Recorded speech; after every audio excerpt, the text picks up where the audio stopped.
Hello, folks. Welcome back. It's day 116 of Duolingo Japanese. Once again, MAKU desu.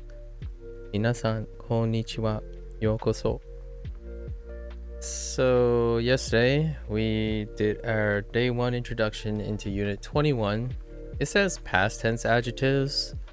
However, I think that's a generalized theme. Or it's kind of like furniture, or like visiting people, or describing a house, like visiting somewhere, right? That's the generalized theme, so we're gonna try to remember that, keep that in mind. So let's start with our active recall for the day. Let's see.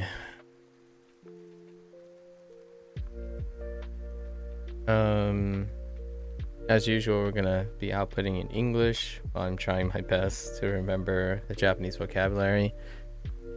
Typically, the average is around 15. If we get 15, it's pretty decent. 15 is our bare minimum. So we're gonna start with Agu, Mon,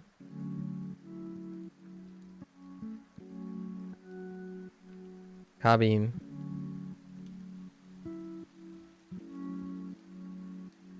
Doa. Thanks, Nojo. Thank you.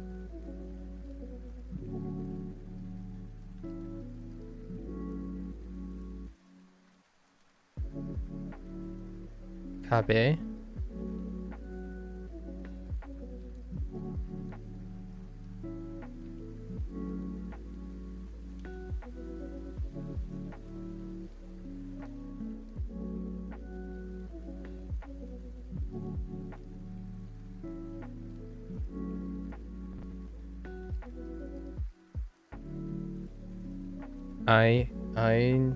Ida, right? Ida.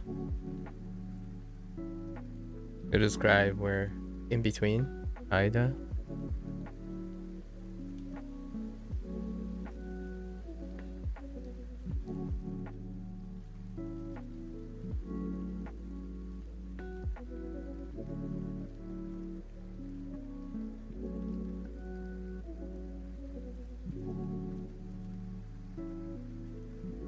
Kongetsu. With the exception of the kanji, of course.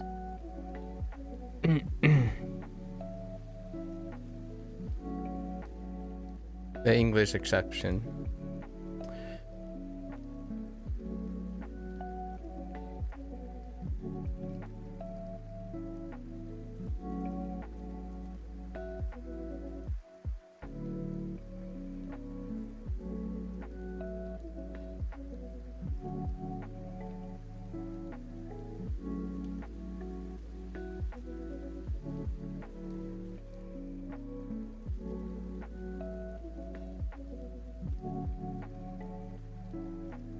Wait.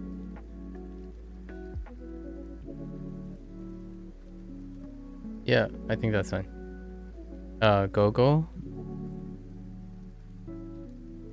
PM. Afternoon. Oh, there you. Hello.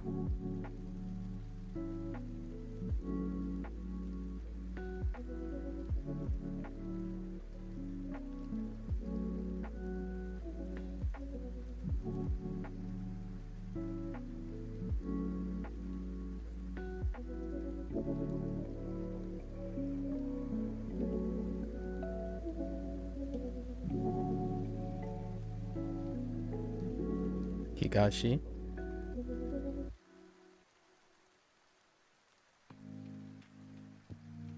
Hey. Do we have any other furniture? Etto. That's not a furniture.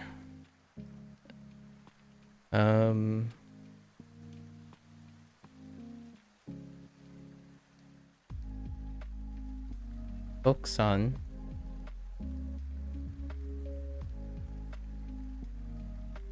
But third. It's third person. Oksan.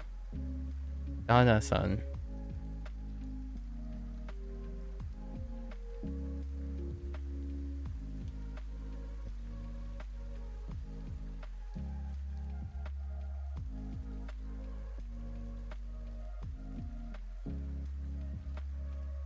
Genkan.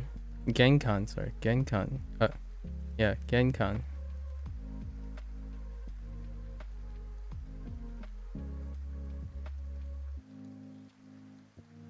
And of course, the theme is past tense adjectives. So instead of writing a bunch of them, we know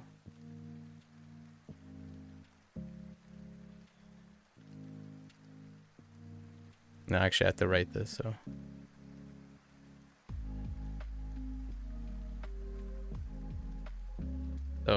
the kata, right? The kata for e adjectives, and then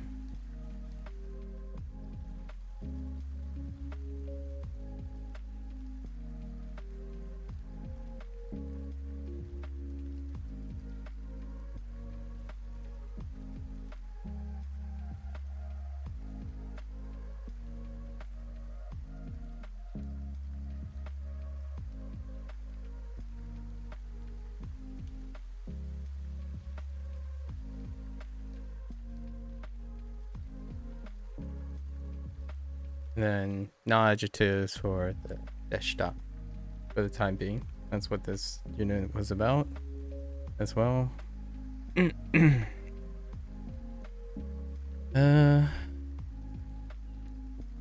Chicken, that was the random food item for the unit. They usually squeeze a food item in there somewhere, or a descriptor of some sort. Speaking of which, tezukuri no.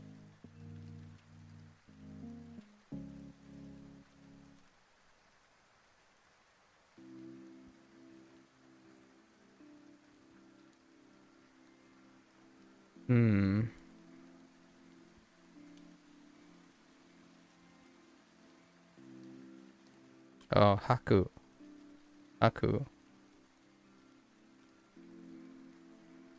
Haku specifically to put on something in the lower body. So in this case, we had Suripa.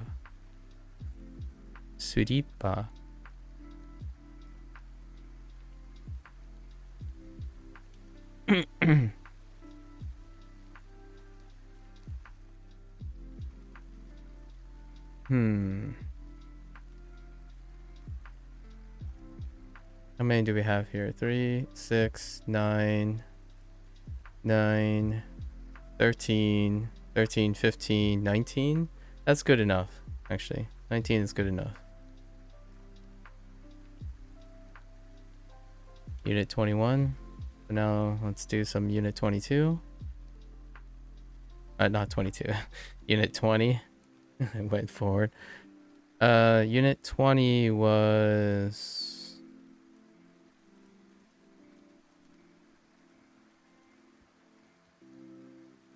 cooking with someone. Unit 20 was cooking with someone.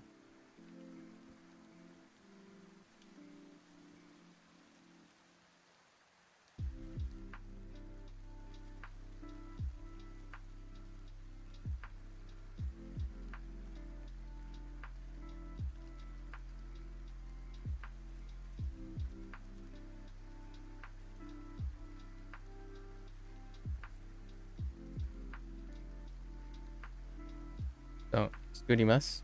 Cook.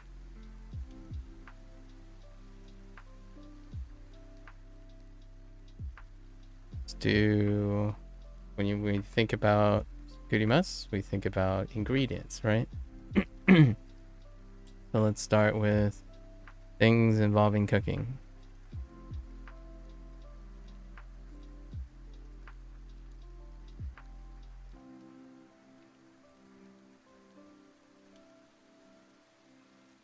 Ata.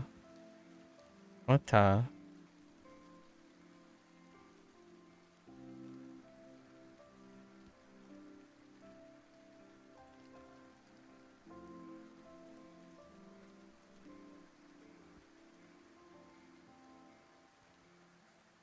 Sato. Sato.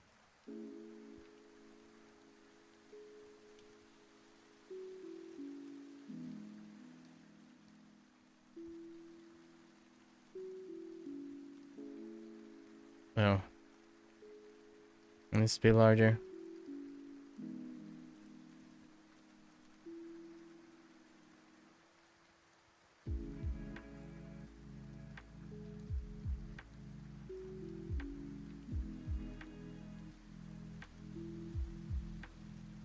Niku.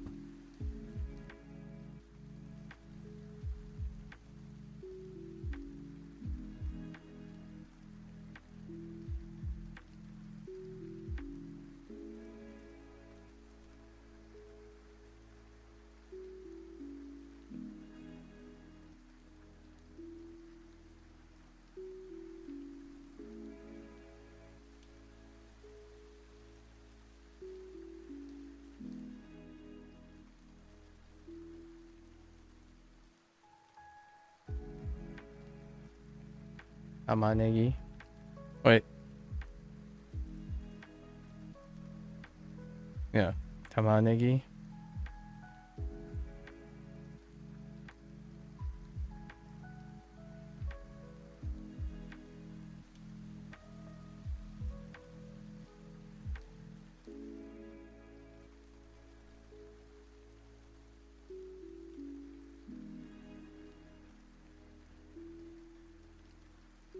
Komukiko. Komukiko. Komukiko.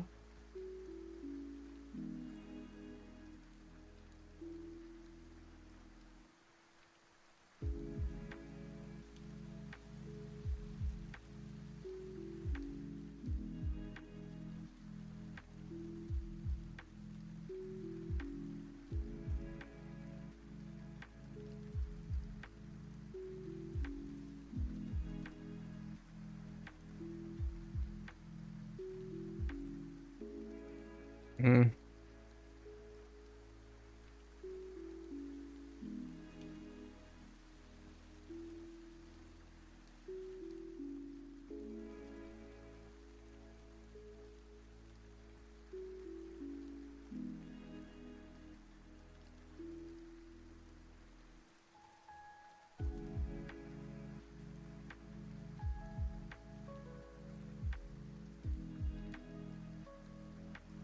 Jagaimo. Jagaimo.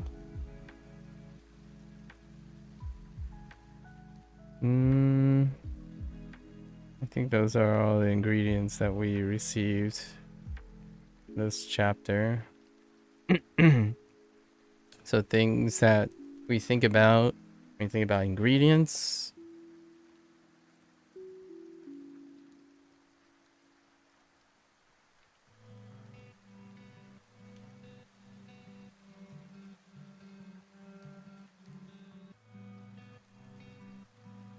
Wait. Ramu. Ramu.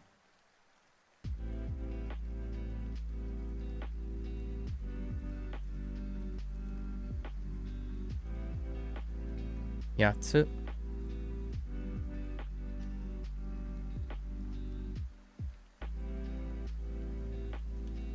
Ikutsu. Ikutsu. Like how many, right?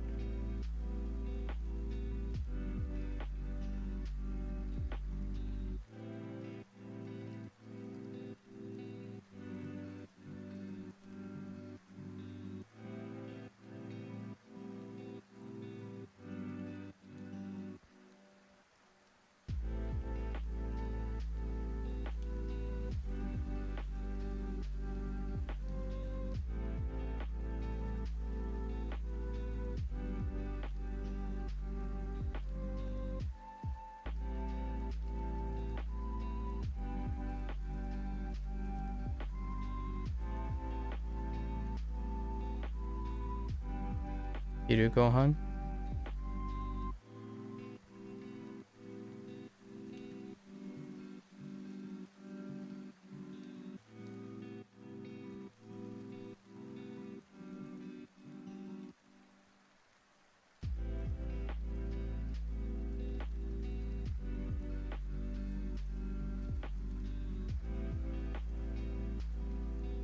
Spoon.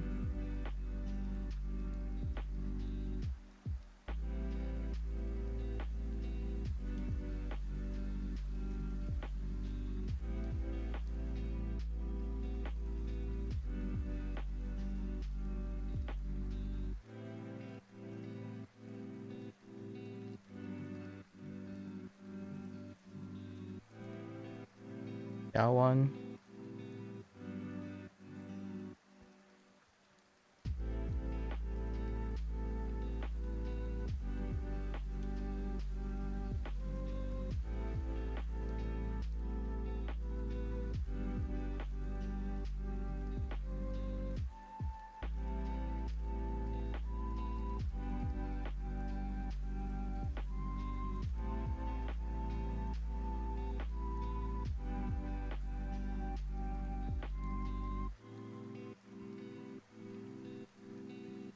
Ikidashi. Ikidashi.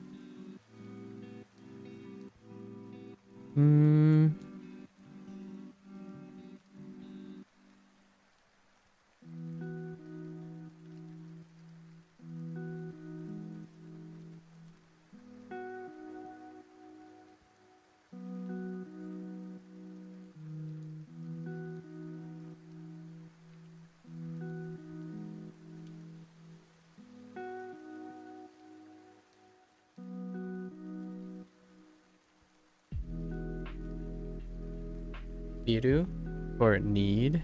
That Iru, not the other Iru. No kanji yet.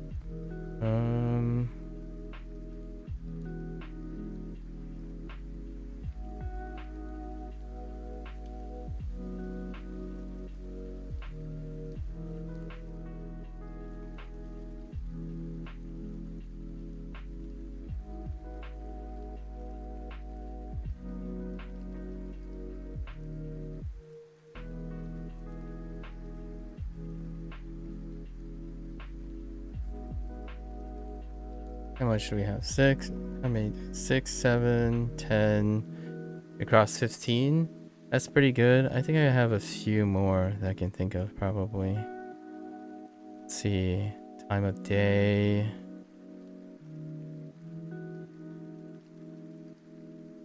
Frequency.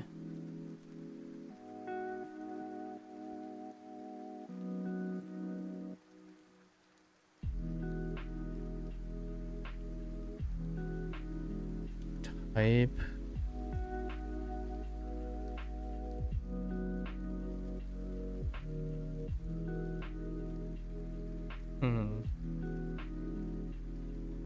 Ingredient. Look. Die. Aimasu. Sakashimasu.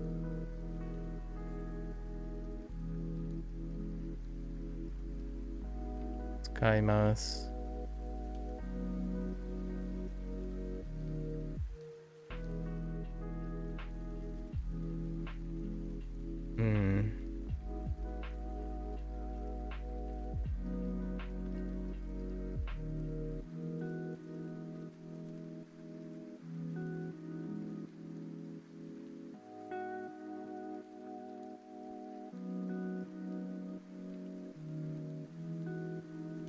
Recipe. Recipe.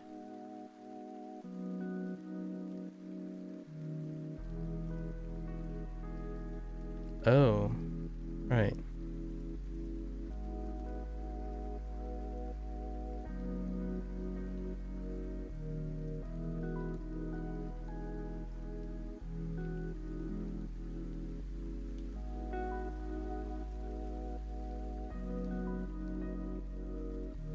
Oh.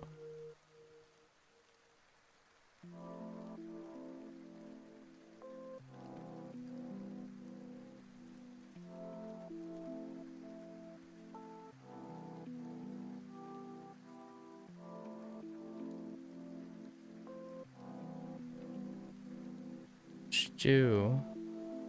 Right, stew.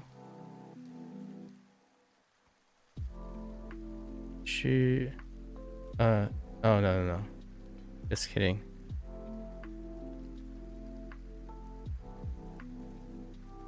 chew. Chew. Chew.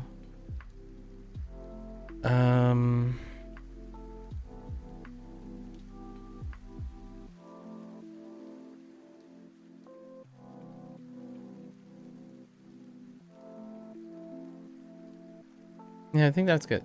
We got 17. Good enough. Good enough for the review. Today's review day, so it's gonna go a little bit quick. We can throw in some extra practice, extra repetition at the end. Okay. All right. Let's get to our review today.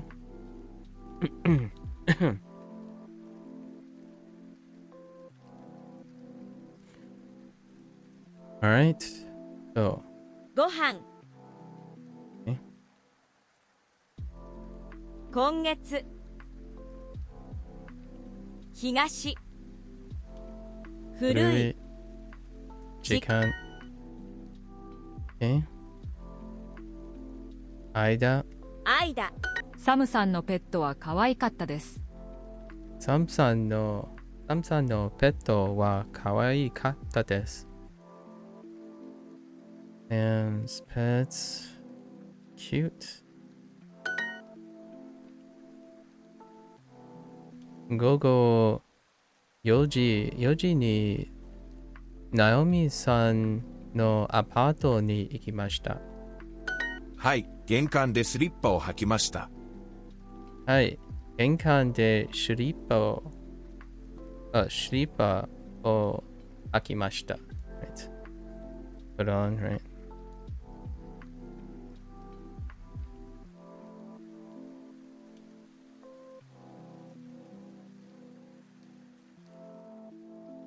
晩ご飯は辛いチキンでした。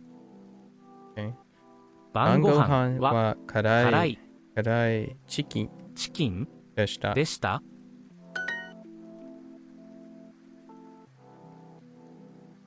テーブルの上に What do we have? カラフルな花瓶がありました。カラフルなとても大きかったです。大きかった。家のドアはカラフルでした。家のドアはカラフルでした。The door was colorful. The house doors were colorful. Okay. Okay. キッチンの家具は素敵でした。So this is the e-adjective versus non-adjective thing. So you have to know the end of the sentence in order to know, right, the proper thing. キッチンは広かったです。広かったです。田中さんの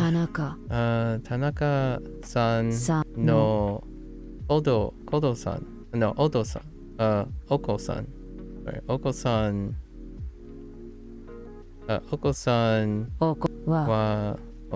んはかわいかったです。可愛かったです。They put in Oko-san to contrast with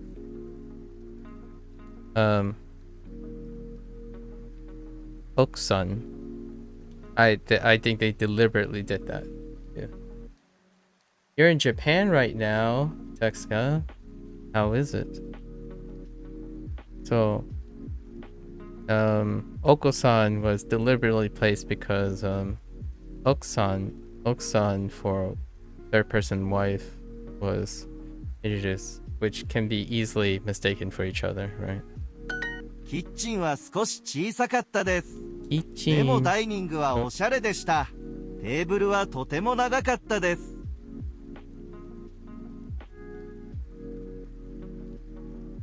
Oh, I just remembered another phrase.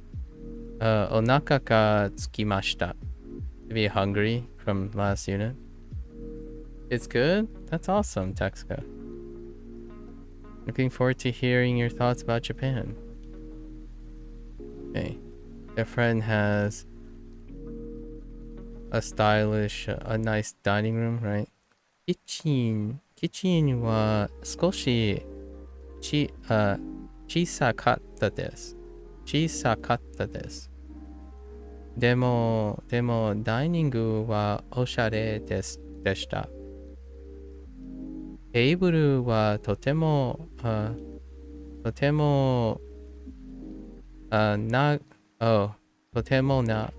totemo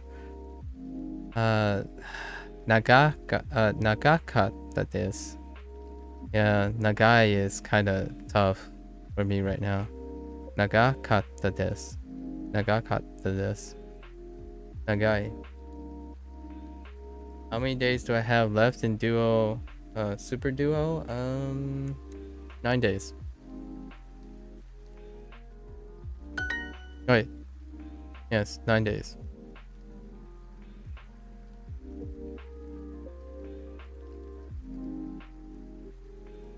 Whose house did you go to last week? Oh, I forgot about that one. Dare no. 誰の Dare no. 家 Yeah. 先週先週誰の家に行きましたか? 行きましたか The sushi there is insane. I bet. Can imagine. All right, so here's something. So now we hit a new kanji part, but I think the kanji part is also here too. So you can do either or, which I already have been doing every 15 minutes, or like for 15 minutes. So here we go. 今日 No change in schedule. Already do it from the start. Actually, 今月 before the change, already been doing it. Yo. 土曜日今月 Oops. 今月 Wait. 今月今日よ来月火曜 Kayobi. My bad. 今月 Kongetsu. Okay. 今日 Okay. 今日今月 Okay.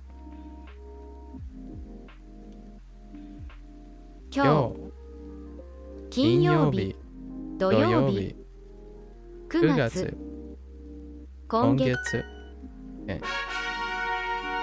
was a little distracted there.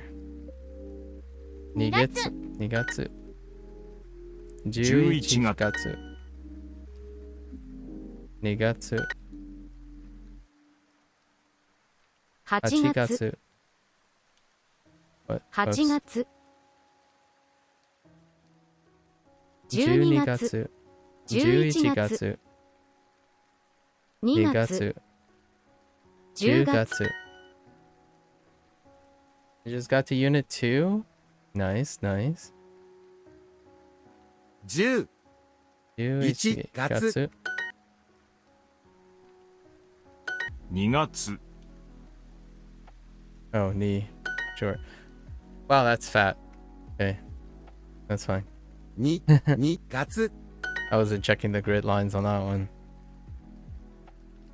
来月12月11月2月7月 7月 and then now we're gonna go back and see if we complete it. Yeah, so you're supposed to complete the kanji section. Interesting. We're gonna go on now with personalized practice. Oh there, Greg. Going pretty well. How are you doing? もう先生にメールしました。もう先生にメールしました。I already emailed the teacher. 昨日マネージャーに電話しました。猫、猫を撫でました。かわいいですね。今週も頑張ります。今今週週もも頑張ります。頑張ります。浅草で同僚と花見をします。浅草で同僚と花見をします。します。I was gonna say in the past tense. Good, about to watch anime or play some Pokemon in Japanese for practice. Very nice. Just enjoying your first day off in like 2 weeks. Fantastic. Fantastic. How long are you off, Greg? I'm going to going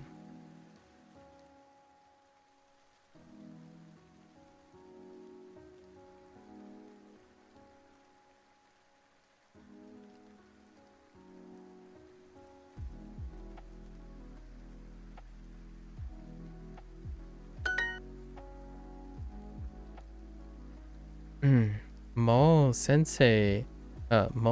生に E メールをしました。Or, oh, just メール。Sorry, I said email. メールしました。もう先にメールしました。会社は大きくないです。大きくないです。大きくない。Sure. ミーティングの部屋はきれいじゃないです。きれい This is the na and e adjectives with negation. スミス先生にメールしましたか？ Just today, but next weekend you should get the whole weekend off. Very nice. Very nice. Oh, so you worked straight weeks without a weekend off. I see. Yeah. Enjoy your day off, man. Enjoy your day off. スミス先生にメールしましたか？先生先生ににメールしましたか？もう少し今のは会社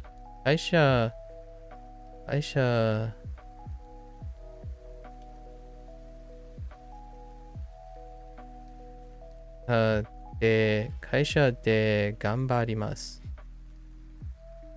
Right, this is for current, so the lesson is current. 今の That's the point here. 今の and 頑張ります。Okay, so the reverse. 浅草で同僚とと花見をしました。花見をします。or します。Sure, we're going. クリスマスはメイに何をあげましょうか。去年はおもちゃをあげました。でもメイはもう12歳になりました。CD を買いましょうか。What present to buy, right? So, クリスマスはメイに何をあげましょうか？ what am I going to give? What kind of Christmas? What am I going to give to my niece for Christmas? Right. 去年はおもちゃあげました。I gave a toy last year. でも、メイはもう12歳になりました。She turned 12. But she already turned 12. CD を買いましょうか？ Should we buy a CD? Right. 頑張ります。頑張ります。 What 頑 the- 張ります。 What is the... 今週の月曜日、仕事の後、みんなと花見をします。公園の桜はとても綺麗です。一緒に行きませんか？ Right. 今週の月曜日、仕事の後、wait, mina to hanami o shimasu. So,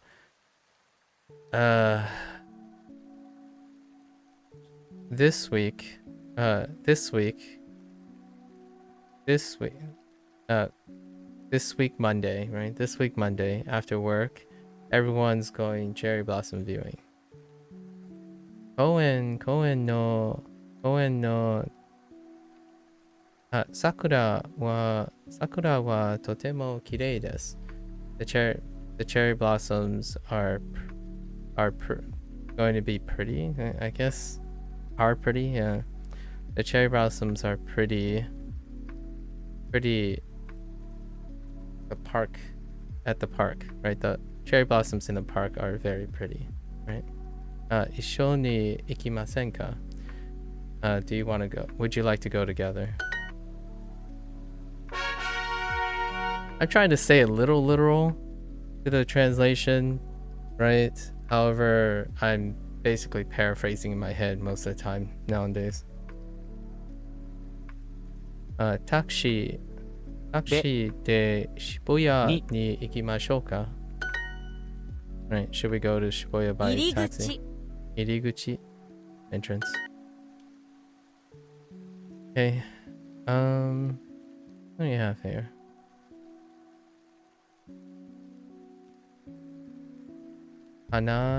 Kanarazu.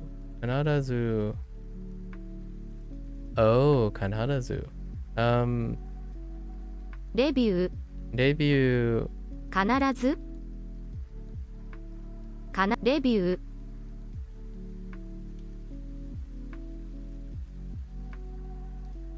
レビューを書きます。必ず。必ず is like for sure, right? For sure. 必ず and that's gonna be in the 10%. 必ずレビューを書きます。For sure. For sure write a review. 必ず Are you going to take the... Okay.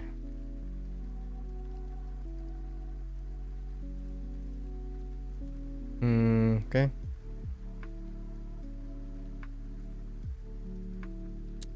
Yoji. 4時51分51分2分の電車。Oh, 新幹線に乗りますか？どの電車に乗りますか？どの電車に乗りますか？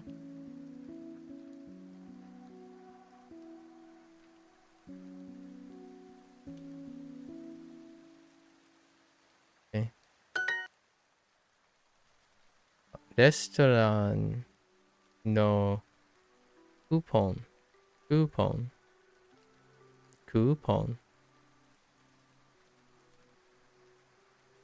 レストランのクーポン。入り口食べ放題のクーポンをもらいました。食べ放題のクーポンをもらいました。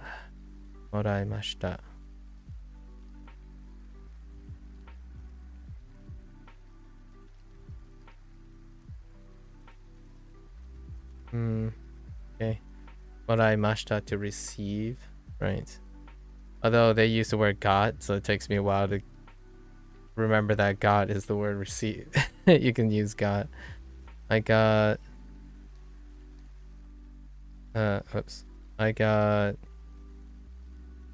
in all sure.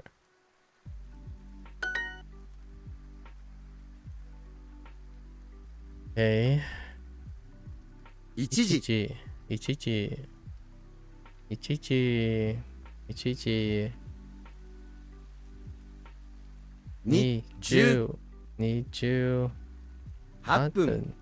分に電車に乗ります。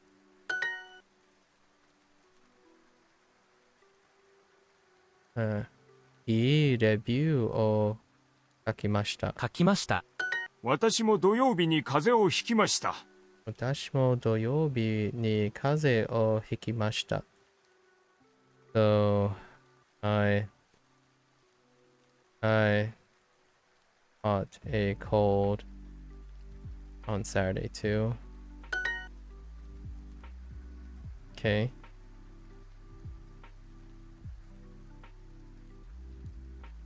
横横浜。浜。いや、横浜の隣の、港。港。いや、横浜の港からクルーズツアー。いや、クルーズツアクルーズツアーに行きまし行た。きました。風邪をひきました。風邪をひきました。Make sure. Okay. 31分。31分31分にに電車に乗ります。まず千葉の港に行きました。まず千葉の港に行きました。So first, we went to the port in Chiba. Okay. どの動物のマグネットがいいですか？ It'll be quite a short day. I think review days are still relatively short. So it gives us opportunity to take it a little bit easy and go a little bit harder on Chinese, I suppose. どの動物のマグネットがいいですか？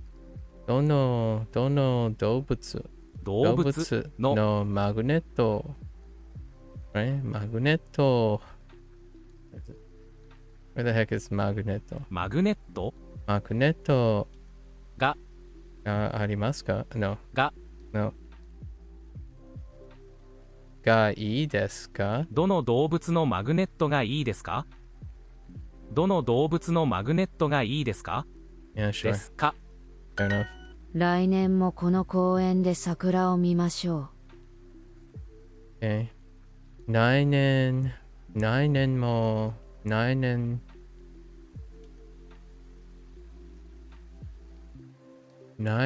もこの動物園で桜を見ましょう。So we should see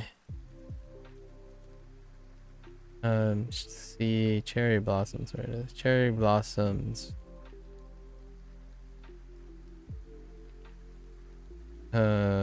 That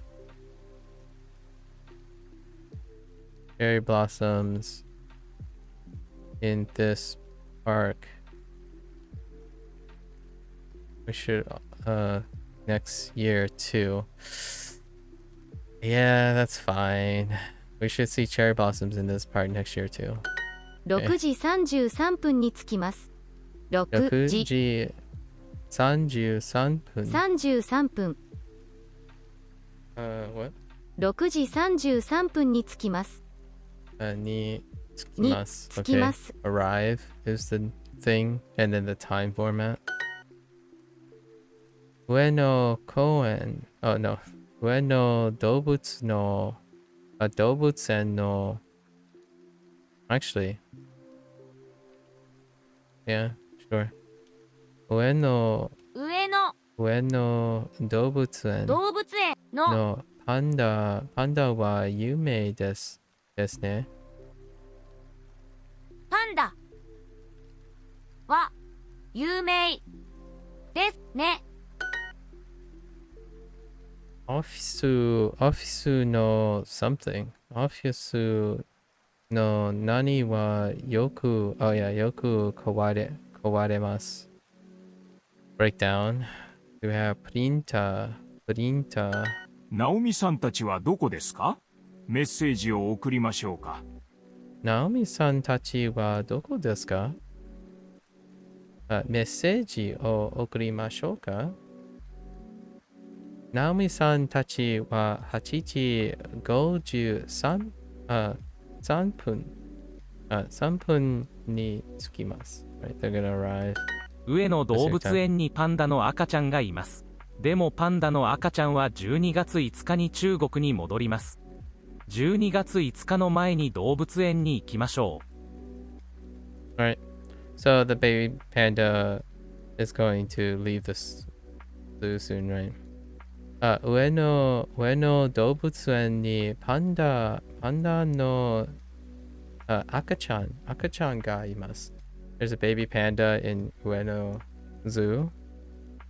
でもパンダの赤ちゃんは12月5日 Yes 5日に中国に戻ります。So it's gonna return, but it's gonna return to China. The baby panda is gonna return to China on December 5th. What happens after Diamond League? Nothing.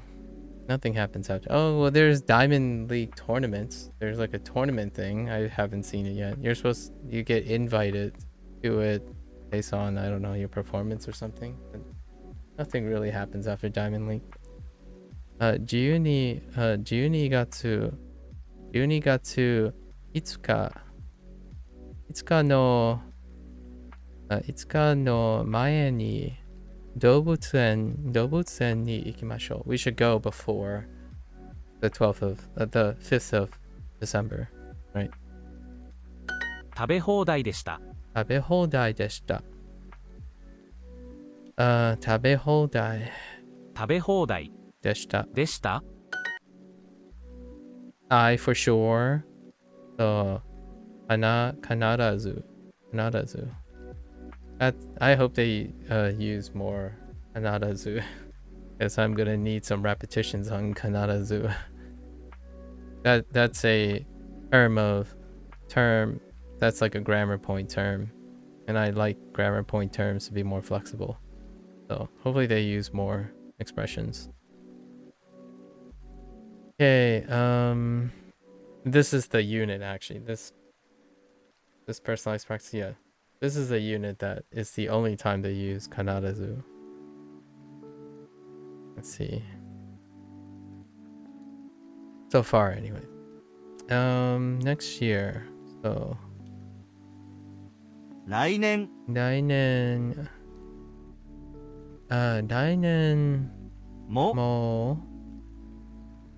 も旅館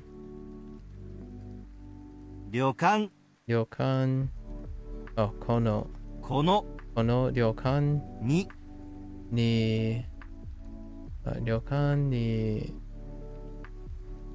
Oh wait. 必ず Yeah, I guess we'll stick in here. 必ずこの旅館に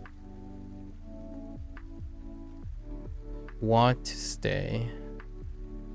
Want to say.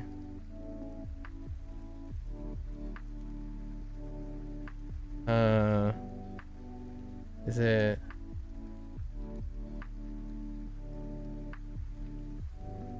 Oh, interesting. They put nisundemasu there. 泊まりたいです。泊まりたいです。泊まりたいです。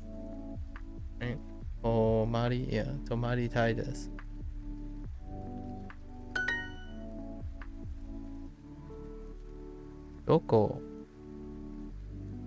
何そのマグネットを買いましたか？どこで Sure, no wait. I guess you're buying it there, right? 朝ごはんは食べ放題でした。朝ごはんは食べ放題でした。食べ放題でした。朝ごはんは食べ放題でした。いや、食べ放題でした。会社のモニターをいつも、会社のモニターはいつも Oh, I wonder if I can stick it there. Curious. I don't think there's a problem sticking it there, right? Let's see. 会社会社のモニターはいつも壊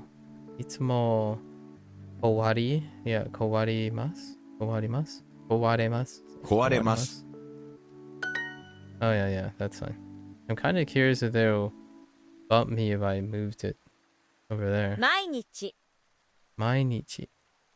来年も必ずこの旅館に泊まりたいです。Right. 来年も必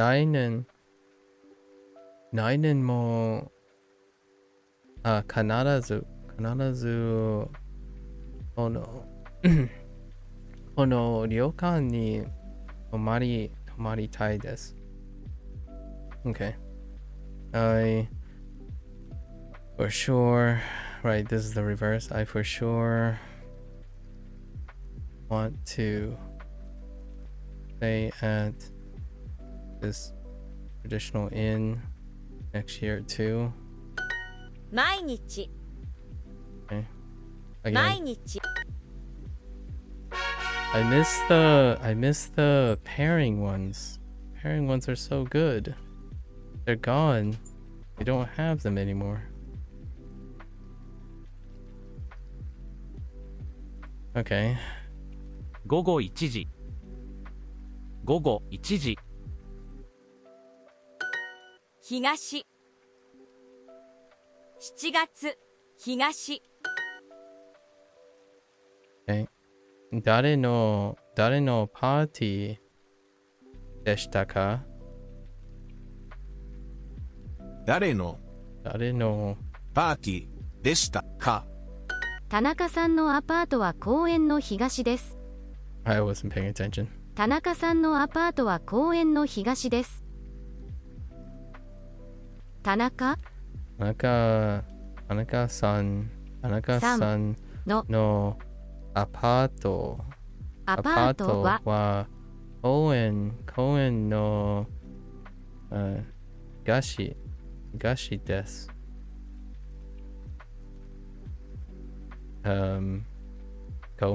公園の東です。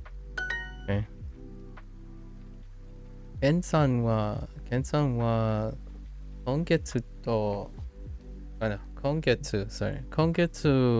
wait。ケンさんは今月隣の町に引っ越しました。玄関でスリッパを履きました。玄関でスリッパを履きました。門の後ろにかわいい庭がありました。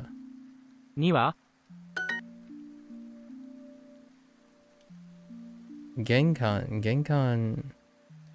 は広かったです。広かったです。Yeah, that works. And then 玄関で靴を脱ぎました。2月 Whoops. 午後東時間今月日曜日にアレックスさんのパーティーに行きました。日曜日にアレックスさんのパーティーに行きました。アレックスさん。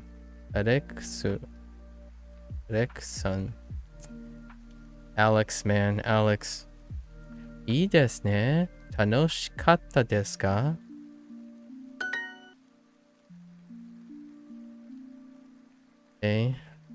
東。東。今今月。月。おお父父さん。さん。水。3000。中山さんの奥さんに会いましたか？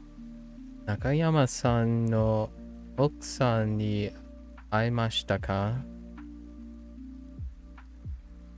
はい。本当に素敵な人でしたよ。パーティーは午後2時頃からでした。パーティーは午後2時頃からでした。The party was from 2 p.m. Around 2 p.m. 玄関にいろいろなスリッパがありました。玄関にいろいろなスリッパがありました。They had all sorts of slippers at the entryway. 誰のパーティーに行きましたか？誰のパーティーに行きましたか？ Whose party did you go to?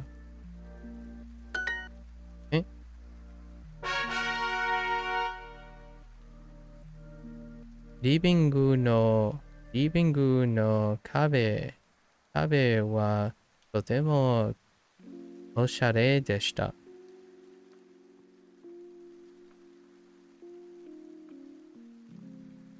Hello? I can't. どこ？リビング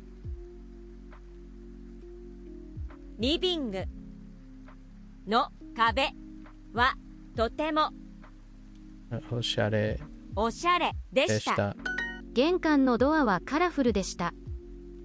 玄玄関関のドアドアはカラフルでした。カラフルでした。Adjective。棚に本がたくさんありました。家の家具は素敵でしたか？家の家家具具は家の家具は素敵でしたか？素敵でしたか？素敵でしたか？ Adjective。Are you concerned about your pitch sounding off? Nope. I'm not, Granola.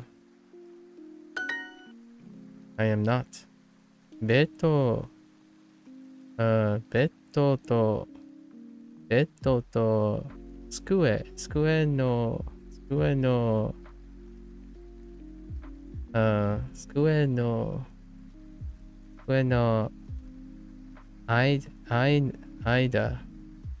間に高い何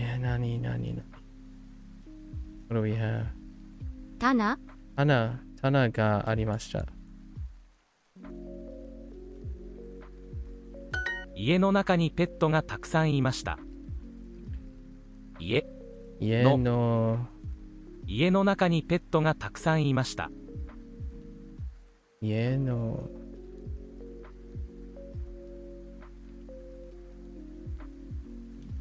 中にがペットがたくさんいました。家の中にペットがたくさんいました。家の中にペットがたくさんいました。Okay。田中さんの赤い田中さんの赤いソファーは本当に可愛かったですよ。赤い I think it's if I had to make a quick, very concise statement, Granola, about pitch, regardless of what my reference of my pitch is, if I'm capable of pitching whichever way I think I want to pitch, then it doesn't concern me, because when I decide what the pitch is, I will adjust to the pitch. There's a difference between being concerned that you can't do it versus concerned that versus you probably practice how you're able to do it, but not accurately. So it doesn't concern me whether it's accurate or not, because my pitch is not off or on, because I'm not concerning the accuracy of the pitch, but the production of the pitches. So it would be very, very concerning, I would say, to people who want to make a pitch and cannot produce the pitch that they're sounding. But that's perfectly fine. I would be concerned then. However, I am not concerned that I'm producing a pitch that I'm imagining it. So if I want to sound like something, I am being able to produce it. So being accurate to me personally, is superfluous to practicing pitch. So without practicing pitch, being overly concerned about accuracy is something you concern with yourself less until you actually can produce pitches. So that's kind of my thought on the topic. It's not for everyone. I prefer doing before concerning with accuracy. I try my best with all the things that are available to me, and then I adjust as I go. So it defeats someone's purpose who's stuck with concerning themselves with things like pitch accent and then refusing to do anything else until they get the pitch correctly.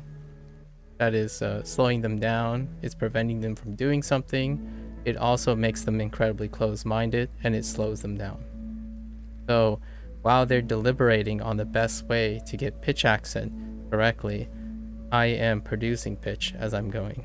So it's kind of like an alternative perspective on it. Not necessarily one that's right or accurate, right? But I do not concern myself with accuracy of people's determination versus being able to do it. So if I can run, I can choose to run faster or more efficiently later. Can I do the running now? I can, in my own way. So that's kind of how I'm approaching this. If it annoys people or concerns them, then they're not the people that I'm associating with, right? So if someone comes up and say, boy, I can't afford to sit here and listen to you because you triggered me. It's like, well, then don't listen and go somewhere else. There are a lot of people in the world. I wouldn't ever, in my opinion, because I believe this in myself, when someone comes up to me and speaks English to me, like, for example, this person comes up to me and say, your pitch accent's all wrong in English. And I'm like, well, your English is wonderful, although it doesn't sound like my English. So that's kind of how I take upon myself. Because I'm an English speaker, I don't go out of my way to discourage that. If you want to sound like me, that's perfectly fine. I can understand you. You can understand me. We certainly don't sound like each other. However, if you want to sound like me, feel free. And that's, in my opinion, is a more desirable perspective on spreading the influence of the language you love and the language you use. Languages that focuses on those concerns are languages that have died out, in my opinion. So, or are dying, right? They are less flexible. I don't think Japanese is one of those languages in the future. Perhaps if I'm not the minority, then Japanese will continue to stay in Japan. And the people who want to speak Japanese will continue to move to Japan. And then the people outside of Japan would care less and less about the language if people go around worrying about the accuracy of their pitch accent. In my opinion. Like, precisely. It's a trade-off, right? It's a trade-off.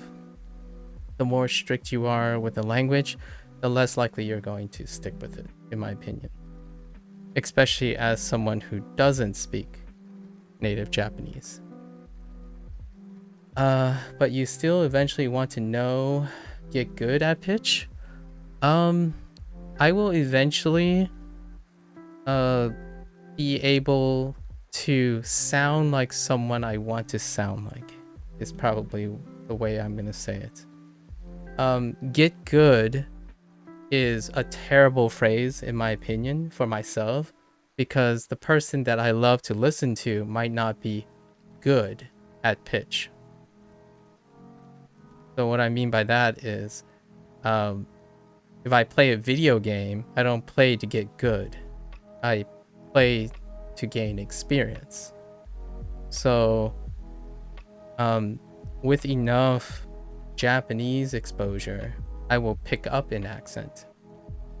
Whether that is good or not, it's not of my concern. Because I live in a world where all my languages that I have different pitches and accents. So to be concerned about what is a good accent and what is a bad accent is literally the thing I spent most of my life dealing with.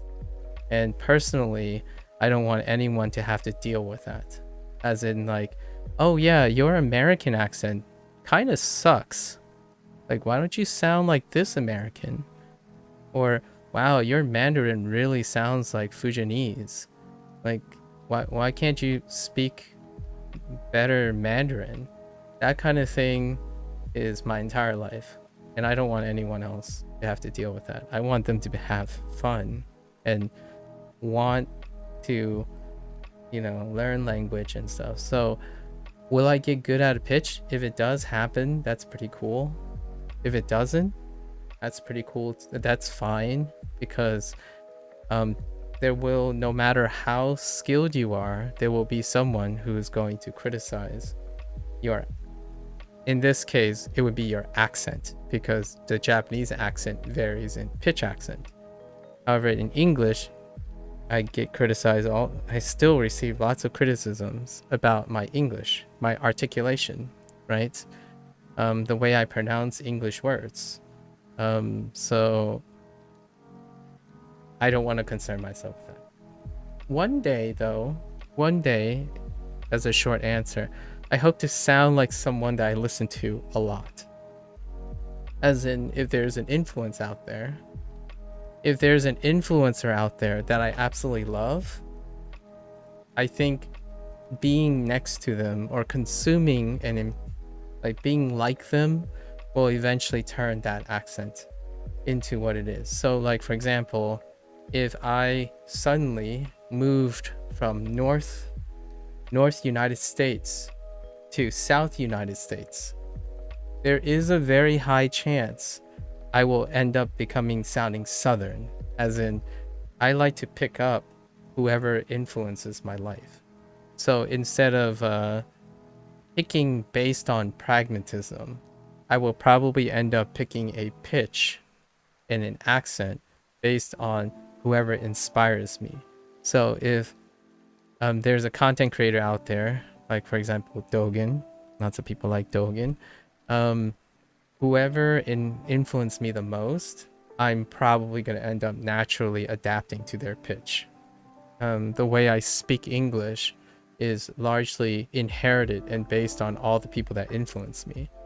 So there is a chance it might not just be one person, it could be 2 or 3, and I pick up pitches and accents based on how often I hear the people around me. And I think that's what most people who has a healthy relationship with language learning end up doing. They end up being inspired and influenced by the people they listen to. I sound Northern because I'm surrounded by Northern American English speakers. At some point when I was in New Zealand, I started picking up New Zealand accent for a moment because we kept talking about the different, like the difference between Australian, New Zealanders, and British accent. At some point, some of our words kind of changed and stuff. Like we used keen a lot and whatnot. So you kind of pick these things up.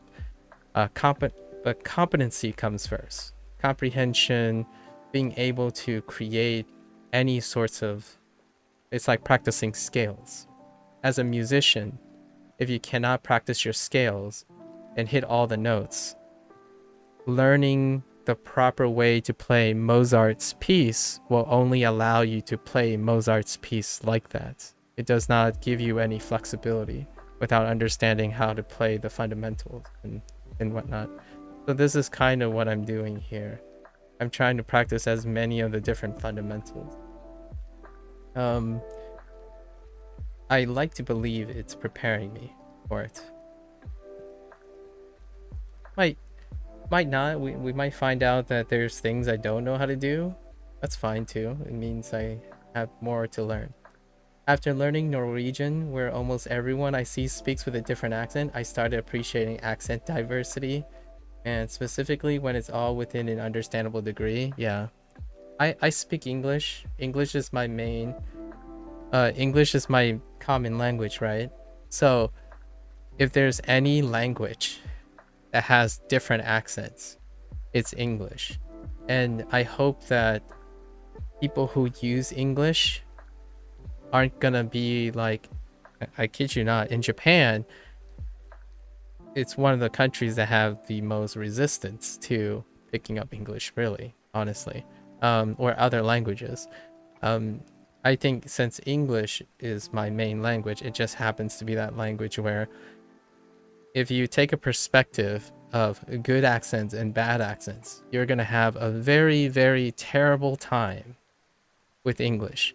You're going to constantly have insecurities about, oh, but I don't want to speak English because I have a bad accent. I'm like, what is a bad English accent? I don't know. I understand you. So there are still countries, obviously United States being one of them, and then Great Britain or the UK being one of them, where there's still this idea of what's correct accent and what's not correct accent or correct ways of speaking things. But I don't think English is a language that's bound by the whole idea of good accent, right? And hey, who knows? I'm not gonna live in Japan, so I have no aspirations of living in Japan. Perhaps when I visit Japan and everyone says like, dude, your accent's terrible, it's like, all right, well, at least they understand me. And then I'll go back to the United States. And what do you do in the United States? Well, when someone speaks English to you and you understand them, that's the first thing you do. You don't really, actually, some of the first things an American would do, in my opinion, me specifically, like the Americans around me, we would be excited to ask you where your accent comes from, because you sound different, and that's cool, as opposed to you sound weird, unnatural, and not good. So that's probably not the most common interaction you'll have. So when someone says they're learning English, I'm more excited to hear what their English sounds like versus if they sound like me, because I don't know what me sounds like. It's to the point where I move to the next state, like I go to the next state over, and someone tells me, oh, you sound like you came from this state. And I'm like, wait, how do you know? Like, you just sound different. Like, oh, well, that's cool. You sound different too. Although I'm not good enough to pick up where you're from, based on your stress accent, right? Or your word usage. So that's kind of the thing, at least in my opinion. Bro really has the totem of motivation. Is that a thing? The totem of motivation? I should make a totem. English learning is definitely not for fun. What do you mean by English learning is not for fun? Are you learning English right now? Hiroko? I want to make English learning fun for other people. Honestly, having such a big common language, it can be very daunting without rules and stuff. So I can understand how Japanese people would want to stick strictly to rules and try to make sure that all their pronunciation and stuff is consistent. So I have to concede, right? I have to concede that I want English to be dynamic and diverse. However, it can make it very, very difficult to know what's desirable and what's not if you're that kind of person. So if you're the kind of person that needs to know, how do I know this is good? It will be very difficult. However, my rebuttal is you don't have to. You can pick your favorite person, the one that you adapt most comfortably, or pick your favorite tools or group and learn from there. And that's how I'm treating Japanese. For better or for worse, that's how I'm treating Japanese. Whatever came first is what I'm starting with. You're always in learning? Me too. That's a fantastic statement, Hiroko. The difference is that English is treated as a means of communication and Japanese is usually treated as a hobby or sport where perfection is the goal, which I don't really mesh with. Yeah, true. That's a fair example. Actually, Granola, that's a really cogent point about the difference between a necessity, like an obligation, versus a voluntary choice. For example, yesterday I learned this word diligently and so on. Yeah, diligently is a fantastic word. Like I'm not an English teacher. However, I do have a wonderful cluster of special words, and diligent is a great one. Like, instead of saying very careful, right? Some people would say very careful. This would be less than high school level, right? But if you want to sound like college plus, diligent. Diligent is the replacement word. It's one of few replacement words, too, for very careful. You'd be diligent. And then, carefully, very carefully, diligently. Right? There's also staying, some people would say staying focused, right? Staying focused, this is less than high school level. And when you get over here, you would say vigilant. You would use the word vigilant. Right? Or like you are able to use the word vigilant if you want it. Staying focused, staying like paying attention, vigilant. So there's wonderful words that I don't use, by the way, on stream. I don't use lots of these words on stream. However, if I was in a professional setting or like a business meeting or something that requires more formal, right? More formal or like professional setting, I would switch over most of my vocabulary. My diction would change as well. Like my diction would change, and I would use words like diligently, vigilantly. What's another word? Like very kind, benevolent, right? Benevolent would be a word I would use. Benevolent, right? Everything that deals with like degrees, most of those words would change. I don't think 90% to 95% of online content would engage in this level of conversation in English. Where in Japan, honestly, I actually think they do engage in formal, even when you're learning as a hobby. Like in Japan, as a hobby, you're already introduced to formal speak, right? There's already formal speak. But in English, there's not a lot of formal speak. Yeah, you tried to replace very. I don't want to say very hard. Yeah, difficult. But we use the word difficult, so it's not too bad. Difficult is a word that many use already for very hard, right? Difficult. As opposed to very hard. Difficult. Easy, very easy, right? Very easy. I do a business-like thing, and I would say accessible. If it's very easy, it's accessible. Yeah.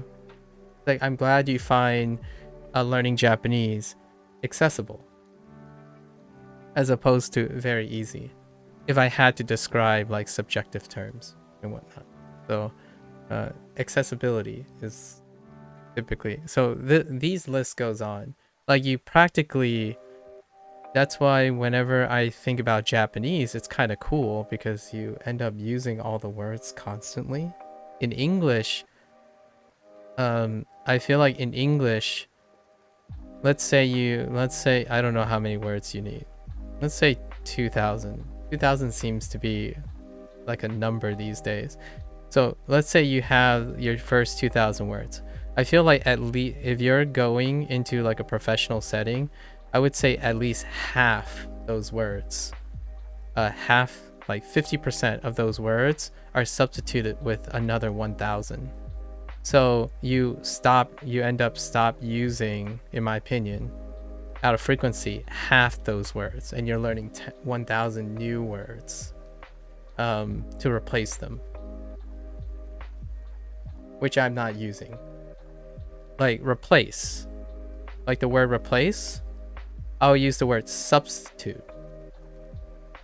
Substitute, as opposed to replace, right? Replace, substitute. There are different manners of replacements, and the word that people are using, replace, they're talking about substitute. But there's also alternative. Alternative, right? This is not to replace, but it's an act of replacing. So if you use an alternative, you are likely also referring to replacing something.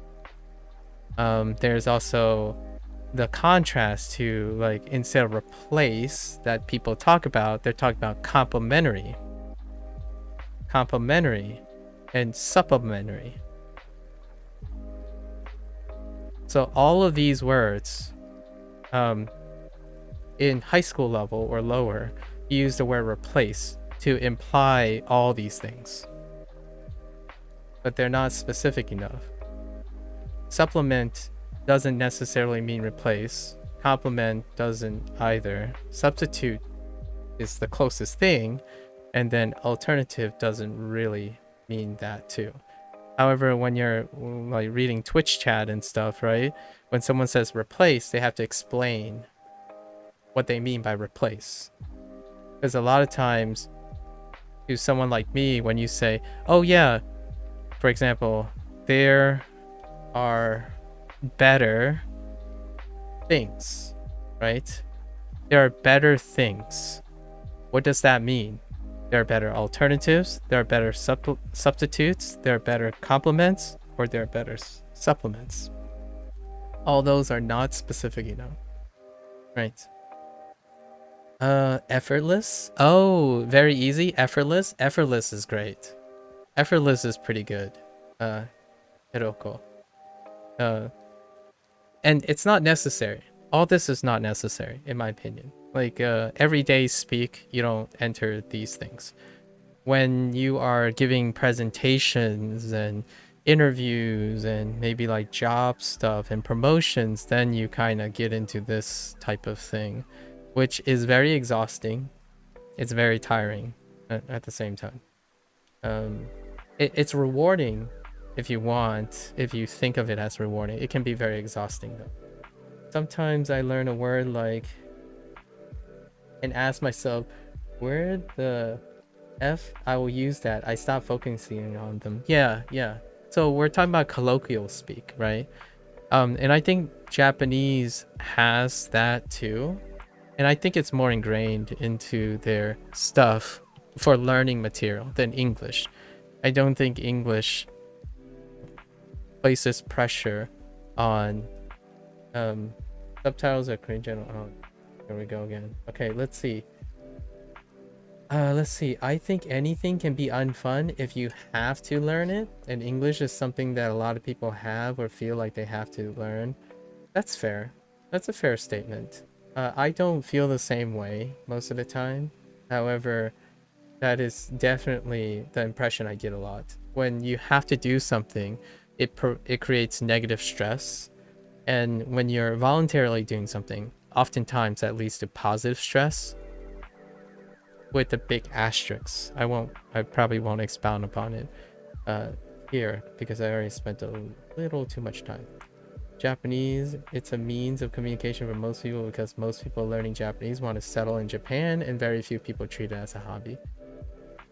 That is a point. That's definitely a point to consider, and that's why I tend to counter and rebuttal for myself, because I gotta remember that when I talk to other people, I need to remind them that I have no aspirations to live in Japan. And I don't identify as someone who wants to be Japanese adjacent. So that's often a great way to offset and make sure that I communicate my goals. I don't know, I feel more people learn it because they like anime. That is a fair point too. It's all of the above. So we're not making a competition, right? It's not a competition between what. It's likely a mix of all of the above. That's just who you're around. I guess statistically it's the other way around. Yes. Again, sampling bias and all that stuff. Why people learn? Can I see them? And learning Japanese for anime feels so funny to me. Not gonna lie, you can watch it in English. Okay, wait 1 second. Subtitles are cringe. I don't like to read. Also, hello. How's the shape? Subtitles are cringe. Okay. There's a lot of there are a lot of glowing little things here, but you guys are having conversations between yourselves, so I won't jump in as a third wheel here. You watch dub. I just want to be different. I have no problems with subtitles. Oh, you just want it to be different from... Okay, so fancier English is funny because it often means replacing the words that I first had to learn, with words that sound more like Portuguese words, like difficult substitute are closer to point. Fancier English. Wait, we learn English in school since kids school, and now in 10th grade, and literally no one in my class know how to make a sentence in English. Hiroko, I don't want to hear that, but it's so scary.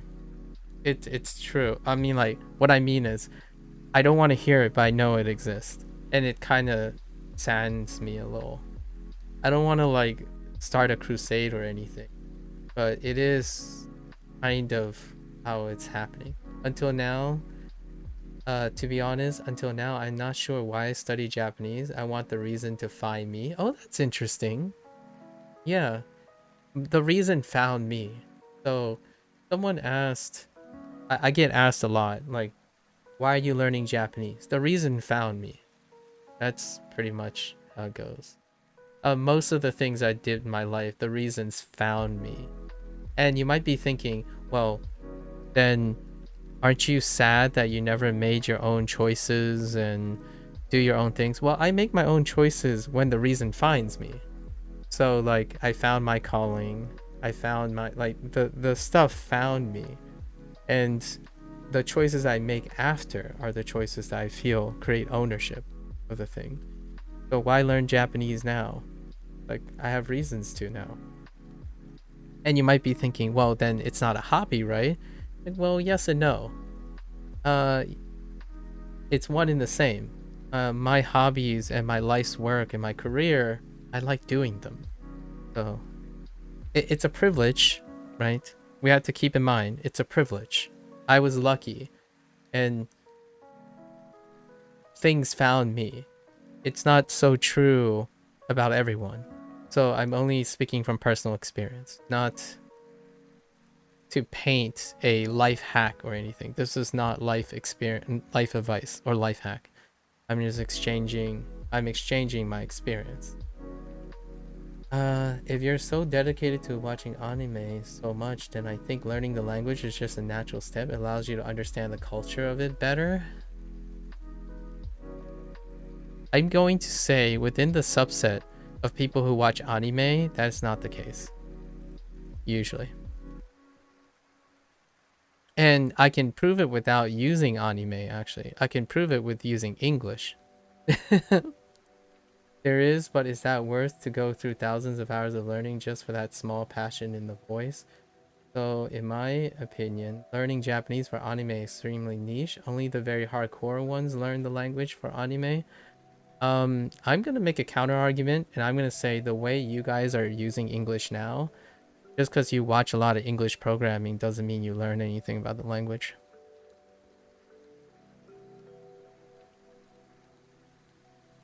It takes active participation to learn anything. So you can watch thousands of hours of anime and accrue no motivation to learn the language naturally. And it goes the same with English and math and science and logic, philosophy, anything you learn in high school. Motivation is, in my opinion, axiomatic. It supersedes all of that. So you could passively do tons of things without learning anything. Granola thinks every dub is essentially a parody. If you're satisfied with someone else's interpretation of a show, that's fine. I learned enough Japanese to see the huge difference in sub and dub. Interesting perspective. Our education system are not to learn how to speak more than answering the final paper exam. Unfortunately is useless. It can be. It definitely can be. It doesn't intuitively teach the person early on how to apply it creatively. Yes. Kind of like Duolingo. Duolingo doesn't intuitively help you apply what you're learning. Pretty much most formal education things. And just so you know, that includes most YouTube content. It doesn't actually intuitively tell you how to apply things. Input is one thing, but integration and synthesis of input is another step. And that is effectively something that matures and improves your ability to output something that is transformative. So you can know a lot of things, like an internet expert. You can know a lot of things. Without experience, there's a high chance you cannot synthesize that information and apply it constructively. So, for example, I could learn pitch accent and just memorize the pitch accent. That's kind of cool.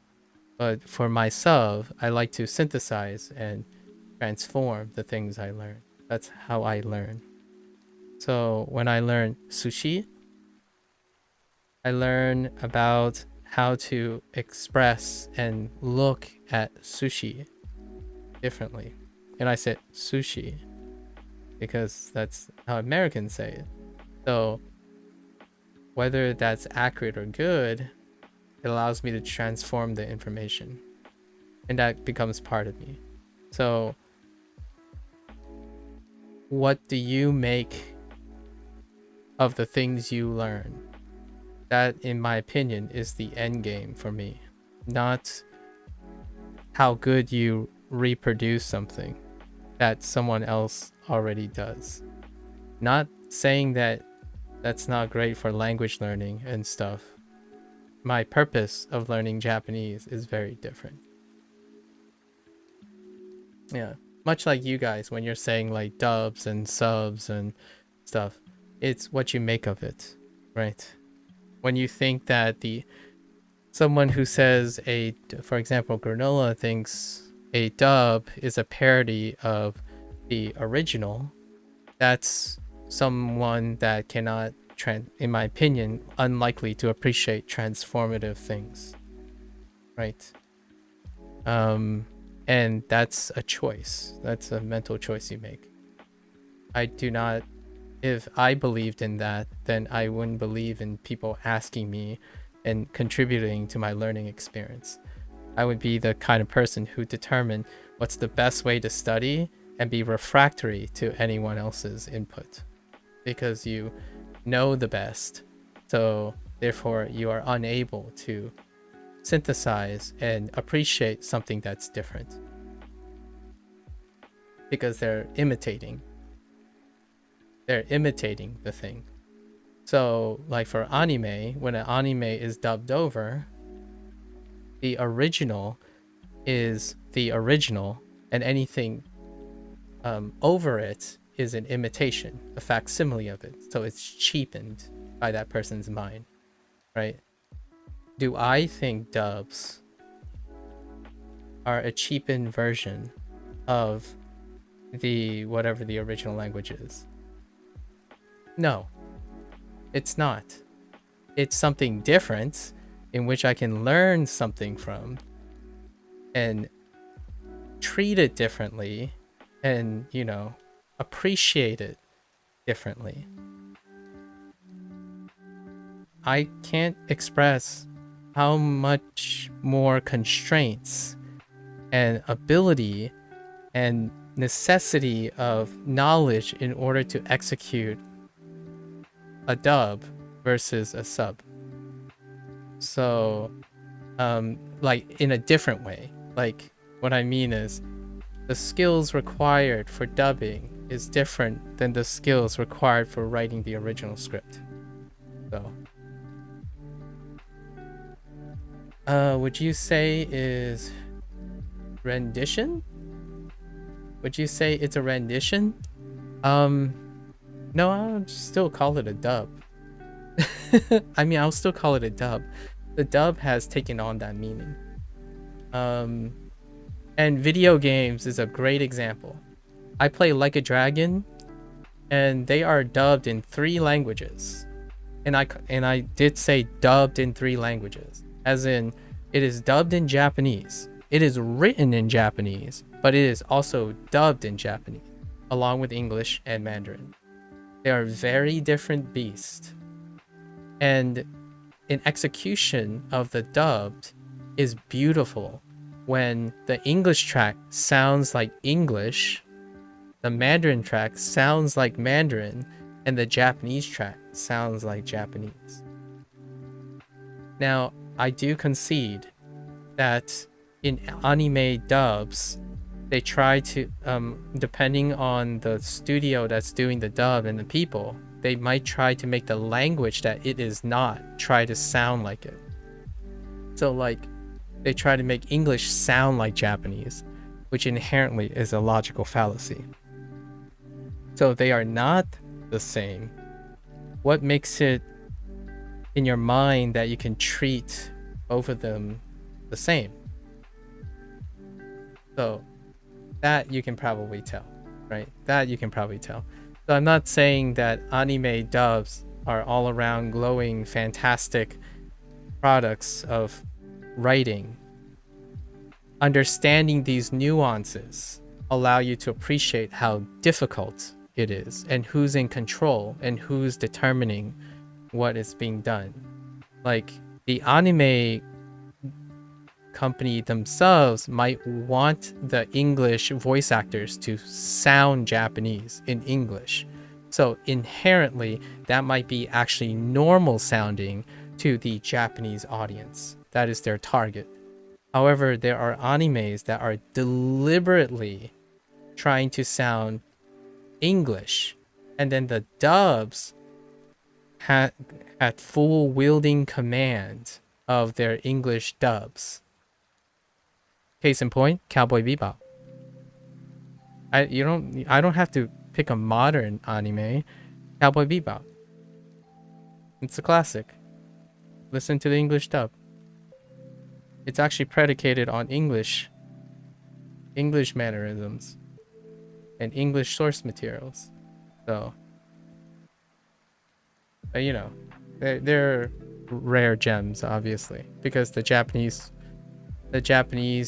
writers and stuff imagine their characters to sound a specific way, even in English. So, hey, do I know? I didn't. Someone else knows Norwegian. Eroko.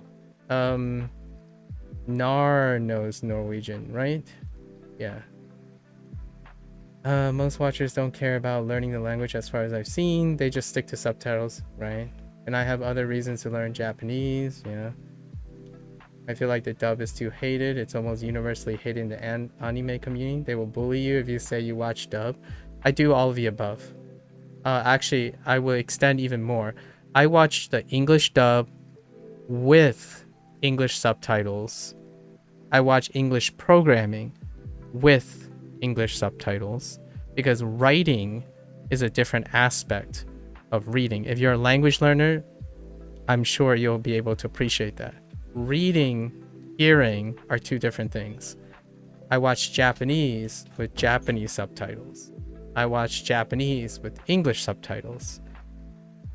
I watch English now with, if they're available, I also watch English with Japanese subtitles.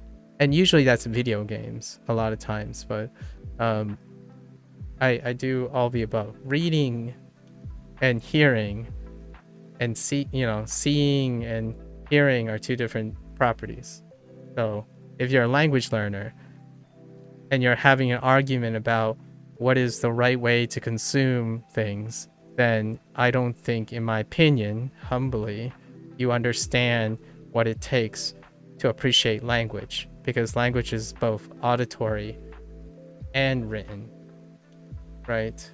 So why would you create a double standard in the way you consume material by saying, I don't need to read and I only need to hear? At least in my opinion.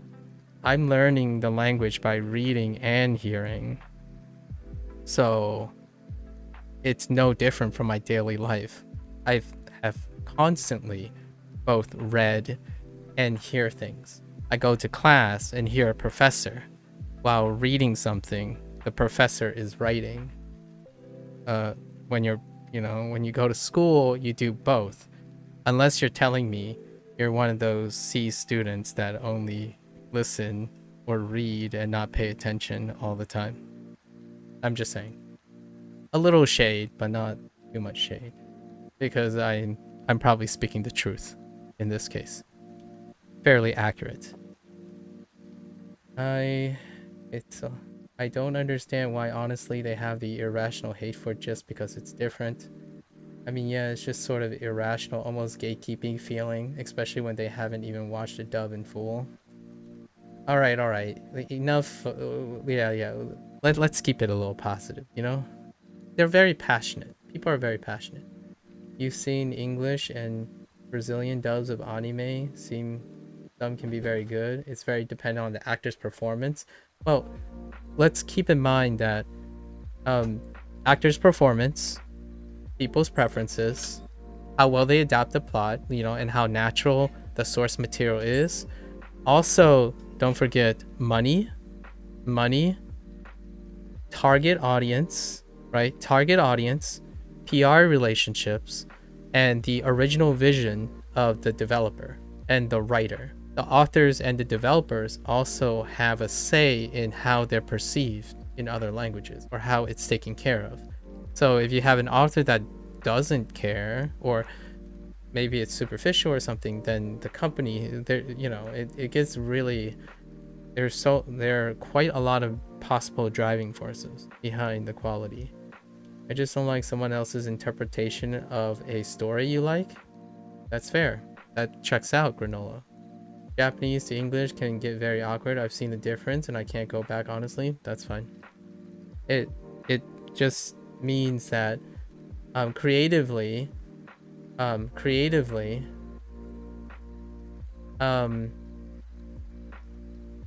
you are less receptive to other things, Granola.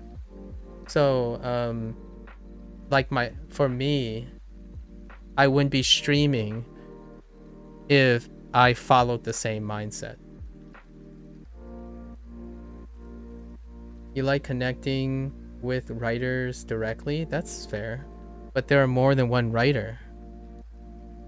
The writer of the English is another writer. So you're making an exclusive double standard, which is healthy, which is very healthy. Lots of people will probably relate to you, Granola. But what you just said was a double standard, right? Because you said you like connecting with the writer. There are two sets of writers here, right? You're favoring the one writer over another writer. Instead of saying you want to connect with writers, you're saying, in my opinion, my interpretation, you want to connect with the original writer. Because there are other writers. Dubbers are writers too.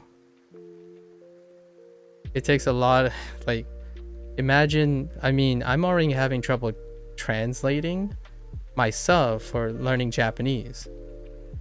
You only want to connect with the original one. So when I'm learning Japanese, this is making me appreciate even more all the writers that have to come after the original, right? If you're learning a language, that could be something you appreciate, or you can reject it, right? And to me, I think you would likely reject it, because you did ask me earlier, what happens if I sound, if my pitch is off, or am I concerned about getting a good accent? So for me, let's think about a world that uses that perspective. Let's imagine a world that uses your perspective right now, in my opinion. Then that means that if your comment represents a trend, then you are a cheap facsimile, as in you are not the original.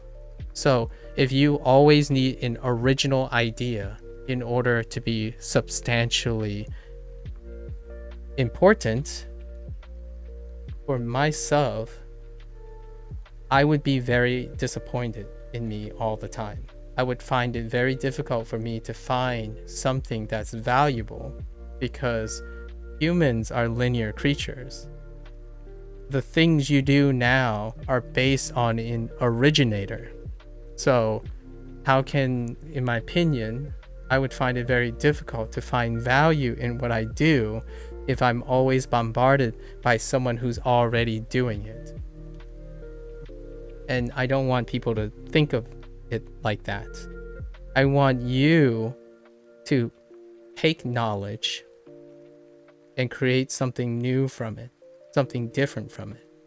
So when I consume anime and I consume things, and then there's like a reinterpretation or a remake or a reboot of video games and reboot of literature, you have to understand, in my opinion, I want to really encourage people to understand that humans don't live long enough to constantly see the original.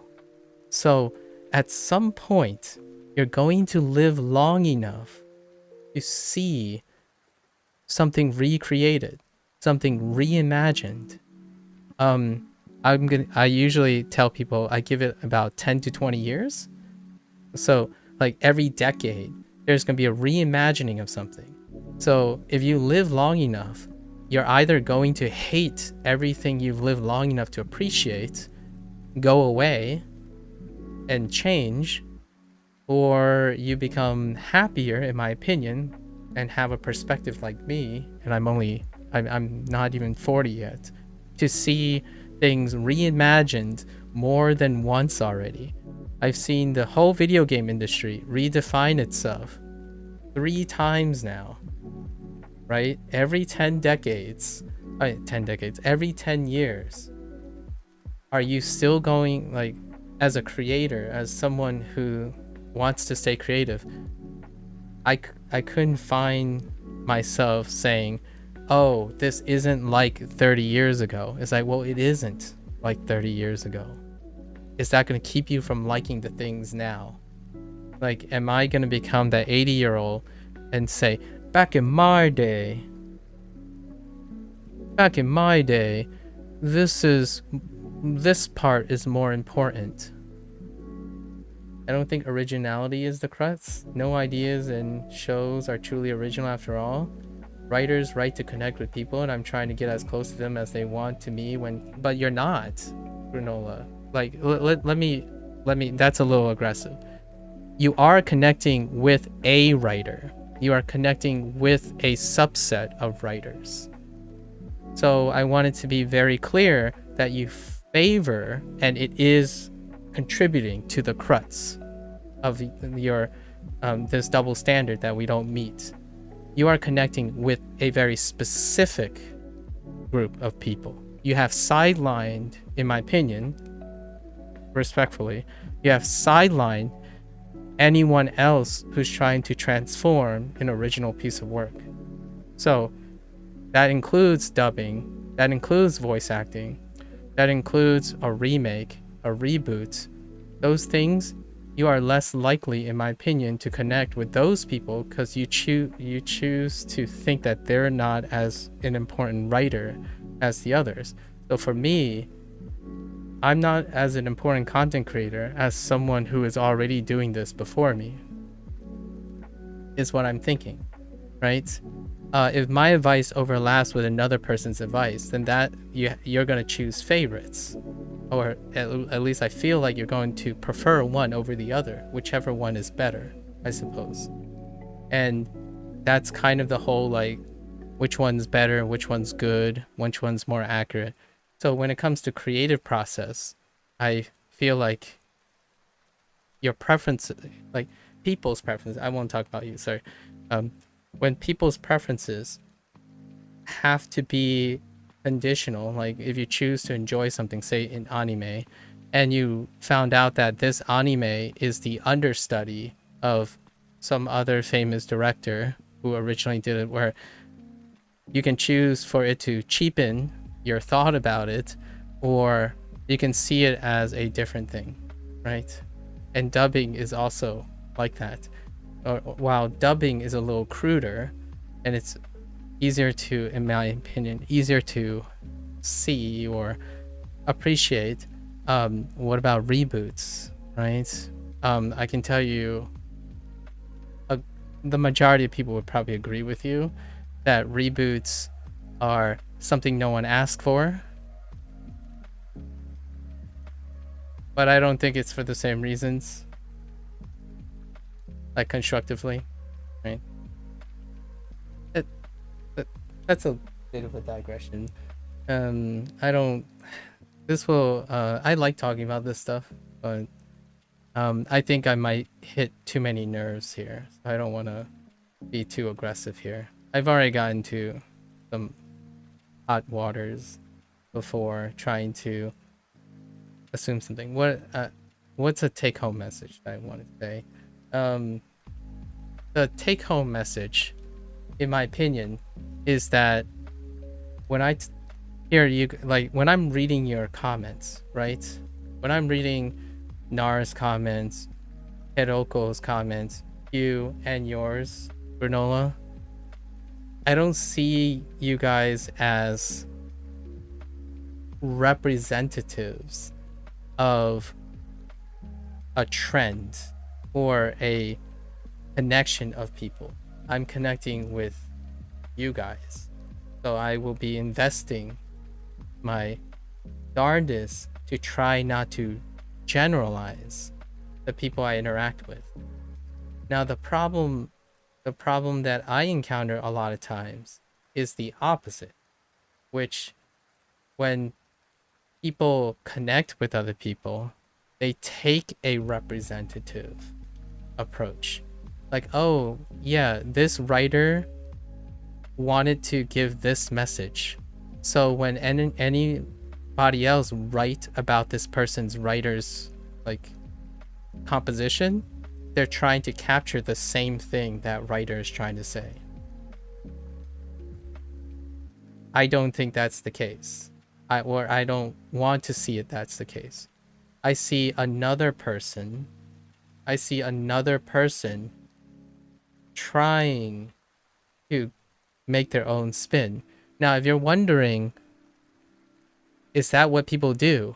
No, they don't, because they're a business, right? For example, anime, pragmatically speaking, in order to not to upset people, they will continue to try to mirror and imitate what they say, because in my opinion, people like Granola and others, they are the more vocal and probably the statistical majority. As in, what I mean is, in anime, when it gets dubbed, the businesses are going to attempt to make the English content like the Japanese content because it produces less friction, and it's likely to be received a bit less volatile. So to me, whenever I encounter in anime or a writer that says, no, I know English too, let's do a English version, I want to oversee an English version and a Japanese version, and these are both my products, but I will trust it with a colleague of mine who they collaborate with, and they produce an English version of it. You can definitely tell when there is an English comprehension and a Japanese comprehension, but that costs a lot of money, that's very risky, and it doesn't cater to people who view that the original is the most important, which I do feel is a very specific case for the passionate anime community. It is not true, in my opinion, for cinema. Cinema, in my opinion, has graduated from this. Cinema does not create this. Like, for example, a good example would be Infernal Affairs. Infernal Affairs. Not only that, they don't even keep the same names, right? Or they don't. And The Departed. I really liked Infernal Affairs, the Hong Kong produced thing, and I really like Scorsese's The Departed. They're connected. This, quote unquote, was the OG. This is the American version, or the Americanized version. Or right now, I'm currently watching a Three Body Problem, right? Three Body Problem. And the OG in 2023 was Chinese. It was by a Chinese writer. And Netflix just released Three Body Problem 2024. And I really like this too. It was quite different. Both of these are quite different. I'm not finished watching this, but even from like the first 4 episodes, there's quite a startling difference between these two. Now, if I were to ask the majority of target audience, they're going to pick which one's better.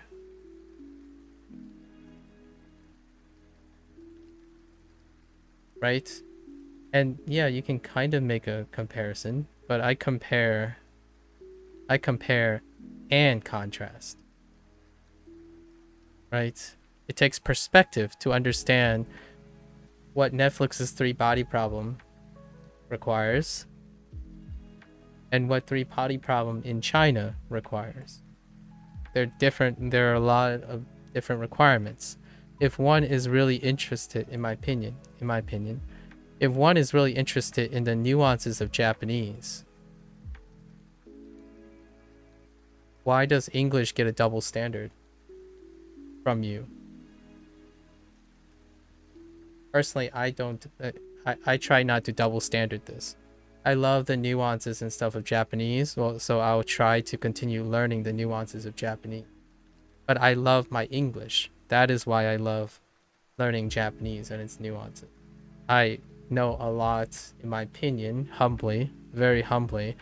I appreciate all the things I don't know about English and the things I continue to learn about English. But it is also one and the same. It's not a double standard. Right? And I don't want to make a double standard for other people. Or I try not to. The key word here is try not to. Right?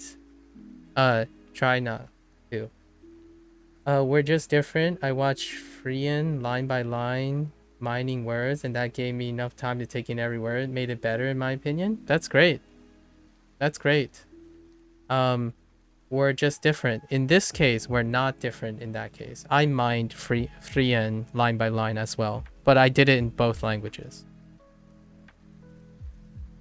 So I did a scene, I mined the entire English, and then I compared and contrasted by mining the entire lines in Japanese. So in the case when you said you watched Freean line by line mining and it gave you enough time to take in every word and made it better, we're the same there. How we're different is that you make an exception for Japanese, but you don't make an exception for English. So that's where we differ. Not necessarily having a lower appreciation for word mining and getting closer to an anime by mining each word. I still do the same. I do not make an exception for English. English doesn't cheapen the experience. It is a different experience that is worth mining as well. That's where we differ, in my opinion. Oh, you were talking to Nar and Hugh. Oh, okay. That's fair. And just so you know, we talked about this earlier. I want to deflate something. Granola, we talked about time. Time is why I can do this. So, before everyone goes crazy about me and saying that I care more about certain things, I have more time. So, we have to keep in mind that the reason why people pick, like, one of the biggest motivators is you are prioritizing what's important, and that's really reasonable. So I don't want to, I'm trying not to make it sound like there's a right way to do things, right? This prioritization is the right way. So you don't have to care about Japanese and English equally. You're choosing what is important to you. So I have to recognize that. While at the same time, it's probably prudent to understand it is a double standard, right? So you at least know that, English, not as exciting. It's kind of dumb, right? It's kind of a parody kind of thing. You gotta go? Take care, Yadoko. Take care. Thanks for sharing, by the way. Let's see. Did you guys talk about Norwegian? I'm gonna guess you're not from Norway because kids in your school can't English? So you're saying most Norwegian classes have English comprehension? That's interesting. No, man, I was surprised how many languages did this man speak? Oh, me? By the way, you are from Norway. Is it true that you learned Danish? You could understand both Swedish and Norwegian. Partially, Nar says. You can understand written, communicate with people, but there's a limit to the comprehension. Wow. So you get some Swedish and Norwegian cross, I see. Like that, so it wasn't like what I expect. Okay, 3 and 1. They're very similar, Swedish and Norwegian, that is. You can understand a lot of the other two, learning only one. Oh, interesting. If you want a good language feel, look at Serbian, Croatian, Montenegrin, Bosnian. It's 4 and 1. Oh, now you guys are really talking about some epic high value language learning. All right. I was catching up on the other side. Sorry. Let me try to read these before I continue doing my Japanese lessons. By the way, today's a review day, so it's a shortened day. We'll chalk this up for a extra video, I suppose. Anything for content, guys. Sorry, not sorry. You used to be a more radical on the must-watch original content, but I've learned after seeing original JP content and translating JP content, original EN content, and translating EN content. For me, each experience, yeah. And, you know, it's if you have time, right? And what's important to you. So everyone has their preferences, and that's fantastic, in my opinion. The reason why we're having this long discussion or like having fun going back and forth and sharing our thoughts is all of us have different perspectives. At least I think that's cool, as long as we can remind ourselves that we can respect each other. I think Granola has a very high preference and they know what they're doing. And in my opinion, Granola's Japanese will always be better than my Japanese, largely because Granola's priorities are not distributed like mine. For example, if you're thinking of a pragmatic thing, I divide my time between English, Chinese, and Japanese even before I started learning Japanese and Mandarin. And at home, I don't speak English with my parents, so I could be practicing English at home or Japanese at home, but I speak Fujianese with my parents. So that's time devoted for something else. If I tried to learn Japanese because I wanted to watch it in the original form, I would quickly lose interest, considering the fact that I could have a better experience watching English dub or sub. Interesting. Actually, so true. I actively avoid watching shows or playing games like that in the language I'm learning because of that. Oh, huh. That's an interesting thought. It took me so long to be able to enjoy English content well enough that I think it's not worth studying it just for that. Yeah, just for that. All of the above. Be greedy, guys. It's not just learning the words or whatever. I still learned so many cultural references in different media that I had no idea usually. You know what's... Hey, Kinorashi. Early today. We're just dragging this conversation so you can slack. Okay. Here's one thing. Have you guys, Granola, everyone, have you guys ever watched a show or a movie that the content is literally different because of the different cultures? So what I'm saying is like if you're learning a language and you're watching a kid's show, right? Like a kid's show. I don't know if you guys are aware, but lots of those kid shows internationally, they actually literally change to represent the cultures. Like, it's really interesting. Like all the little tiny bits that you can pick up. Like, they had to change it because of cultural relevance. I don't know how often you guys watch these shows. Like, Pixar is a great example. Pixar movies. But I've heard of ghost stories. You mean the Chinese one, right? Nar? The one that was originally Chinese? Or are you talking about Chinese ghost stories? Because if you're talking about Chinese ghost stories, I know what you're talking about. Unless it's something else. You're going to have to be a little bit more...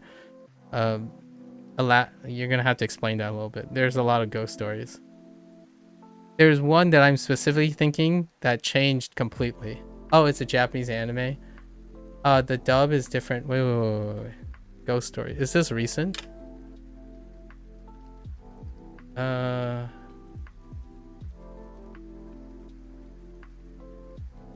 Hold up. No, wait. Yeah.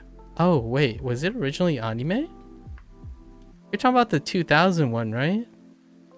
Oh, no. This isn't the same one. Are you talking about the 2000 one? I'm not familiar with this one. It's something else. I'm thinking of something else. It also deals with ghost stories, though. And it's hilarious what happened to the English thing. Because I watched it first in English. Steins Gate dub is very different from its subtitles. Indeed. Steins Gate is very different. Sci-fi is incredibly different most of the time. There's an anime that was a flop in Japan. Oh yeah, it is the same one. Yeah, because it got all vulgar.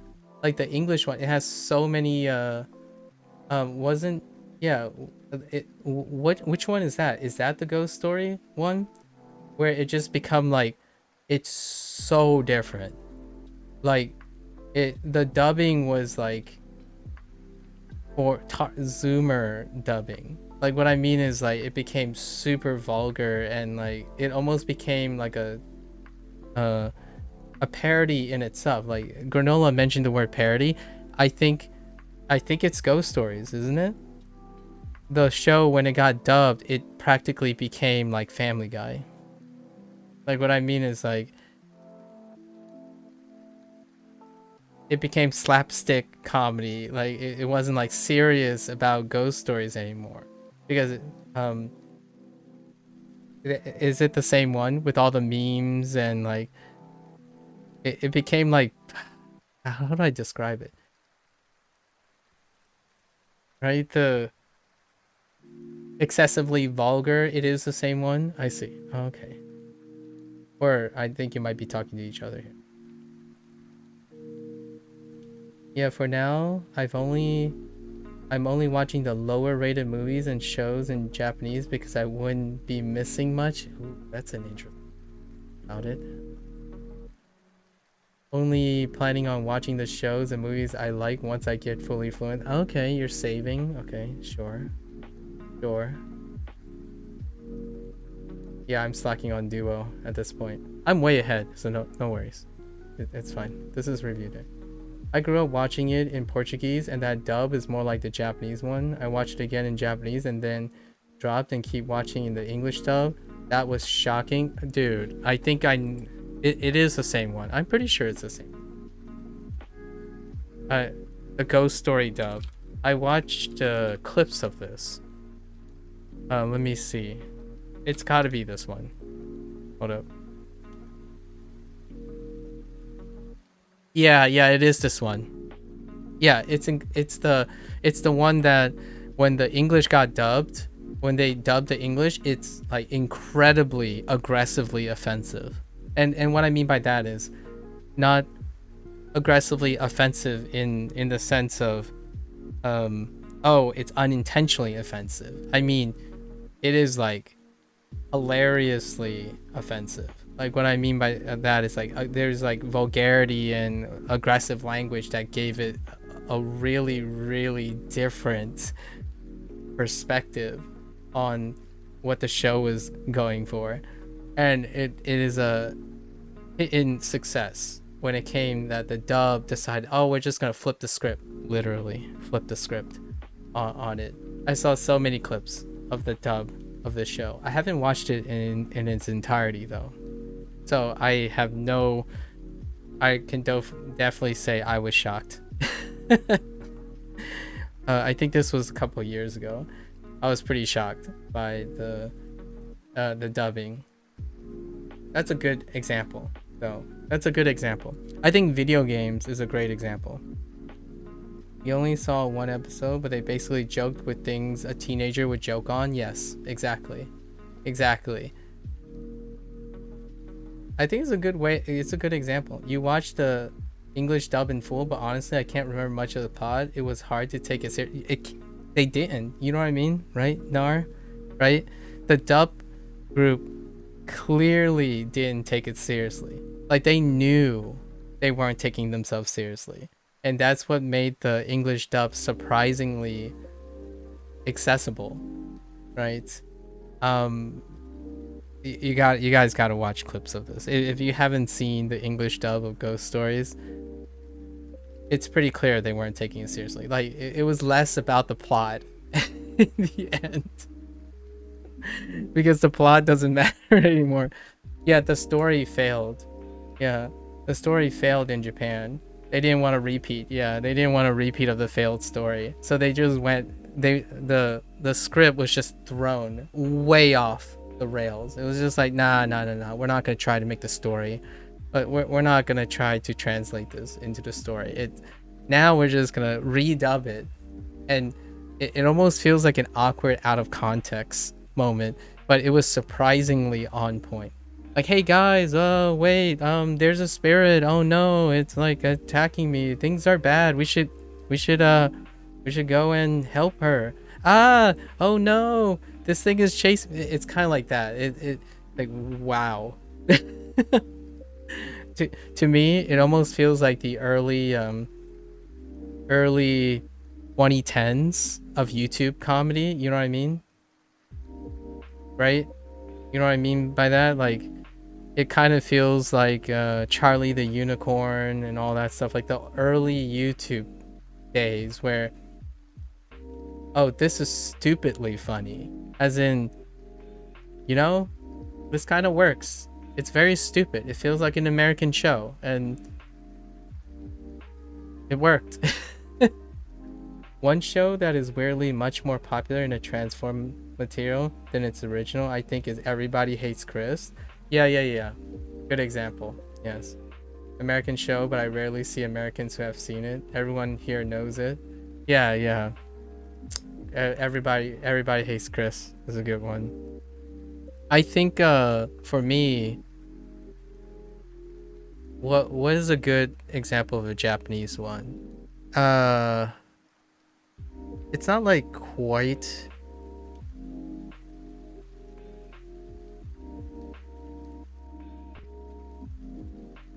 I'm trying to think of like big cinema.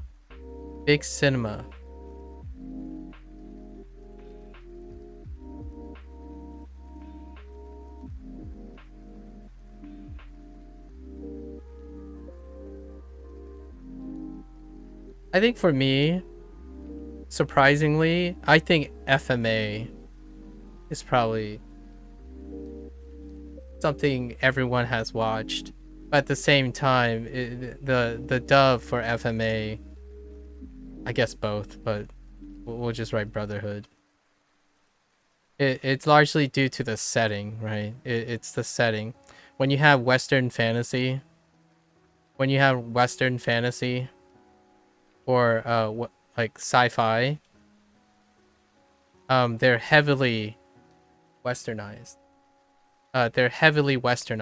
Because of their origins.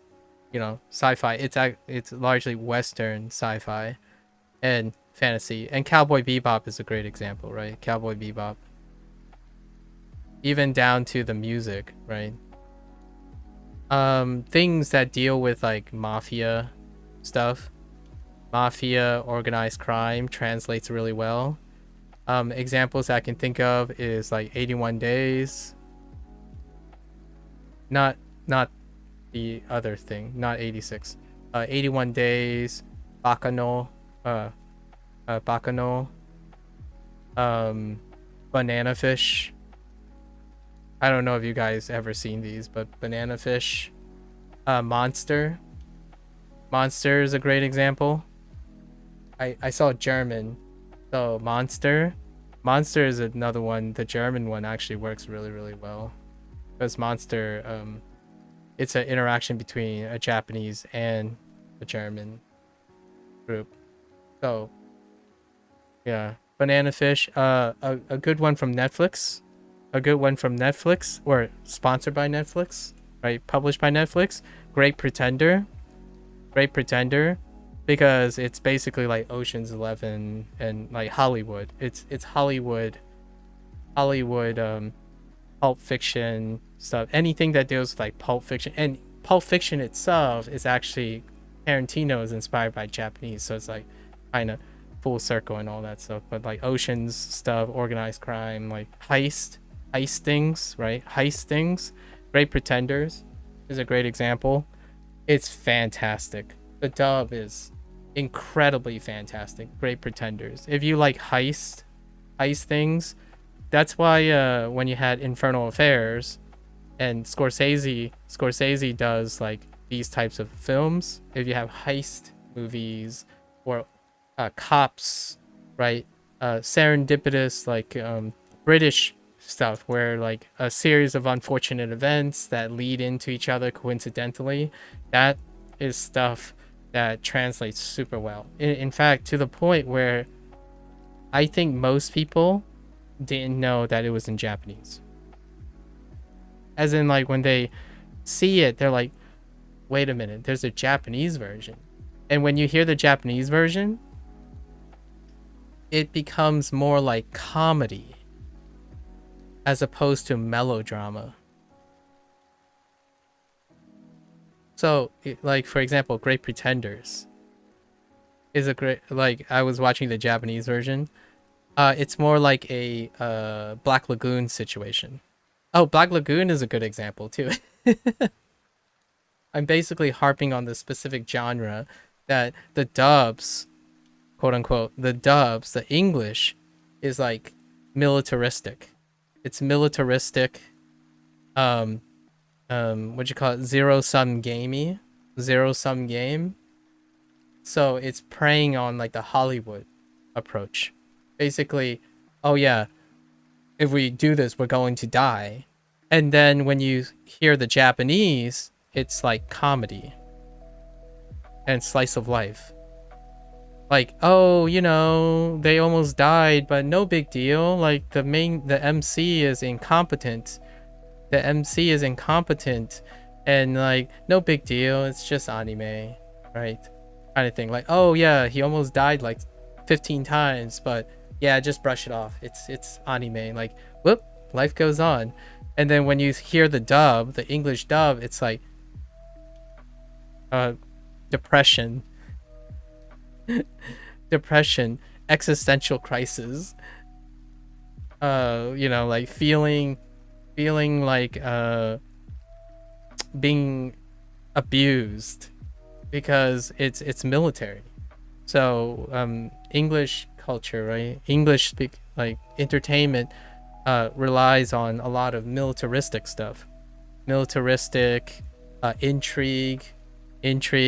You know what is fantastic? Gundam. The Gundam series is a great example of the dichotomy between executing on militaristic stuff versus emotional, like, I believe in stuff. Like this is more like espresso depresso, everyone is dead, you know, stuff, right? Like life, it is what it is kind of thing. This is like racism, discrimination. Like it's a really different feel. I started with Gundam and I watched both, right? And the English is clearly, people know even the typical schools of voice acting and stuff knows how it feels to like reproduce a military feel to things, because war and stuff is a very common vehicle, right? So that's kind of what I mean. So these are good examples where certain English, the culture itself, the culture that's associated with a language legitimately causes the change in the content. A lot of what happens to anime have to do with agenda of the dubbing studio. So yes, true. Some lines and personality people complete. Yeah, true. Well, one could also say it gives the flexibility of the voice actors, right? Let's not forget that the voice actors themselves also want to not be a clone, right? We have to remember that there are a lot of creators involved. Not that you can choose if you want to appreciate it or not, because you don't have to watch the show. Obviously, you don't have to watch the dub. For me, when someone says, oh yeah, this is a big gruffy guy, what does that mean in to a Japanese person, and what does that mean to an American person? They're very different things, by the way. I chose an archetype that separates the two.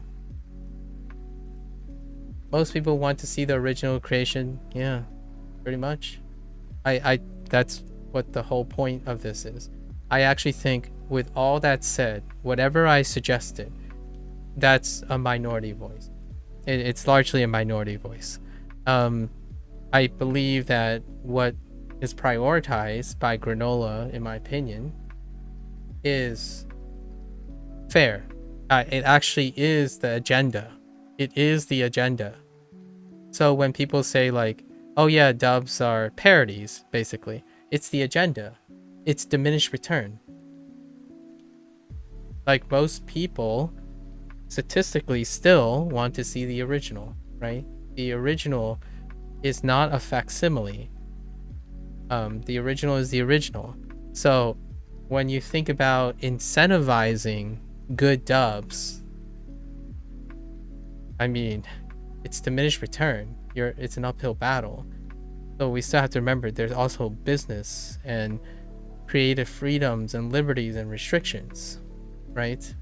A director can have all the most creative ideas in the world, but if they're going to make a sequel to a movie that had a successful original concept, it's not like the director is going to say like, I'm just going to do my own thing and we're just going to ignore the original creation, right? So one thing I have to say though, as a person who feels like they like to create things, I don't want other people to treat me like that. And I also don't want to treat other people like that. So when you tell me, for example, this is the last message I want to give before I go on with my Japanese lesson and then like finish the day off with Chinese. I don't think that the people I talk to are incapable of being creative. Now you might be thinking, well yeah, right? Well yeah. Now hear me out here. Just hear me out. This is my message most of the time. The reason why I say this is because, to me, someone mentioned totem of motivation. Totem of motivation. My totem of motivation is I believe this. I don't think, this is pretty, I should have wrote, I think that the people are capable of being creative. So what I mean by that is, when someone tells me something, I prefer to trust that they are passionate about what they do and that they value what they do. Why is this relevant to what we're talking about now? The idea that someone's creative work is lesser than another person's creative work makes this, for me, not very pragmatic. So what I mean by that is, if I don't keep this idea with me, that I think that the people I talk to, or the people that shares their time with me are capable of being creative, then it would suggest that I will then, whenever someone talks to me, it's easier for me to brush them aside. And still humanly do this. I try not to do this. So for example, if someone comes up to me and they are the 30th person to tell me that I can't learn anything with Duolingo, for example, right? Oh, this comment is just like the last 20 people who said the exact same thing. It's like, is this comment cheapened by the first comment I've heard? And I try very hard to think, no. Let's wait. Let's hear this person out. I really need to try to hear this person out. There is a chance that even if this person is the 20th person to say this, they are capable of being creative. So when someone approaches me with a question and it sounds like 100 other questions, and I have ideas, as in I have predispositions, like, oh, maybe they're going to tell me this and this and this. Let's find out. As in, I've done this for a really long time now. It can go in 10 different ways, but I'll still try my best to continue to believe it can be emergent, creative, as in emergent, right? So even if I knew statistically, which is why I'm still using Duolingo now, it's pervasive through everything I know.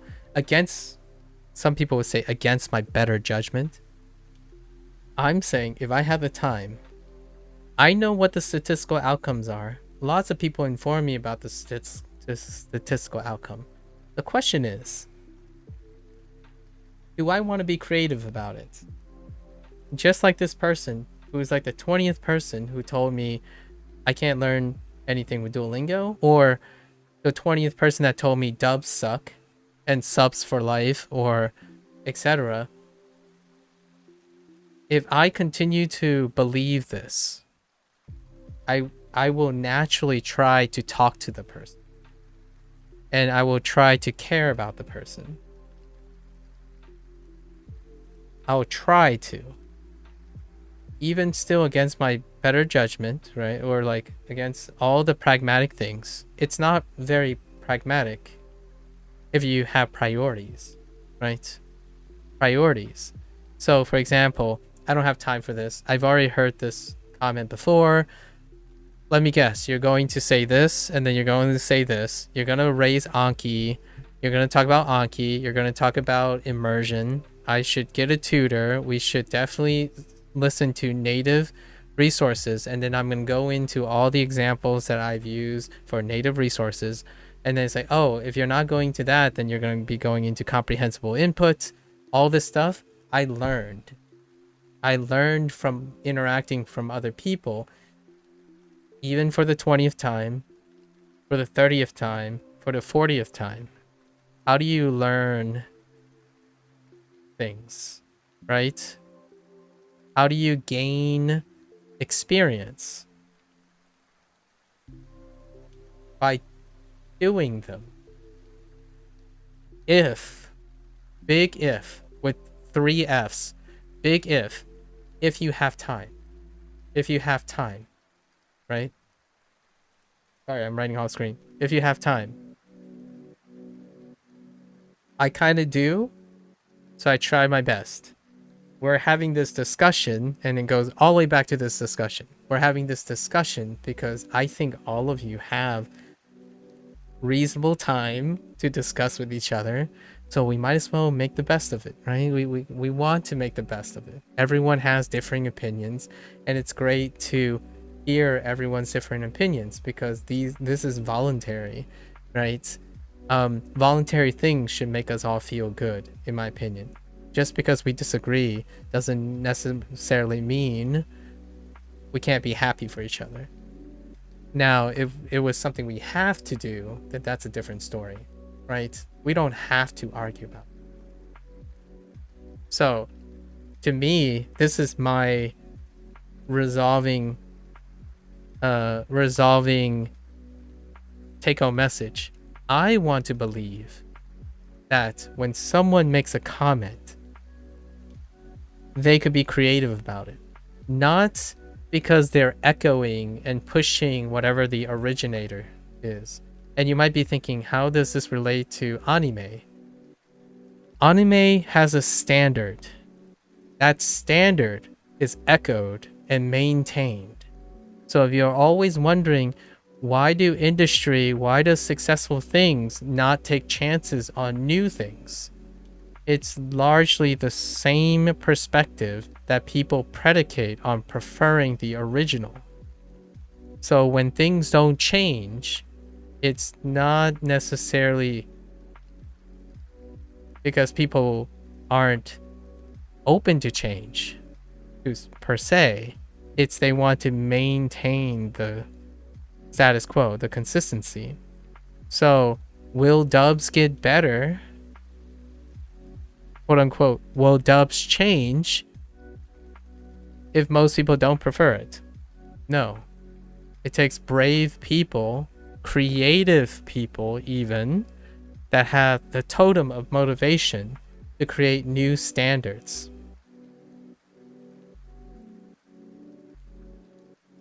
Like, it takes creative people to beat all odds, the totem of motivation, in order to create new standards. If you're someone who focuses on origination, then everything stays preservationist. In my opinion, you're more likely to preserve things. You know, prefer one over the other. Oh, this isn't like the Japanese. Let's just keep it Japanese. Let's just keep it Japanese and it stays Japanese. That kind of thing. And that's the human condition. I'm describing the human condition. So it's not like I'm not immune to this. I'm human, so I tackle this all the time. Like, oh yeah, I love this sandwich. Do I ever want to change it? I mean, the sandwich is really good already. Do I want to change it? Like, I'm in the United States, Asian fusion town, okay? So, yeah, I want my spicy mayo, my spicy goopy mayo ranch dressing on my kimchi tater tots. Does that sound blasphemous? It probably does. I think some Koreans probably just turned over in their bed and heard my voice and is already cursing my life. So, you know, it is just to keep in mind. So for me, your advice, all your comments, my enthusiasm about your comments is that I think you're capable of creative and emergent information synthesizing, not peddling unoriginal ideas or echo chamber stuff. So your opinions are your own, hopefully. I hope that the small amount of interactions that I have, relatively speaking, are with people who have original ideas. Not original in the sense of it has to be different, but original in the sense that you took all the information you had and experiences you have and you created, you know, a new opinion as opposed to peddling what someone else said. I take all my opinions from your favorite influencers? Okay. Alright. Your avatar is very familiar, so that checks out. Somewhat related to the previous discussion, when the Mario movie was coming out, there was this movement of people saying we have to watch the dub since the BR actor was putting on a better Italian impression than Chris Pratt. Oh, interesting. I thought that was a funny way of looking at it. I did watch the Super Mario movie in 2 different languages, but only 2. Yeah, the Brazilian actor. That's interesting. A better Italian accent. Huh. I don't know if Chris Pratt was going for Italian though. I think Chris Pratt was going for New Yorker or Long Islander, as in like Italian American. I don't know if that's was his intent. I actually never seen an interview. Yeah, Chris Pratt had that wave of criticism since he said he really worked on it, and people were saying he just sounded like himself. I don't know if Chris Pratt. I don't know if Chris Pratt is a. Do anyone know if Chris Pratt is like Italian? And what I mean by Italian, I mean, is he multi? Is there a chance he's multi-generational American, but he's Italian? I have no idea what Chris Pratt's background is.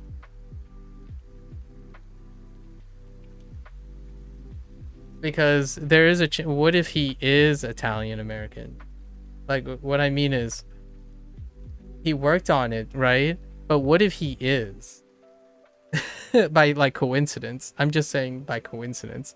What if that's his vision of what an Italian American sounds like? Because I think the how do you say it? The city that they were modeling in Super Mario, the city that they had was Americanized, right? It's an Americanized city. So there is, and then they did the pizzeria thing, right? The pizzeria thing and whatnot in the corner store. So you might think Italian American. An Italian American doesn't sound like an Italian speaking American, right? Which I had the privilege of having a boss who was an Italian who speaks American. And yeah, Chris Pratt doesn't sound like that, for sure. You know, what studying do I do outside of Duolingo? What studying do I do outside of Duolingo? I don't study outside of Duolingo. I do practice out of I do input, I suppose. I do input outside of Duolingo though.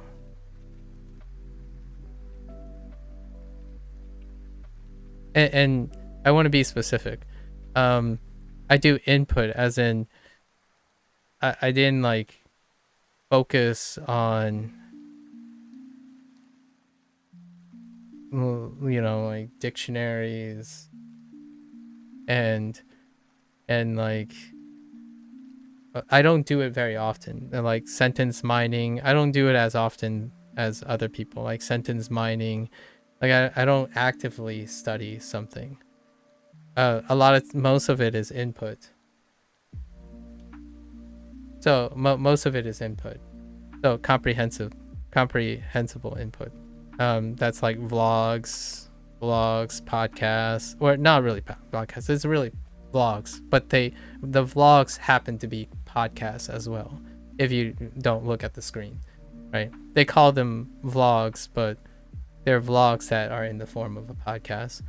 And then like grade readers, technically grade readers, I don't think that's the same as studying because I'm not practicing anything. I'm reading for comprehension. So you either comprehend it or you don't and then come back to it. So technically the most amount of active studying that I would do is Duolingo for now, right?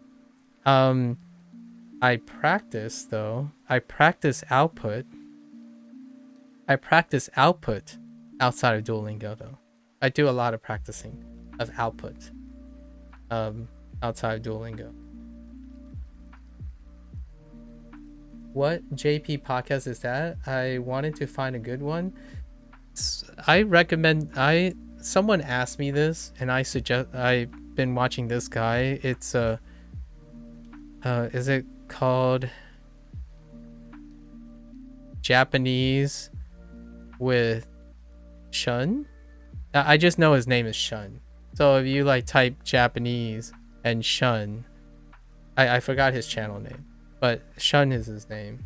He recently, I guess this is a shout out to Shun. He recently passed 100K. He has a very humble thing. He's been doing it for years, but they do like, this person largely focuses on comprehensible input when it vlogs about random things. Like he moves around and goes on vacation and stuff and does interviews in Japan, and kind of he makes an attempt to mark what comprehensibility it has, and he uses Genki as a reference on how comprehensible it is. So like he'll write N5 to N4 maybe. It's like, oh, this is from like N4 to N1, but the average is about like N3, that kind of thing.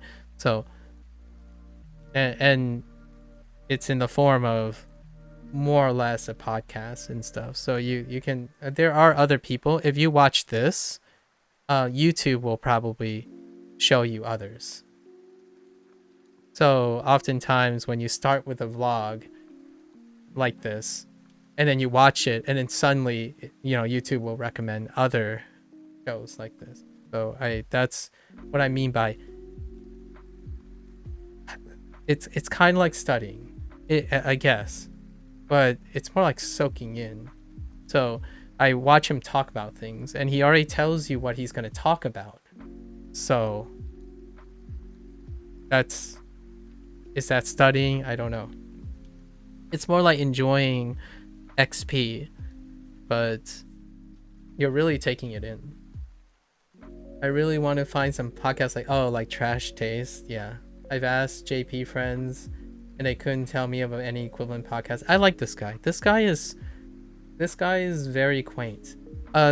Someone else recommended, I don't remember her name. You'll probably end up finding out many of these. There was another, I think it's Comprehensible. She has this person has a more comprehensible Japanese. I think that's her actual title. Like, this is literally the channel's name, Comprehensible Japanese. Someone else recommended this one, and she's very quaint too. She's quite quaint, and there's a lot of related YouTube channels that deal with this one too, and they're both related as well. As in, their approach is to talk about things, talk about their lives, but also be incredibly cognizant of what the level of comprehensibility it is. So that's where I just tune in every once in a while. So that's what I do. And then the rest of the day, right? The rest of the day, I engage in my own content. I'm still learning English. So, right, like I don't stop consuming things in English. English is required for my understanding of like science and other things. I can't do that in Japanese at the moment. If by chance a program is in Japanese and I can use English and leverage them together, then I would do that as much as I can. And in this situation, outside of Duolingo, I'm not studying anymore. Like, I'm not technically studying per se. I'm gaining experience, exposure. So it's largely just exposure, right? And most people would call that input, I suppose. It's largely input. This is usually the time I'm actually concerned about getting things right. I'm not actually concerned about getting things right outside of Duolingo. In fact, Duolingo's double edge is that they're incredibly concerned about getting things right. Like right? Even if it's weird or unnatural, they're still focused on getting it right, as opposed to paraphrasing, feeling out the meaning, right? When I'm learning Mandarin, it's even more like that. When I'm watching Mandarin stuff, I feel it. So whenever I feel it, I start associating words that I see in the subtitles and the sound that I hear over and over again. So then it becomes a feeling most of the time. So the new words I'm learning in Duolingo, it's adding to my feel. So when it like Laogung was all over the place. It was Lao Po and Laogung in the movie that someone recommended who happens to be Chinese, and they recommended the 2010 movie Let the Bullets Fly with Chow Yun-fat. That stuff they keep on talking about. The I guess right now I have about 40 words maybe in Duolingo Mandarin, and it was easier for me to pick up all those words in the conversation because I'm already used to feeling where the words are going to be. And then when I see something like the event is happening, I'm expecting all those things. And that's kind of what's happening in Japanese. So when you're watching a vlogger or a podcast that focuses on comprehensible inputs, you can frame all the things around. Kind of like watching Severin, right? The anime Severin. I watched the English already. And now I'm watching the Japanese. And then I'm watching the Japanese. And then I'm watching, and then follow up by watching English. So the thing is, I'm comparing and contrasting the two, like scene for scene, because I really like the show. And it's helping me understand English complexities and Japanese complexities at the same time. So am I studying per se? There might be some studying involved. Like I might look up a word that I don't know. However, I'm not drilling. So the thing that I do really less of because of Duolingo is I do little to no SRS outside of Duolingo. When I start stream, I do active recall, which is part of SRS that people are underutilized, right? And then I do it on my own time. Like when I'm walking around, eating dinner, watching a movie or something, I'm actively recalling. So my SRS is just the recall portion. And then Duolingo continues to provide the SRS. Like, oh, here's the word again. Here's the character. Let's associate them together and whatnot. And pattern recognition and all that stuff. And from time to time, maybe once a week, I look at a new grammar structure or something. New grammar structure. And that's fine. How often, in my opinion, how often have you used the common language English? Say we're all common English language speakers, right? How often do you form complex clauses while you're speaking in English? So oftentimes, grammar comes very, very late. When I'm very interested in, you know what? This came up a lot. How do you contract two independent clauses by interweaving a transitional word in this language? Then I am motivated to look up more grammar, right? So this may be like once a week, possibly.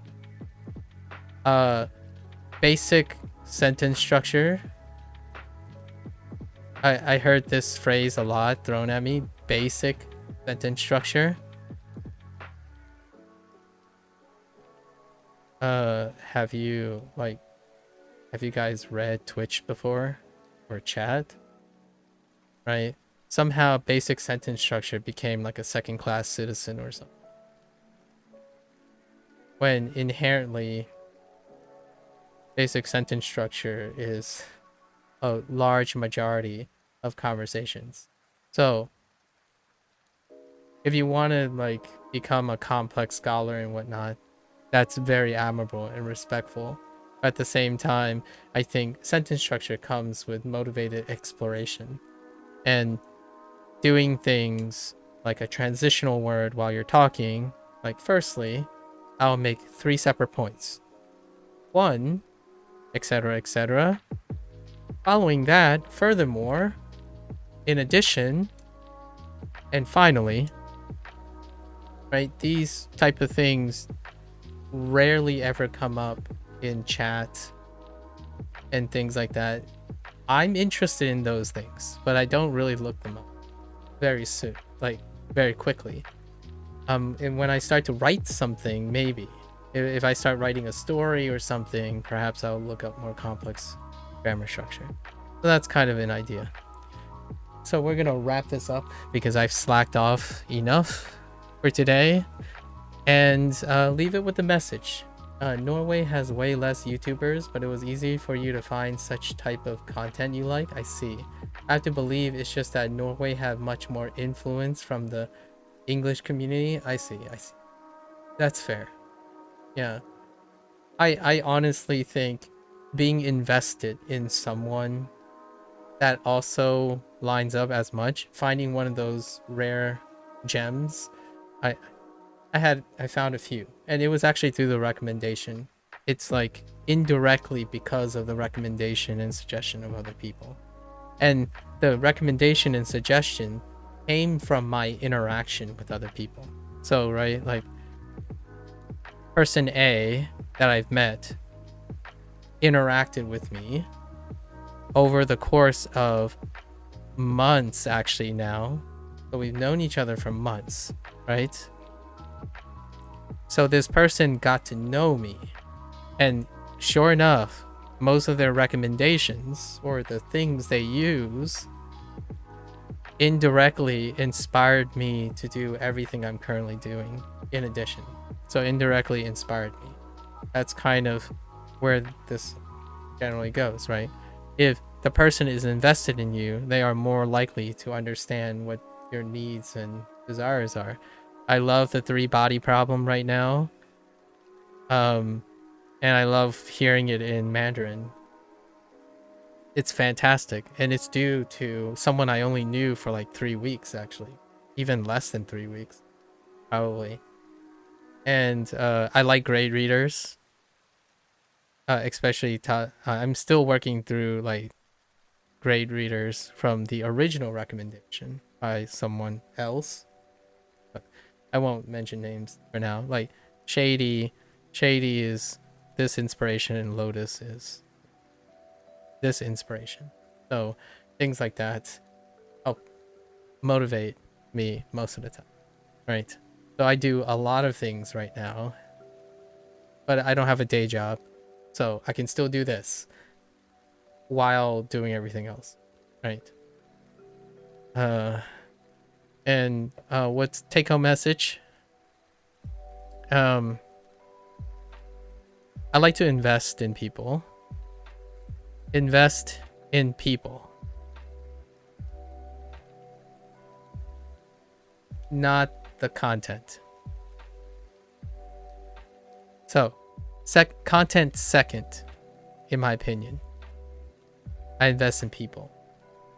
So, if the content is not original, say, like to relate everything that we've talked about, if it's not original, that's irrelevant. I'm investing in the person.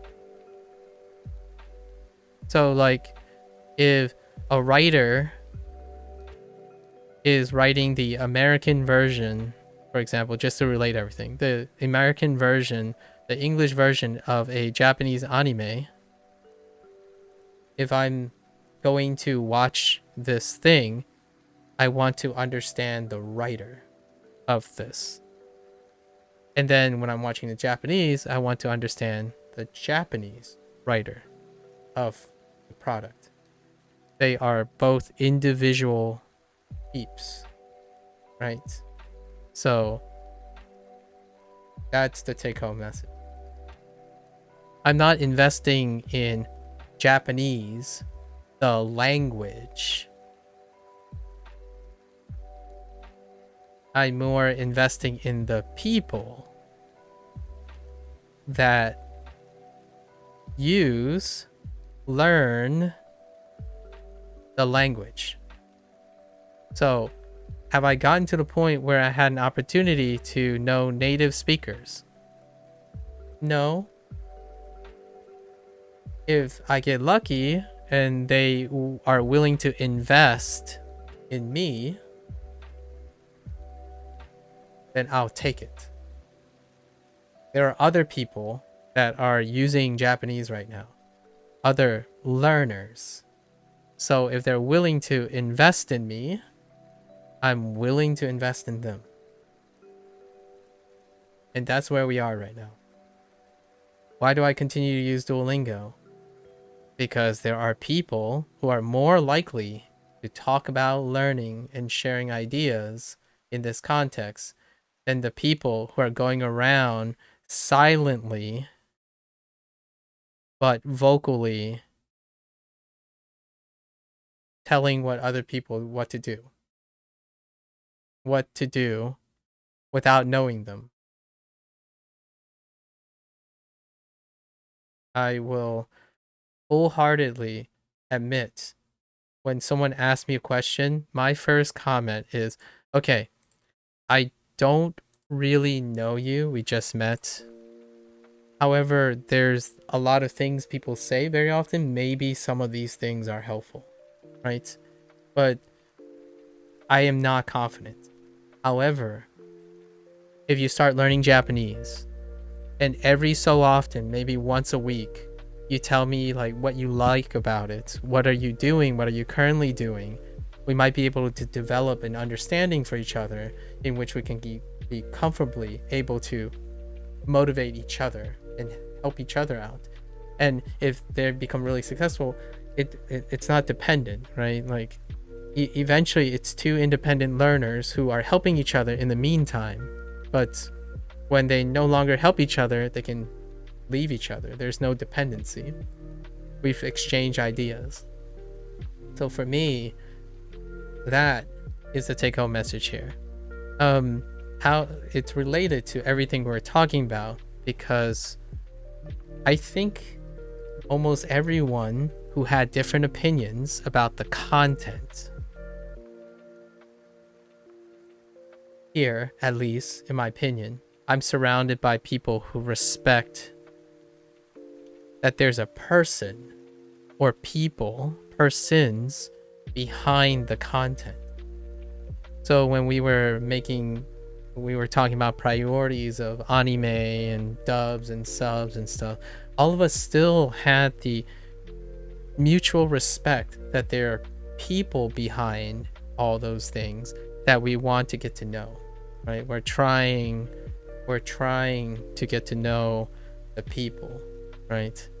As opposed to making the content define the worth of the person, at least in my opinion. So the take-home message here is, even though from time to time, right, it's a human condition to save time by saying, oh yeah, you're probably like all the other 99% of people, or statistically you're more likely to do this, and what's in that, I don't have time for this kind of thing. Like, oh yeah, this is the 30th time I've heard this. Not so important. If time permits, I like to believe that I try not to do this to the best of my ability at the moment and try to invest some time, because the more you do, the more connections you have, and as much foresight as a human being can have, you have no idea how successful the person you connect with can be, or how much they can benefit from your connection. Yesterday, just to tie one last thing, yesterday Granola asked me, like, how can I afford to do this for however amount of time? And I'm gonna say, well, the savings came up, right? The idea of savings. And it's like, well, yes, you could say that. I am on borrowed time, so eventually we're gonna have to think about that. However, for now, the reason why I'm in the position I am, in my opinion, is that I continue to invest in people. It's so arrogant, in my opinion. It's almost foolishly arrogant if you think that you know exactly what the person is going to amount to with or without your influence, as in with or without your investment. So for me, again, I try my best. I'm not always successful, and sometimes I fail myself and disappoint myself for sure, to connect with as many people, because that is where the luck comes from. You just have no idea who you're helping. You cannot see the future. That one thing could be like a strange anecdote. Could be a random wedding invitation because you came across path and you left an impression on their life, and then you randomly get a wedding invitation. And am I going to go to it? Of course I'm going to go to it. It's a person's special day, right? So that's kind of, I could have thought of a more pragmatic situation, but I think it's pretty wholesome in that way. It's like, really? Me? You want me to be part, like, to go to your wedding, even though, like, we talk once a year? That's kind of the idea. So if you have time, in my opinion, if you have time, right? It's a big if with 4 F's. If you have time, investing people is the wild card. And just, you won't know. It's very difficult. Which, by the way, I don't want to make this sound too negative. It can go the other way too, right? Ignoring people. You just don't know what will happen if you decide to ignore someone, right? But let's focus on the positive for now. It can go any way. The idea is I'm willing to bet. I can't spell bet. I'm willing to bet on anyone who's willing to give me the time of day, and not at all. For the rest of my life, I'm perfectly fine with that. You know, that's legacy. So that's the take-home message. It permeates everything I do. Like, for example, it's hard for me to call something garbage. It's hard to say things like, this is the worst thing ever. All these things come up all the time, but I can't resonate with those people because someone worked and made things free, even sort of perspectives like, this is garbage, this is the worst thing, it never works, everyone is the same, oh, all you people are similar. That's the type of thing that I won't be able to resonate with, but I have to accept that it's faster to think this way, right? It's more efficient, and efficiency is king when you're talking to people who are limited with time. And I acknowledge that with granola and whatnot, because that urgency is very real. It's incredibly real. I'm speaking from a privileged situation because that privilege came with luck. And my luck in life was built on investing in people. I invested forward. In fact, to the point of my detriment of my health. I sacrificed my health for the most part early in life, investing forward in people, which generated luck. And now I'm in this position. Not a life hack, just say attempt to share a different message that maybe not a lot of people hear these days because they built their own dream. You know, the phrase is, I built my own dream, right? I can't say that. I really can't say that. I didn't build the dream alone. I didn't get here alone. At least in my opinion. Like, we're talking about philosophy and stuff. I got here on the backs and efforts of quote unquote my predecessors. So how could I ever say something like the original is always the best? Right? This tool is always going to be the GOAT. Duolingo is always going to suck. It's not too far from there. I think people are creative. It takes investment. Time is both a bane and a positive. Like, how you use it. So I think people can change. I think people can improve. They can grow. They can evolve. Like, there are a lot of things people can do. So I prefer to even to my detriment sometimes, to invest in people.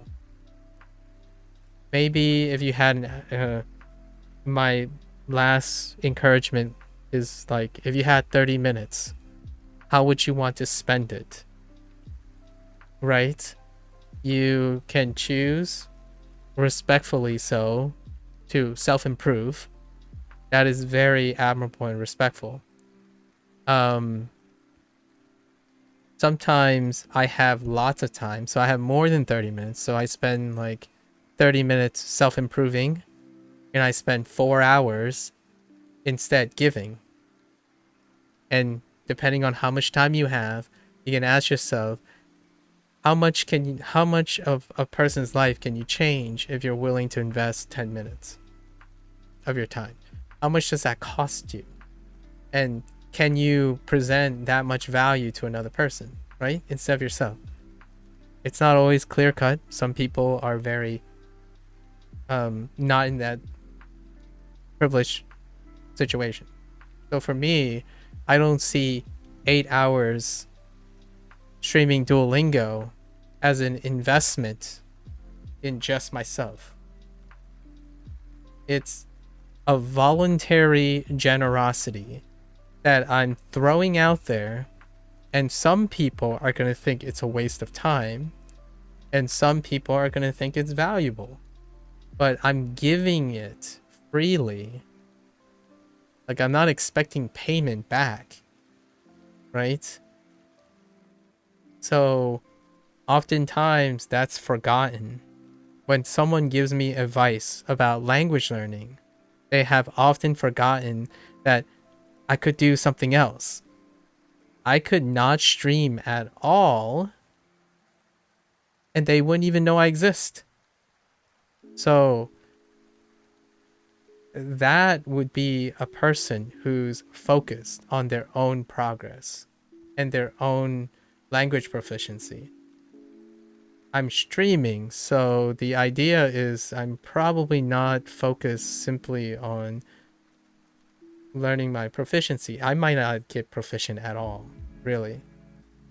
But I sure as heck am not going to think it's a waste of time. Things I voluntarily choose to give is gift. It's not a waste of time. So that's probably my last message. Ask yourself, right? Ask yourself, how are you using your time? And what is the the pragmatic potential of what you're doing? If someone told me today that they live nearby me and they're having trouble walking, like getting some exercise walking, like, hey, if you're comfortable, let's spend 15 minutes and go on a walk together. Let's do it. Why not? And that's 15 minutes less that I can spend learning Japanese. But it is generally, for me, almost always worth investing in a person first. I don't care if that person goes off and forgets about me. That's fine, right? Like, someone literally asked me one time, I don't want to go here. Like, I don't, this is so troublesome. I'm having anxiety about it. And I literally got in the car, drove to that place, and drove them there and tried to show them that, hey, it isn't so bad, is it? right? That is the take-home message here. I will continuously favor the person over whatever the content it is, right? Because the source of all the content, the inspirations, the advice, your well-being is what's contained in that person. So it does backfire for sure, but I'm willing to take that. So that's the take-home message. Invest in people, right? You'd be surprised how tolerant you become after that. Anyways, that's a good wrap. And I'm gonna take a quick bathroom break before I finish my Japanese lesson. Thanks for listening and hanging out, guys. Really appreciate it.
And I totally forgot to read the last comment.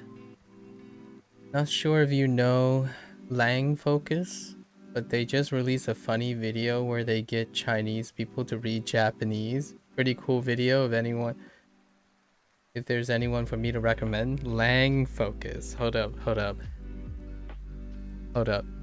I'll write this on a side, and I'll check it out this evening. Lang Focus. Holy, that's a big channel. Oh, I've seen a few clips of this guy. If it's the same one. Yeah. Can you link Nar, if you're still here, can you link me the video itself? Twitch takes links. So perfectly alright.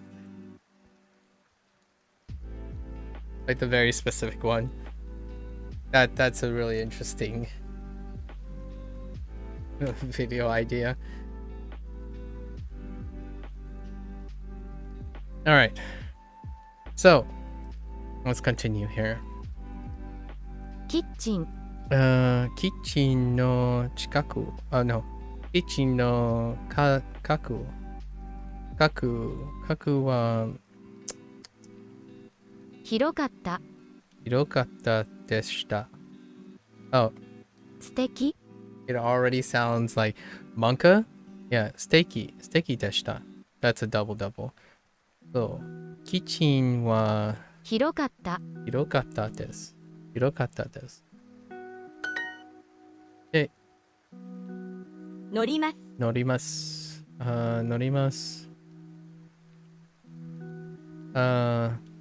東。今月。間。午後。Okay. ソファーはokay. ソファーは大きかったです。大きかった And テーブルはおしゃれでした。おしゃれ。田中さんの旦那さんと話しましたか？田中さんの旦那さんと話しましたか？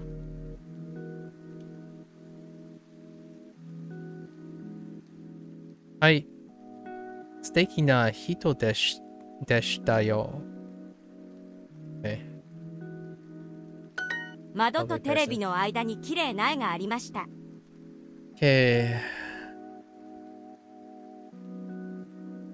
Right. 窓とテレビの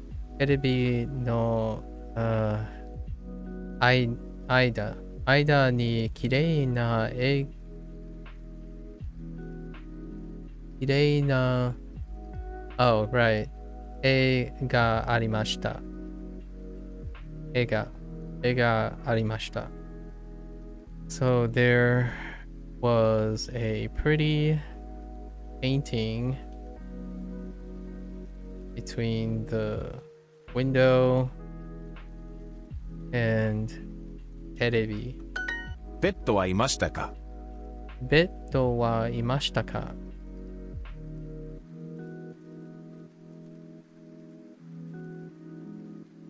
犬が3匹いました。Oh, yeah, fair enough. 可愛かったです。壁にいろいろな写真がありました。3 pets, 3 dogs. 壁にいろいろな写真がありました。Okay, sure. There were all sorts. Okay, all sorts of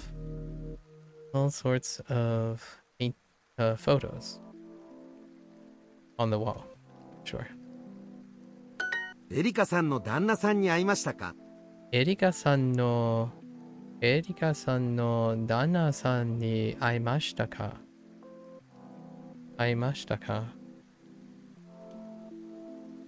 ？Did you meet Erica's husband? Donna さん。晩ご飯はまずいチキンスープでした。Okay.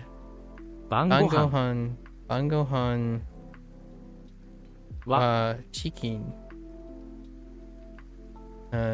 Oh. 晩ご飯はまずいチキンスープでした。まずい。はい。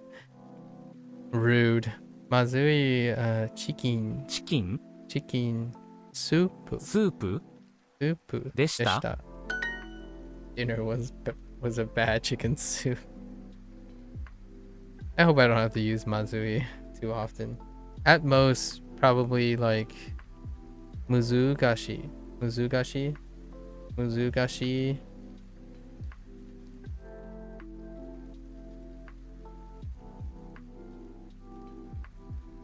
Maybe like yokunai desu. Maybe yokunai. I don't know about Mazui.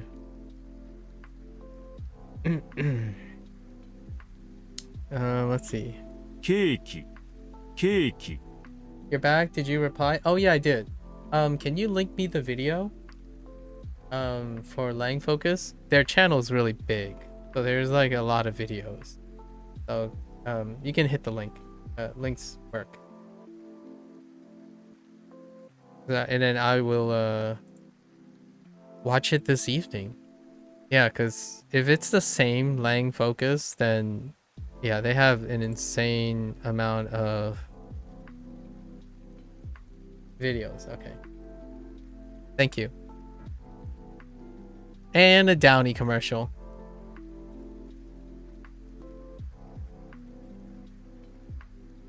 Holy. Downy okay. makes clothes softer, fresher.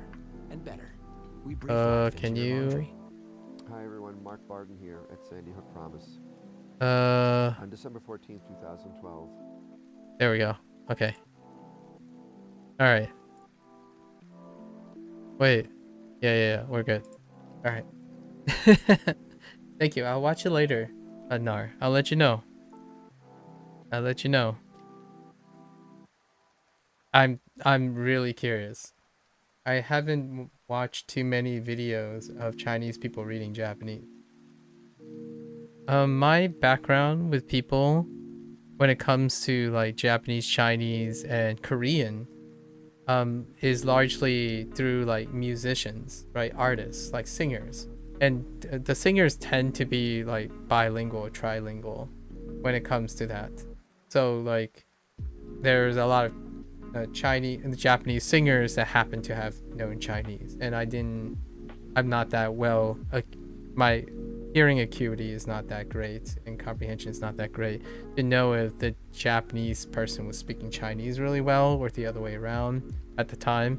But generally speaking, I remember listening to a lot of singers, and those singers tend to have those two languages associated with them. If not, they would have like Korean and Chinese, or Korean and Japanese. Like there'd be pairs, and occasionally there'd be a trilingual person. So they already had proficiency, but it would be interesting to hear.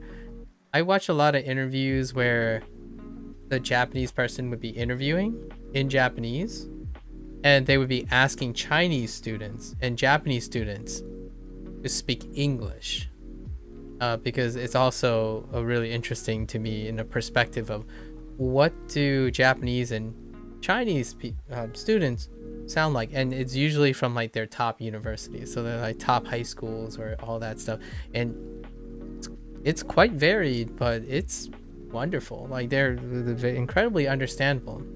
Now if I were to take on the perspective that Japanese people and Chinese people have, their English is not that great. Like what I mean by that is it's very, very heavily not nuanced. It's kind of awkward at times. However, as a not Japanese or Chinese person, I'm sure I don't have to tell those students at all. Their standards are probably higher for themselves than even my standards for other people who are speaking English here, because the variability is more appreciable. The culture is closer to the language, in my opinion. So I don't think I have to tell them that. I think their English is incredibly Chinese and incredibly Japanese, and I kind of like that. I like the way they sound. You can hear, like, now that I've done enough Japanese, you can hear the Japanese in the English, and that's pretty cool. Like now, if I walk outside and if I go there, or maybe there's a Japanese person who happened to be visiting or touring, I might be able to tell the difference between a Chinese person speaking English and a Japanese person speaking English. And that's pretty cool. Like the opposite. Because obviously, it's pretty obvious that I'm an English speaker who speaks Japanese, right? So many people have already raised that comment. I mean, that's legitimately a meme at this point. Like, oh yeah, typical English speaker. Like, yeah, it works the other way too. And it's kind of, I think it's cool that their English sounds like Japanese. It makes the dots are connecting in my head.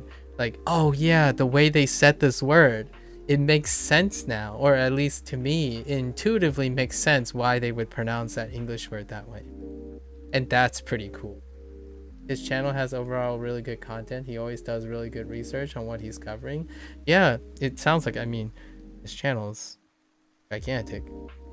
I imagine his content speaks for itself, right? Yeah. So I'll have to do a little bit of cursory dabbling into his content. Does he run a company now? Like, what I mean is, does he run a business? So his channel is probably a business, right? It has editors, filmers, and like a collective group of researchers and what, right? Yeah, their mistakes. Yeah, their accents. Like R.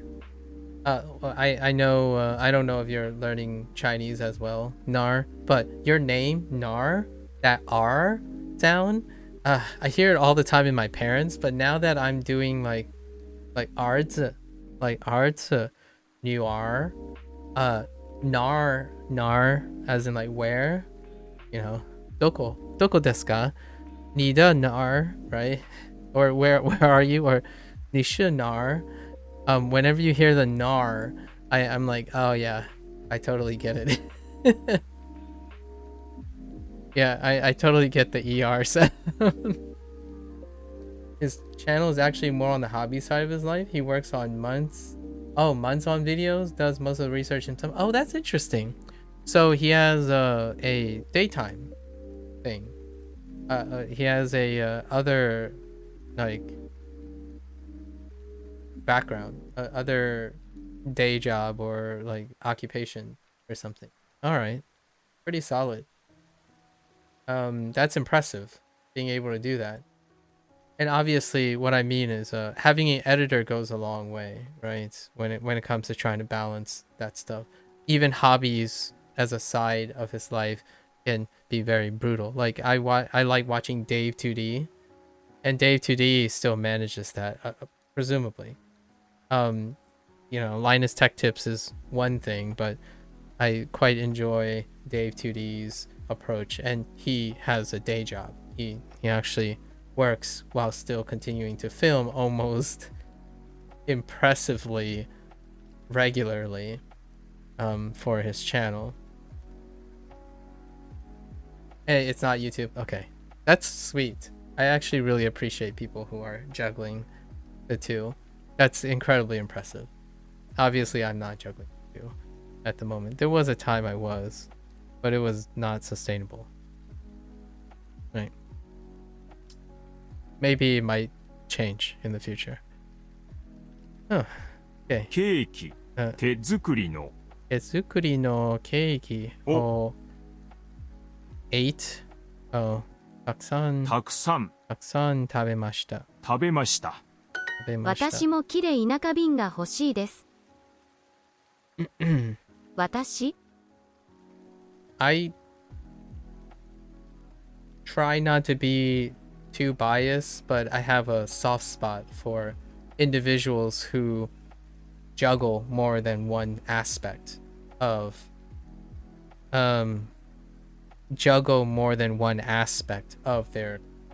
their lives. So to me, when I see a content creator, I want to see not just a content creator, if that makes sense. I like individuals who are juggling more than that, and it could be something as things like, oh yeah, this person also has a family, if you know what I mean. So like when I watch video games, I find the perspective that people who have other things that aren't completely closed off into the internet culture to be incredibly grounding. It helps, it resonates with me a lot more. So people who are like family oriented, like those who are raising kids and juggling ventures with their loved ones and stuff while making content. It frames a lot and influences a lot of the way they present information or engage in things. And I like that personally because it provides a balance as opposed to being exclusively on the internet. It kind of not necessarily warps the perspective, but it closes someone off to other possibilities. The internet can be very proficient and rigorous at sending someone down one line of thought, very, very rigorously. So it's the difference between someone who likes to play video games and also juggle all of their other aspects of their lives versus someone who plays video games and they do it like 24 hours straight, always focus on being good and beating the next competition, right? That's the perspective I'm talking about. So like, I'm not learning Japanese to get good. I'm learning Japanese because I like Japanese. That's the perspective shift. I don't have to learn 2,000 kanji in 1 year to pass N1 in 1 year. Like it's a race or something like that. I don't need something to give me everything because everything is not on the internet. I don't need, like, these things I don't need. When you're on the internet long enough, it feels like everything on the internet is all you need. People keep asking me things like, where are your motivations? How do you stay motivated? How do you stay disciplined? How are you doing this for so long without needing to make money? It's all outside. It's behind the... I have a life outside of this. So those are the things that provide a lot of perspective. And I feel that it's become increasingly obvious that that's not the default people think of anymore. So when they think about like this person putting out a video, they immediately think they know everything about the person and they assume everything about the person, largely due to what they see in the video, not making the obvious assumption. If you have to assume anything, one of the obvious assumption that used to be an obvious assumption anyway is that this person is way more than what's on their channel. And it's still true now, for better or for worse, actually. A lot of times people feel betrayed and get surprised when the person they see in their favorite content was not everything, right? I'm sure there's some streamer out there that record every second of their lives so that they can show you, but when you're preparing something and you're streaming, even when you're doing a live, you're preparing for it. And I made sure to tell people that. I don't only do this. The things I choose to stream is because they're appropriate for streaming, right? And I'm not going to tell people that I'm not absolutely exhausted when I stop streaming.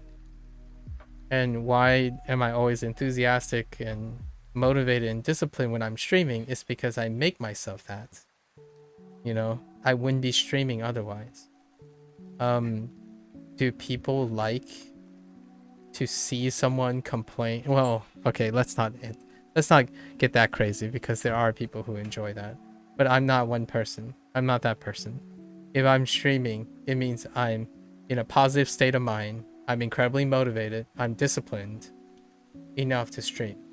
If I'm feeling terrible, this is a hobby after all, right? If I'm feeling terrible, it's making me feel terrible. Then you're not going to see me anymore, right? At least that's how the logic dictates. This is what I'm giving for free. I'm giving willingly for free. So it would be counterintuitive to give something I can't give. That is, in my opinion, a difference between someone who's creating content for the sake of creating content versus creating content because you're free to do so. And that's also the difference between wanting content creation to be a job versus maintaining something in addition to content creation. And that's kind of like length focus, apparently. And most of my content and influencers that I follow are people who are doing more than that. So there's no conflict of interest. There's rarely a very evident conflict of interest between what motivates them in making the content versus what they need to do. And even those people on interviews and stuff, they open up about sometimes they have to step away because the content that they were making have become something that they needed. And those are the type of people that I resonate with most of the time. I don't need to do this. And yet, that doesn't stop someone from coming up to me and say, oh, you need to become famous. So here's some clicks. It's like, oh yeah, you're the only reason you're streaming is because you need exposure. And that's kind of the world we live in right now. So I have to be really, really aware of that. I don't need to be doing this. There's no need to be doing this. I don't need to learn Japanese, right? I don't need to satisfy anyone. I want to help people. I want to share experience with people. I think there's not enough of that going around. Human beings are incredibly resourceful people. When you need to do something, I'm sure you'll come. I like to believe you'll come up with more than just, I need to go on the internet as a way to fill that, right? You're going to take all the information, synthesize it, and come up with your solutions and test them. At least I hope. Instead of banking on the wisdom, perhaps, but solely on the wisdom of wherever it is.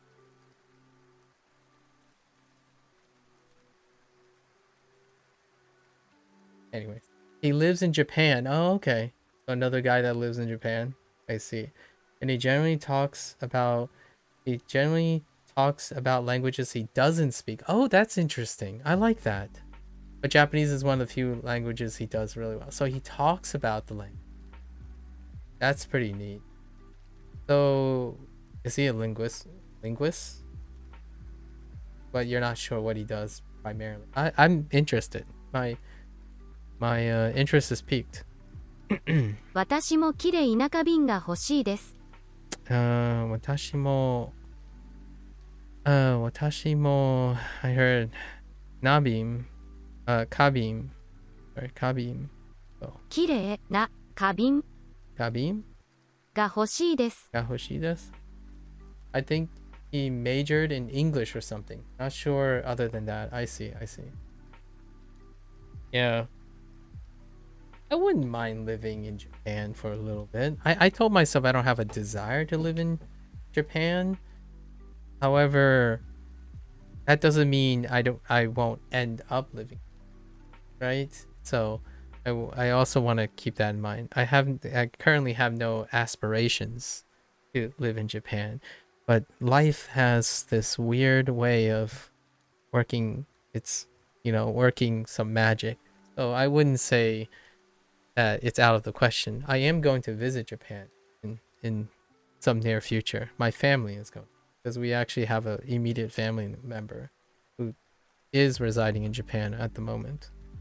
私も綺麗田舎便が欲しいです。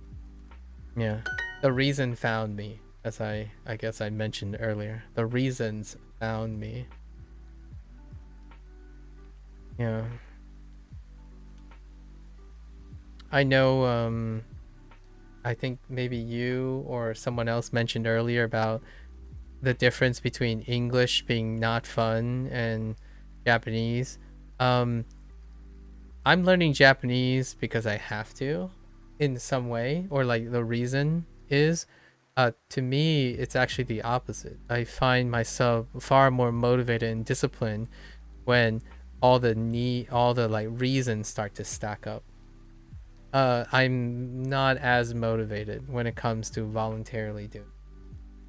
So that might be something that I don't think a lot of people feel vibes with them. I like standing up to the occasion versus whatever suits me. So if we ever met and the first thing I would say is, have you eaten yet? And then you would say something like, oh no, I haven't. It's like, well, my first inclination is, what do you want to eat? Because it's irrelevant what I need to eat. We'll have to eventually eat. So if we both starve, I would eventually have to suggest something. and that alleviates the need to be considerate. However, most of the time, I like when I'm around people who make decisions. It's kind of nice, at least in my opinion. That means that they have priorities and stuff, and I like to help them with those priorities. I don't have too many priorities myself, other than like eat and sleep, right? Japan looks very cool, but also the people I see living in there are in a very different reality from me. The main people I see about that are YouTube. Yeah, that is a great. That's a definitely a great thing to keep in mind. That many of the representation of people who are residing in Japanese are living in an incredibly different situation. And of course, I am too. So, you have to keep in mind, if you're already interacting with someone who is either voluntarily or have sustainably become a content creator, you have to keep in mind their situation is probably unrelatable. And it's a great way to ask if you have the opportunity. I already answered this question a bunch of times, right?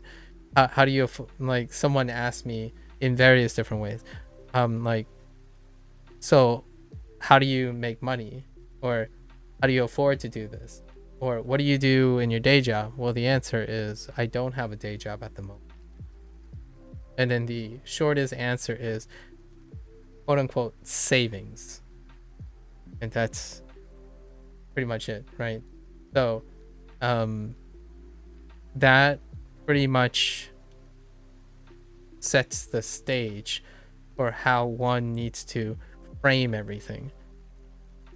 I don't think I'm gonna come out and say this again, because most people keep thinking that I don't say this, that Duolingo requires a lot of time. Is it time well spent? For most people, probably not. Am I using Duolingo the same way most of the people you're reading online are saying? The answer is no, right? You still have to remember that I'm a broadcaster. So, are you telling me that all the people that gave you advice about saying Duolingo sucks and it's not good for fluency and stuff, are all those people in my situation? Like do they meet my situation? So then ask yourself, how does that apply to me, right? So it's ironic that so many people that offered advice and I offered the contrary, they refuse to believe that I'm not in the box that they fill, right? If you read it on a thread and stuff, I would understand. Like, if I go on a thread and I don't stream and stuff, it's like, oh yeah, what is the best way to do it? I probably skip Duolingo too, because it's not for the purpose. Like, I would be looking for something for a different purpose. There's a reason Duolingo is on my screen, and it's for all the reasons that are irrelevant to the people who are offering advice. What am I sacrificing for the efficiency gained, or by, I don't know, using your favorite premier proprietary thing that you can probably get copywritten struck immediately? Pimsleur, probably. It would come up pretty often. Pimsleur, right? You might throw in LinQ or whoever's influencer's favorite thing, who they work for. Like, LinQ is a good one, or like, but whatever their product is, right? So gotta keep that in mind. And I appreciate that you are able to see that too, that they're in a very different reality. Like, I kind of enjoy PewDiePie's new things, right? Now that he's in Japan, he started a family. That's really wonderful to see someone who's able to step away and come back, right? And still be as presentably genuine, right, as one can be. I like Magnus, which Magnus recently collaborated with PewDiePie in Japan because PewDiePie was climbing, right? So, relevance. 昼ご飯は It's funny. I think it's really funny that now that works to my disadvantage too. The thing that you're saying, the different reality, it doesn't stop people from associating the reality the same way too. So like, okay, I'm on Twitch. So obviously now I'm immediately like every single Twitch streamer. And that's how you get approached. That's what cuts efficiency, right? Or like becomes efficient.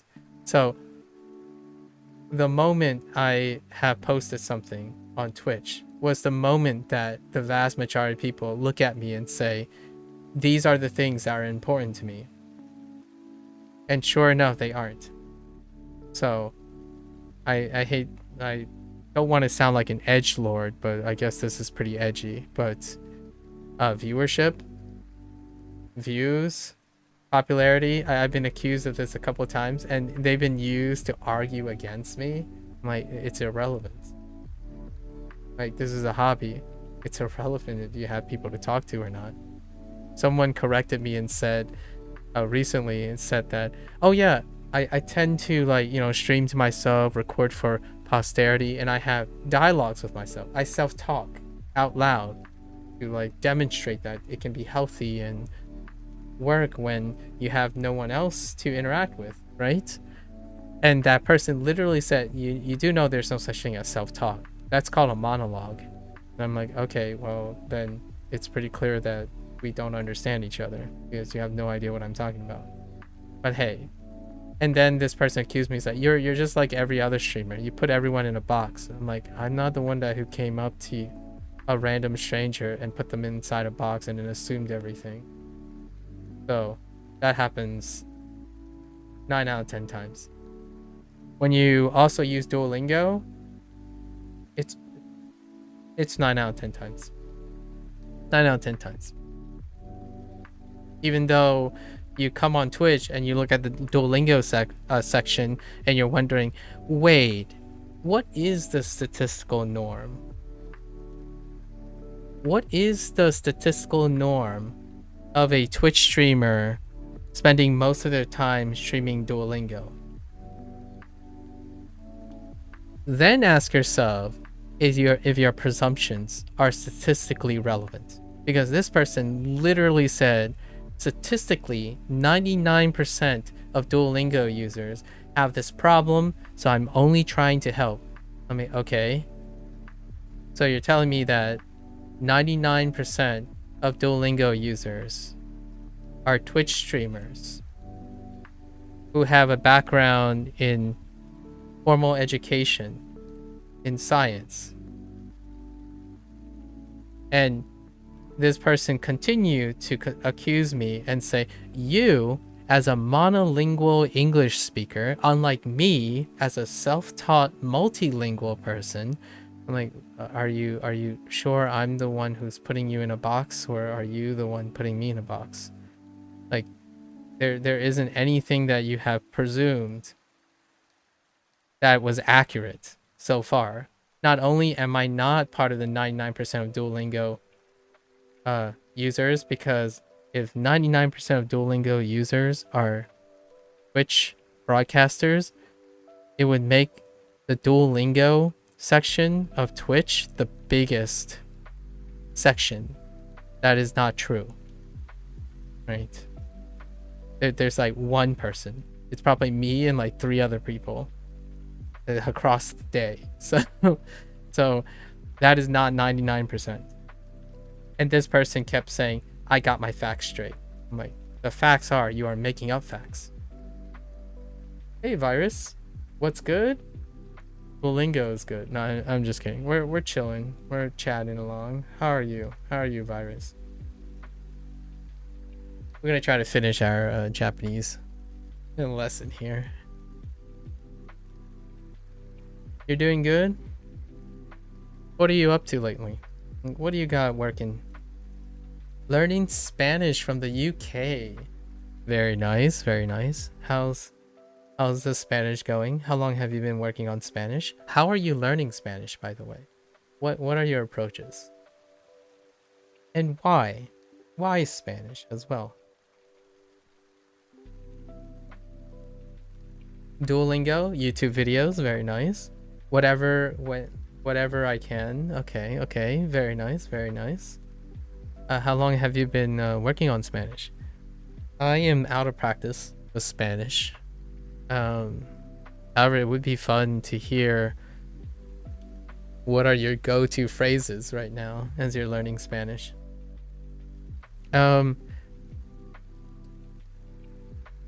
What is a go-to phrase for me? I like que lástima. Quiero el a mi casa. Okay, fair. Yeah, I want to go to my house. Fair enough. Que lástima. Que lástima is probably an expression I like. What a shame. What a shame. Like, oh, drats. Que lástima. Your go-to Spanish phrase is no mames? Mamir. What is mamir?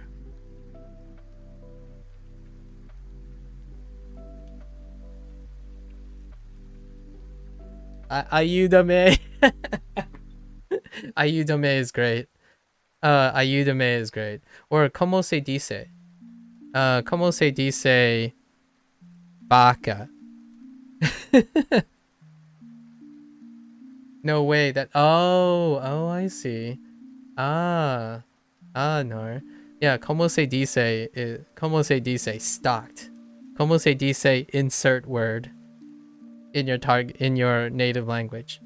How do you say, basically? How do you say? Oh, I see. Well, like, no way. Okay, like, get out. I just wish Duolingo supplied more for grammar and didn't only go like 5 words for one topic.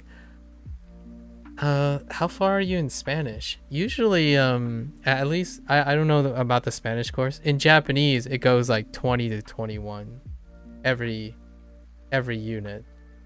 So it's kind of pretty okay on the Japanese side of things. In the beginning, it's like 10, but at some point it goes up to 20 plus.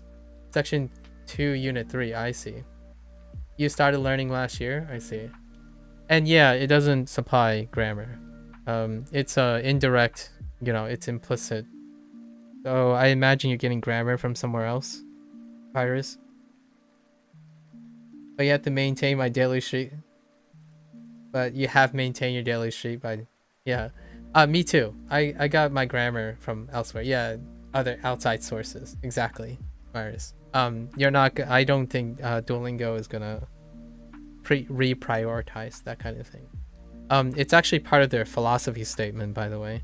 If you go on like, if you ever read the blogs from Duolingo's people, it's secondary. It's secondary. So they de-emphasize that quite a lot.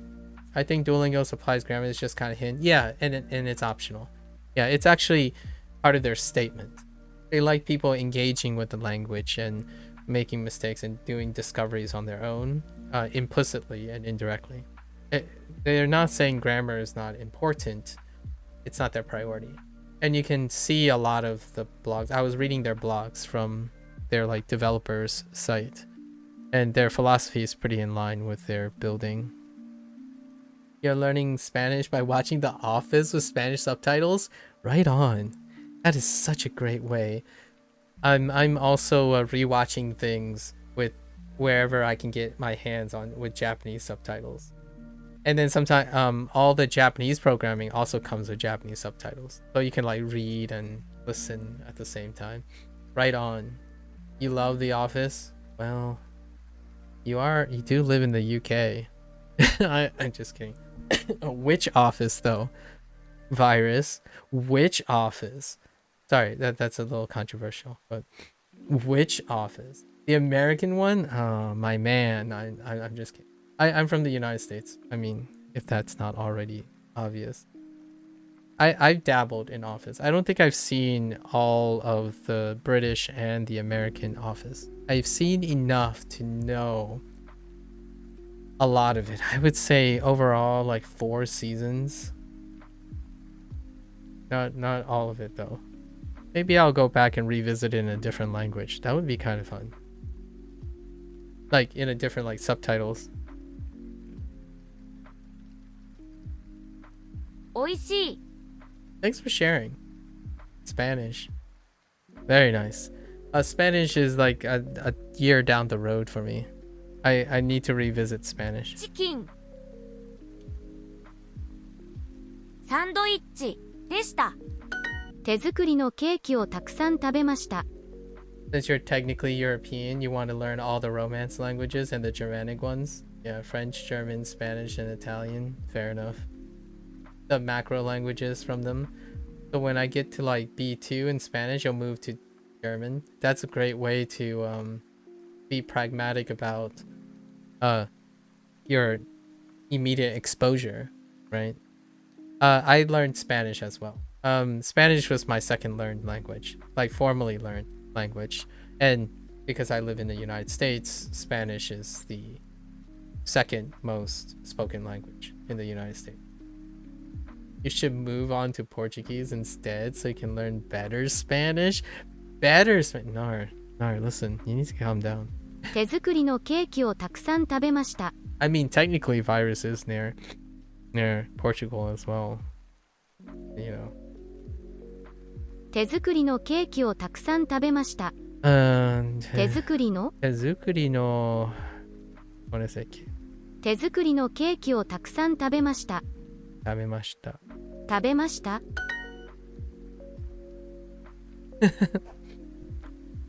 Virus is going with the macro languages, the higher. I mean, unless, I guess if you're in the Americas, you could make an argument Portuguese would be the next one. When it comes to Spanish and Portuguese, there's no politeness. I'm fighting a war, man. Well, it goes without saying that here it's Spanish, obviously, and Hispanic Spanish as opposed to Catalan and etc. Right? So, not gonna lie, I'm surprised there are over 500,000 Welsh speakers. Oh, are you also? Oh, okay. I was just about to say, are you Welsh? Okay. Oh, hey, I met someone that would love to talk to you about being Welsh. We know another person who's on here. Cozy. Cozy is probably doing something. Cozy, at least I think, I don't know what they identify as, but they are very, very into talking about that kind of thing. Oh, you mean on Duolingo? Yeah, that's fine. But you're Welsh, so that is I would love to hear your English accent. I'm just saying, I have a soft spot for that area. Speaking of accents, tell me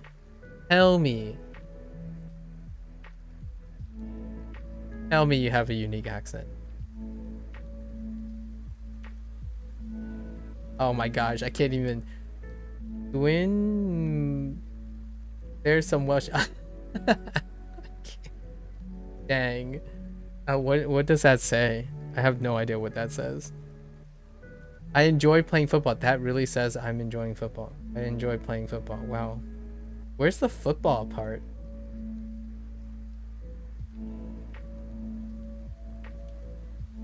Which one's football in that sentence? Oh, droid? Pel being ball? Oh, okay. Okay. I see. Tell me, do you have a Welsh accent when you speak English? I kind of have a droid. Okay. Like droid. Pel droid? Oh, you don't? Oh, come on. What's the fun in that? You have a very British accent. Can you like? You're no wizard. Oh. Okay. All right. Fair enough. A British accent is pretty cool too, but it would be cool if you had two different accents. I'm just kidding. You can do a Welsh accent, but I don't have a. Okay. That's fine by me. That's pretty cool. I can't even do a whatever my parents' accent is.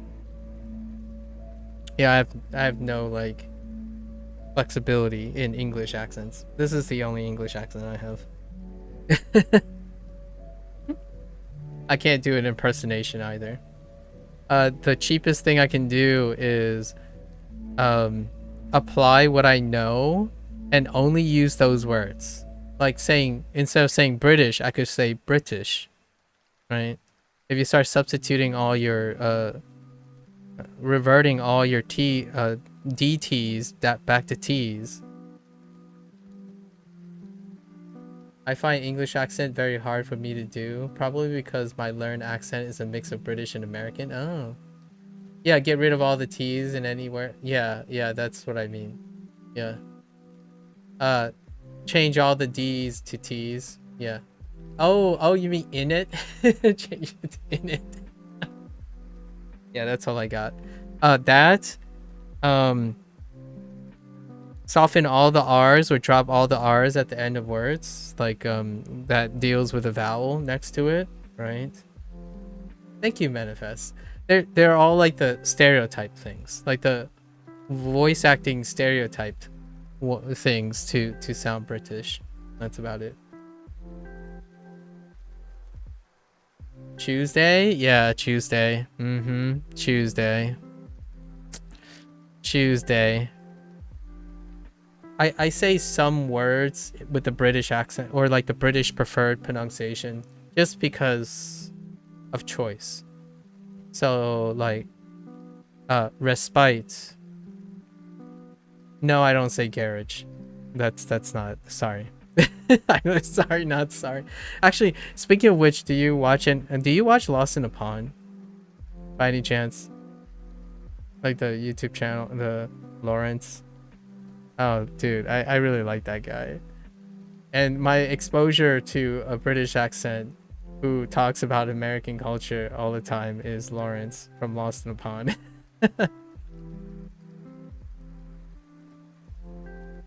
Tuesday. Man. What's Thursday?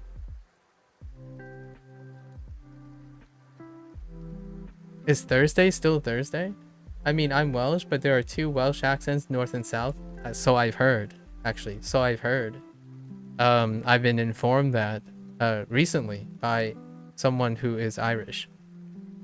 Or like who's like in that area. And they were talking about all the like idiosyncrasies of it. Languages, not accents. Oh, two languages. Oh, okay, that's fine. Yeah, I think in this case I know what you mean still, because we were talking about like dialects. We were talking about dialects and accents. We were comparing and contrasting dialects and accents. I won't say which ones I'm from for privacy reasons. Obviously, yes, understandable. Understandable. I respect that. You don't want to get doxxed. That's understandable. I also exercise discretion and advise people to exercise discretion for sure.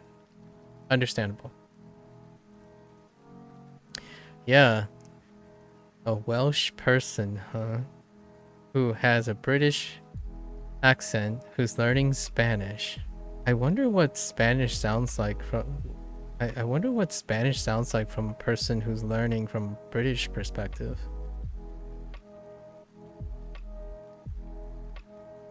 It's even rarer, in my opinion, to find people from the UK wanting to branch out than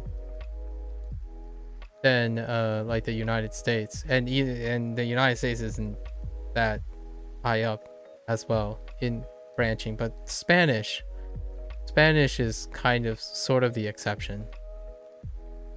You know, as opposed to like other countries, obviously, virus. So because English dominance, right? The whole like English common language thing. Spanish is Spanish, Espanol is Espanol. Well,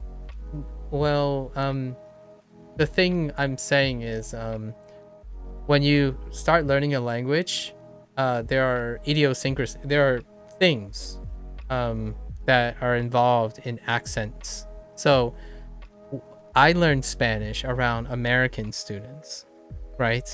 That is going to sound different, even if it's Espanol, like whichever type of Espanol, from a person who has a different accented background. It's kind of like a Japanese person being able to tell if it's an American who's learning Japanese initially versus a British person learning Japanese initially. Like in terms of Mandarin speaking, I can hear the difference between a British person and an American person speaking Mandarin, even though I'm not quite Mandarin competent, because my reference are my parents. That kind of thing. I assume Virus is just focusing on Spanish on Duolingo, which is neutral Spanish or whatever that means. Oh yeah, that's true. I'm not talking about that though. I'm considering switching over to German because it seems simple, but I'm not sure I would prove wrong. So if you're talking about Duolingo, there is something to take note of. The Duolingo's German course, at least I think, if you're still talking about Duolingo here, I think from other people's experience, it's incredibly short. Like it's really short. So I'm not sure if that will fit into your, or like it's shorter than Spanish. So like Spanish is Spanish is a flagship. It's one of the flagship courses. So I think you might need to find other resources, like other space repetition system for German. German language is harder for English speaker than Spanish, statistically speaking, as in it will take you longer. Yeah, that's a uno momento. Cuento. Interesting instead of por favor. Oh, 5? Okay, fine. I'm surprised. And you went with uno momento instead of un momento. Interesting as well. No worries. I'm also getting a chance to practice my Spanish too. Yeah, un momento por favor is probably what my old 10-year-old rusty Spanish is making me think that's what I would go with at the moment. I haven't practiced Spanish in so long, so this is kind of fun. And I'm not trying to critique you or anything. Oh, you just translate on Google? Ah, I see. Here's how that sounds in Spanish Plus. Un momento. Interesting. No.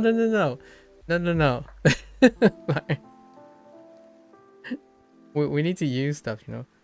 Spanish Plus being Portuguese. If you were confused, okay, I see. Spanish Plus, man, Nar, you're really fighting a war there. Those are some fighting words. Spanish Plus, huh? Okay. 手作りのピザ。ピザも少し食べました。ペット少し食べました。 You really do be fighting a war, Nard. Those are some fighting words. I hear the Portugal-Spain border is like Ireland and Northern Ireland. Ooh, jeez. Here I thought you guys were gonna go hard and say Korea, North Korea.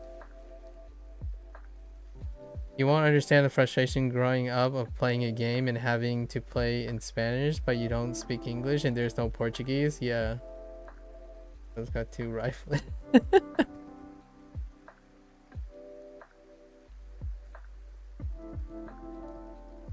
Okay, okay. Let's keep it civil, okay? Civil. I understand. It's fair. That's a fair point, Nar. That's a fair point. It's a fair point.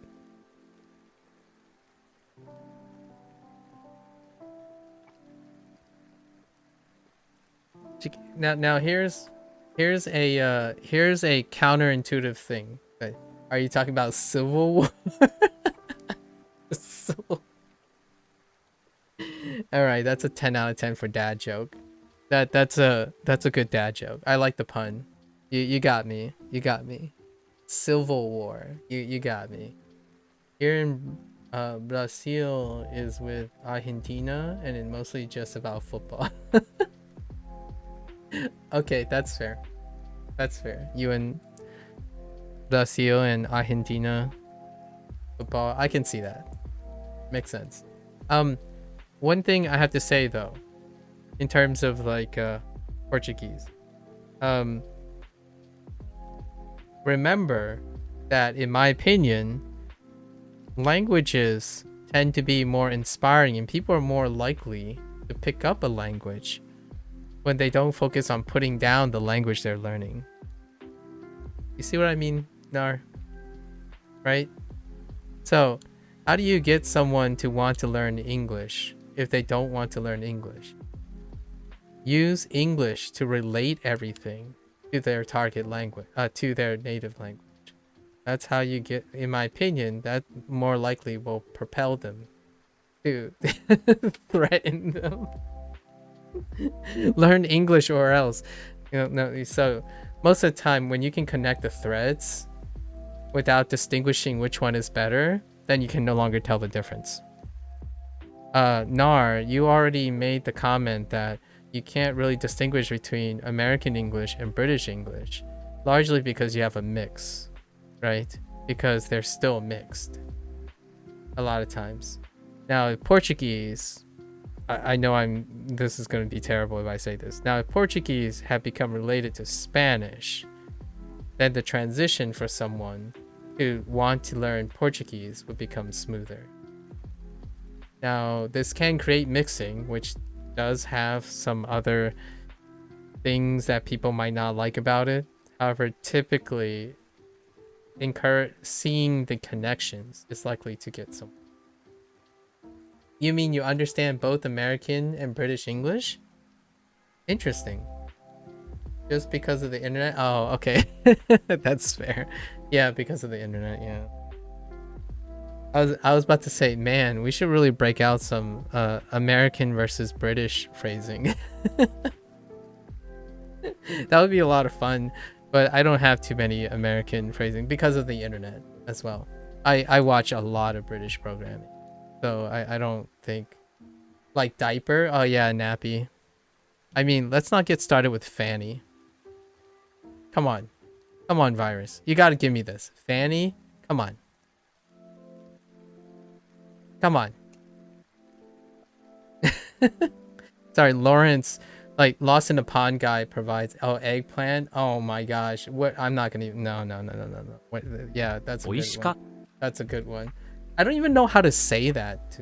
I don't even know how to say, I'm like, I don't even know how to say the eggplant alternative. Yeah, good point.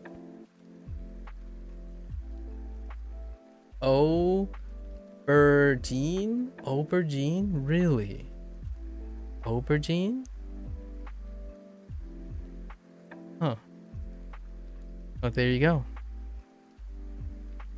You could have stuck with something simple like crisps or biscuits.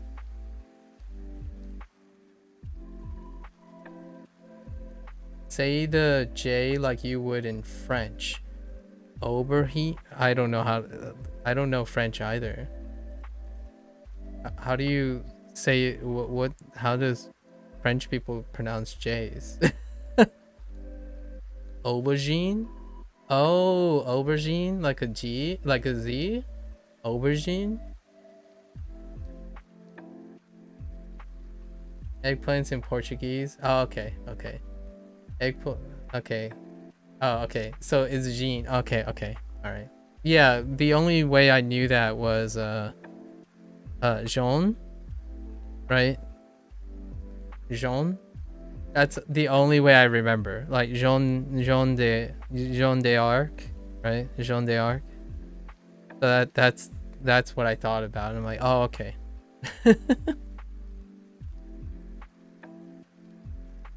Okay. Eggplant in Portuguese is Berinjela.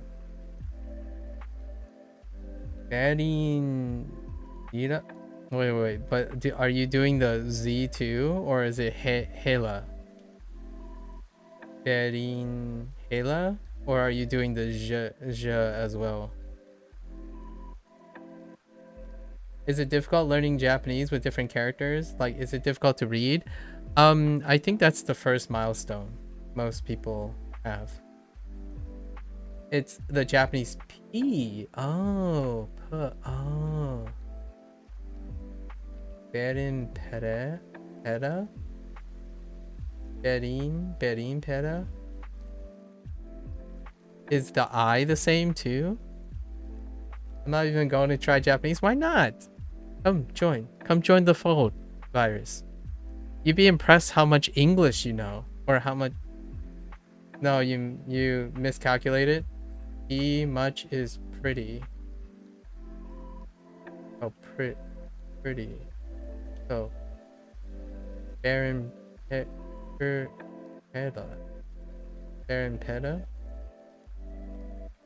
You have no plans on going to Asia? Ah, nonsense. You can go Asia. You can go to Asia on the internet. I'm just kidding. I'm peer pressuring you. Sorry. Portuguese J is the same as Japanese J, pretty much. I meant. Oh. Okay.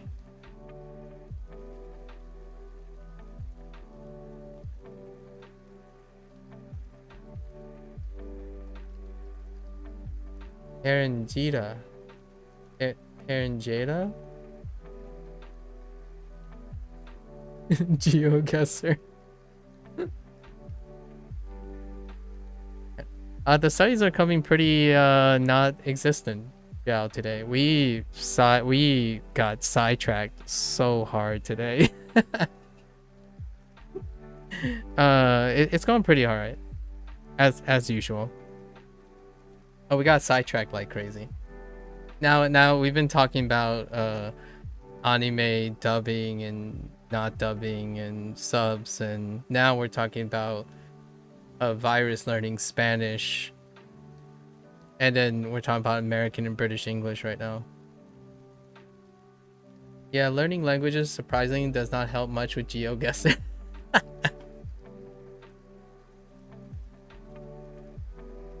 What gives you that idea, Nar? I tried learning Polish, but I took one look at the words and said, nah, come on, join the fold. Spanish. I mean, Spanish, there's a connection between Spanish and Japanese. I'm just saying. I know the reading part. Yeah, you really have to.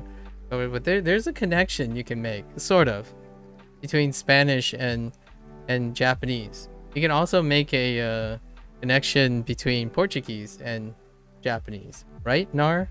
So.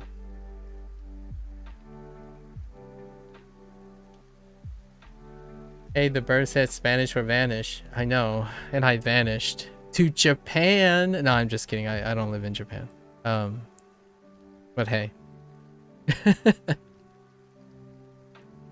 For advanced GeoGuessers, there are many other things that give away the country before the language. Indeed.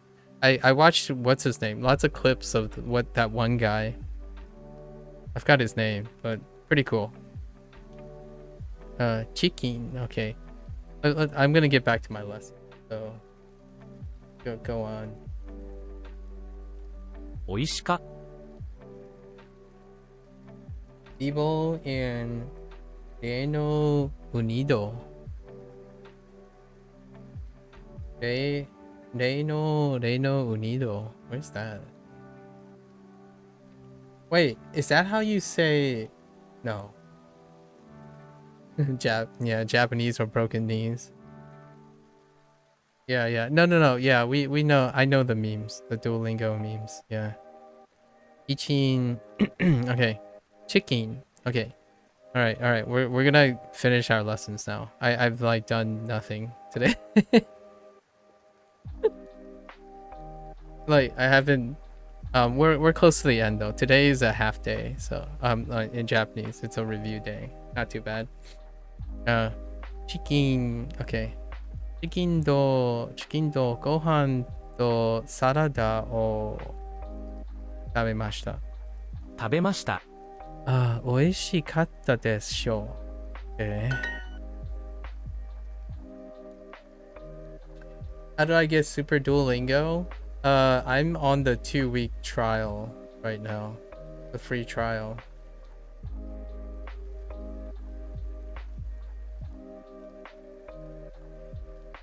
You can't find it on the desktop. What browser are you using?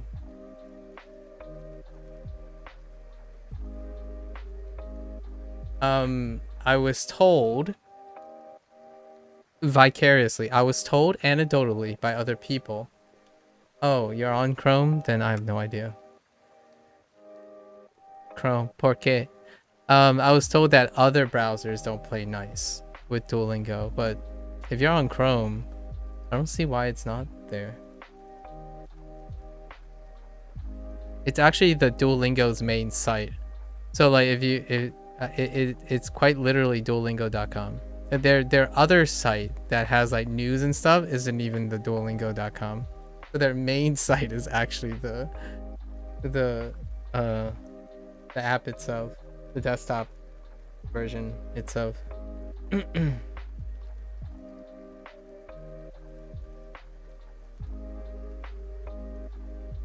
Oh, you mean like getting Super itself?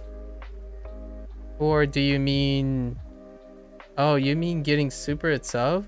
If you're on the desktop version, I don't know if it's the same on the mobile. You should have gotten an ad about 2 weeks trial. I waited till now. Oh, you went into settings? Oh, okay. Huh. Interesting. I don't know. No idea. And then when you hit certain streak milestones, you should have already received... You said a year already, right? You have infinite hearts but no free supers. Oh, wow. So the UK, like, is it region specific?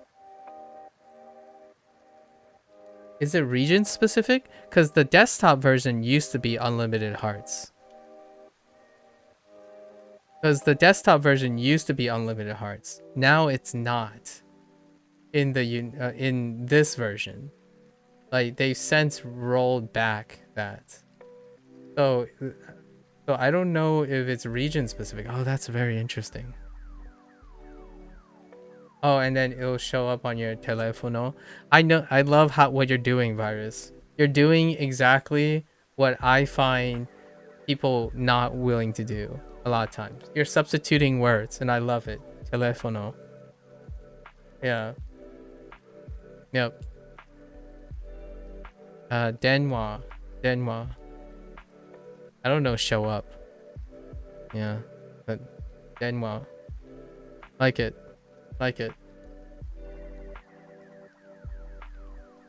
Yeah, pero es en mi teléfono. Yeah, es en mi teléfono. Does teléfono? Why do I feel like teléfono has a accent mark? Does this not have an accent mark? I don't actually know anymore. Doesn't teléfono have an accent mark? Okay, all right. I'm like, something's missing from teléfono. Yeah, you can't be bothered copying and pasting. Listen, get your IEM, you know? Go on Windows OS and insert Spanish keyboard input. I'm sure there's Spanish. I'm just kidding. Okay, let's continue. おしゃれなおしゃれなダイニングで昼ご飯昼ご飯を食べました。とても美味しかったです。美味しかった。美味しかったです。ダイニングの花瓶、いや、花瓶は素敵でした。Does anyone want to know days of the week in Welsh? Oh boy. Your laptop is Brazilian, but I hate typing with the PT layout in it. Since it doesn't have question mark, and I've grown very used to the English layout. That sounds like a skill issue. No, I'm just kidding. I'm kidding. Oh, we can exchange. We can exchange.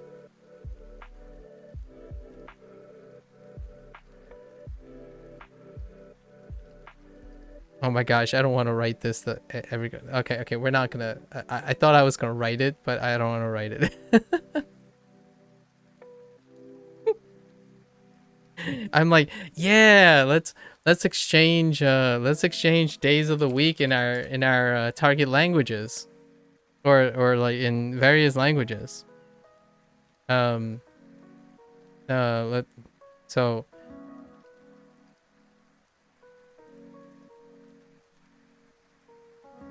I don't want to write this over and over again though.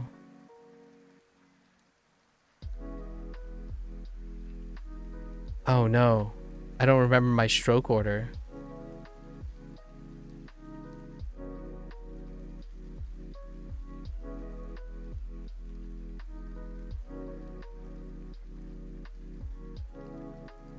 I don't remember my stroke order for the bottom thing. All right, we're just gonna pretend this exists. We're gonna pretend this exists over and over again. And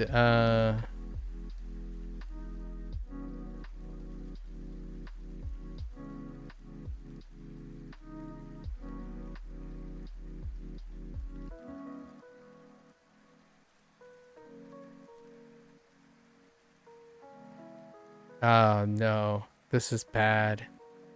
I'm so rusty. 日曜日、月曜日、火曜日、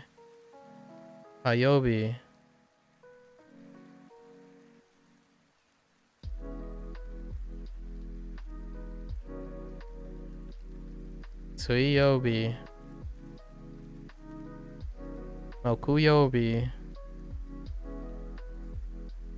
Oh no. Oh no.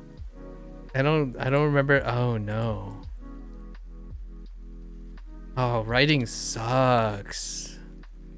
Was it 金曜日? There we go.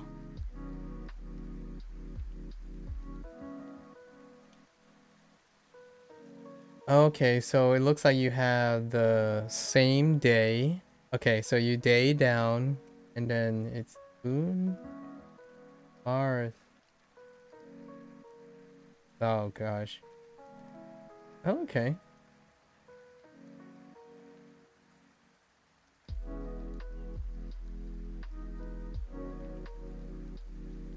Yeah, manifest. I'm aware of the elements. Yeah.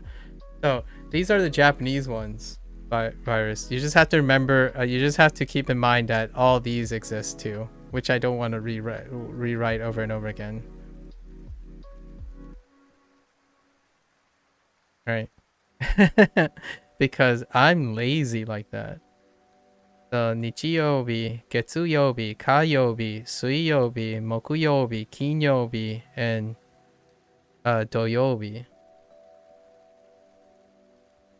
I'm not learning. I will not submit.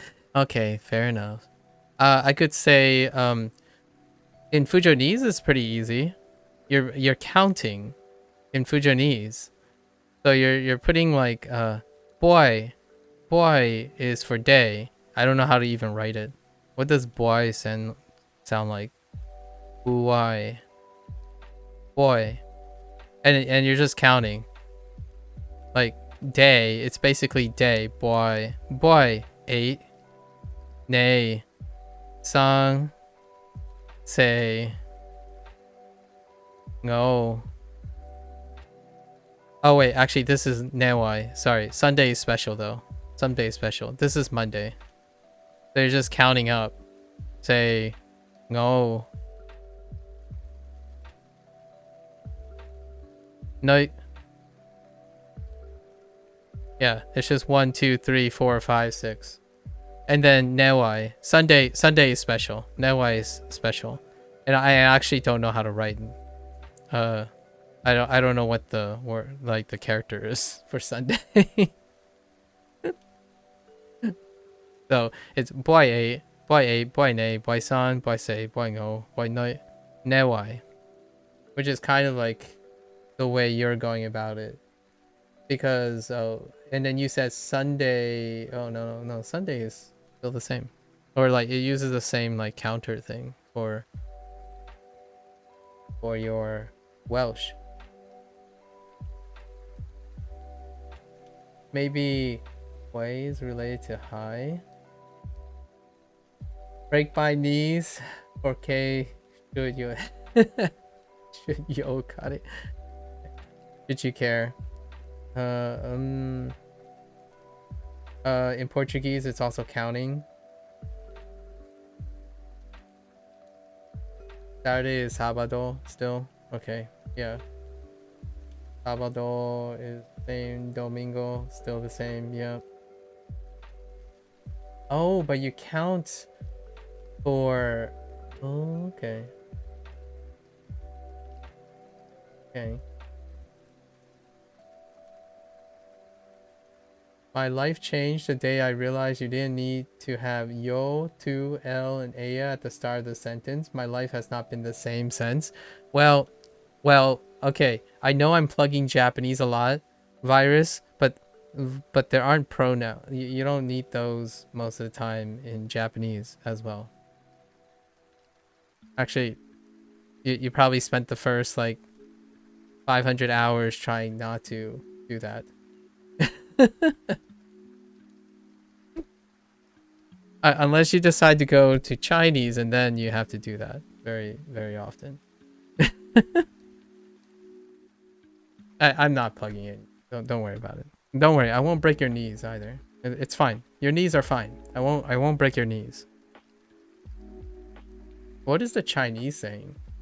What is Duolingo Chinese phrase? Japanese, like, what was the Chinese saying for Duolingo's meme?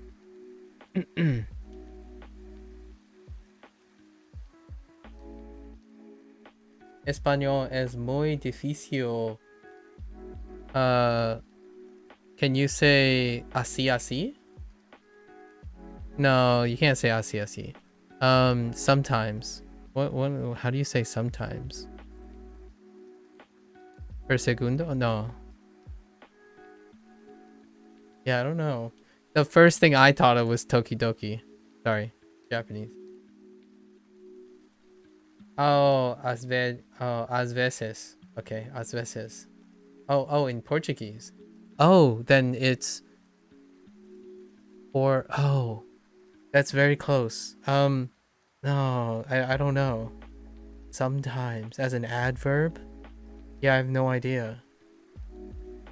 But veces, a veces is probably close. Yeah. Español es a veces. Yeah. How do I say that? Bear with me. Spaingo. Spaingo wa totemo muzugashi. Tokidoki like tokidoki Spaingo. No, Spaingo wa tokidoki totemo muzugashi desu. It's Spango for Spanish. At least that's what's taught to me in Duolingo. Spango. And go is language. So Spango. When I don't do my Espanol language, I feel great. Hey, Spain, oh my god. Ada Elbird.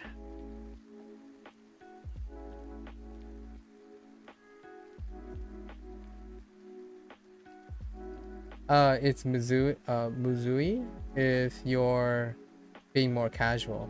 Like in here, no, I wouldn't be casual here. We're just strangers. So Muzugashi is what I would still use. Yes. I know it's the formal. I'm actually choosing to make it formal. Yeah. I tend to speak more formally. And I'm also still using des in this situation. Because we're strangers. Let's not forget that. It's okay to make mistakes unless you have access to nuclear launch codes. Oh my gosh. Alright. I'm gonna refocus. Let's refocus. Okay. Diningu, it was great chat. Focus. Silencio, por favor. We bonded over the internet. Best friends forever. Yeah. I still have Chinese for like 3 or 4 hours. So this is my relaxing time. Today is my Japanese relaxing time. It's the review day. So it's not too bad. But I have digressed quite a lot. Diningu no cabin wa suteki deshita. Hana mo kawaii katta desu. Hana. Kawaii katta desu.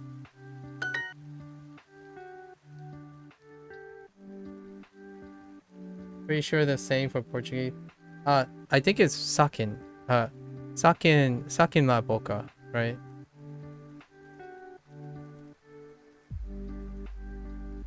Like shut your mouth.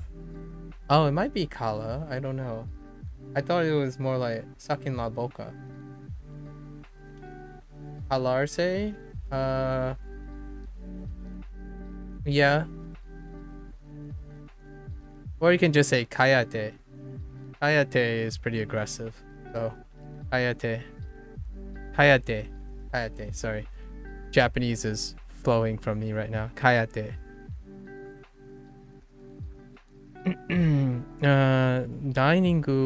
Diningu de... Where are we going? Diningu de nani yasai? Oh, yasai.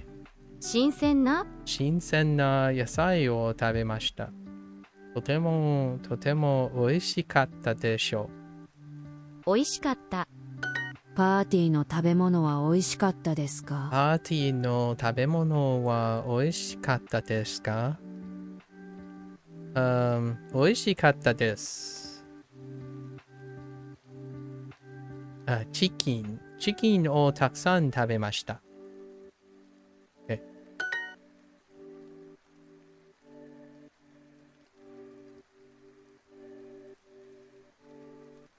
Necesito mi clase de español. Necesito aprendo. Use it. Use your Spanish.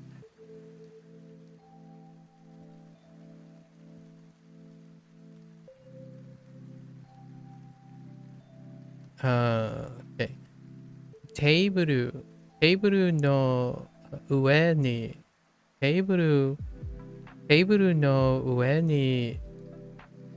カラフルな花瓶がありました。That works. カラフルな。とても多かったです。大きかったです。大きかったです。大きかった。大きかったです。手作りのピザも少し食べました。手作りのピザも少し食べました。I ate bit of pizza. Oh, homemade pizza. 2. 緑の花瓶は素敵でした。Midori no kabin wa suteki deshita. Ahora mismo mi amigo o vanish. Now my friend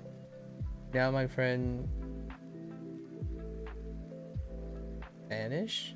Ahora now mismo same my friend or vanish.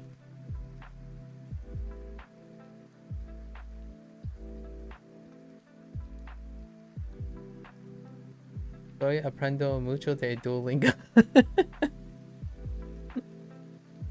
Wait. Manifest. Ahora, now, same, my friend, or vanish. Interesting. I can't comprehend that at the moment. I was trying to think of a rhyming Spanish or vanish in Spanish, was not successful. Yeah, right now. Yeah, right now, Spanish or vanish. Or my friend or vanish. Or right now, my friend vanish? My friend or vanish. There's 20 words for the word dart or Espanol. Oh, there's so many words. I don't even want to think about Japanese. They probably meant like Spanish right now, my friend, or you vanish. Oh. Yeah, that makes sense. That makes sense. Oh, you were responding to necesito aprender. Ah, okay. Right now, yeah, that makes sense. Actually, that makes sense. Wow, you really can cut out two and the others. That makes so much sense. Oh, I can see it now. I see what you mean by not using 2L and A.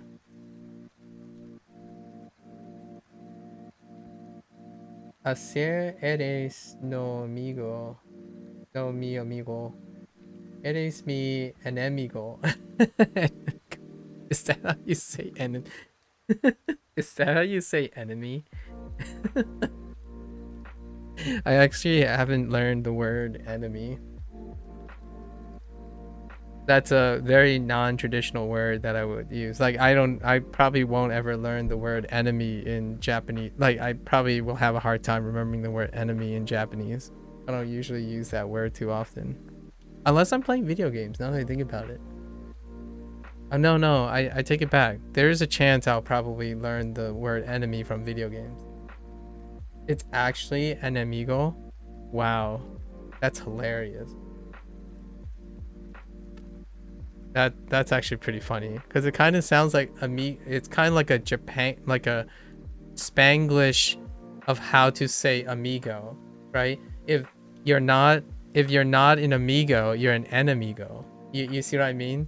So it almost sounds like Spanglish, but it really is. That's hilarious. Okay. All right, thanks, guys. Thanks for distracting me from Duolingo constantly. Let's see. The vase was the green vase was lovely, right? Let's move on. 昼ご飯は美味しかったですか? If you comment, will you pin it? There won't be any other comments. We don't need to pin anything, Xka. You'll be the only comment. Empeñar. Empeñar is the best word for start. Oh, okay. Nihongo es amigo, no es enemigo.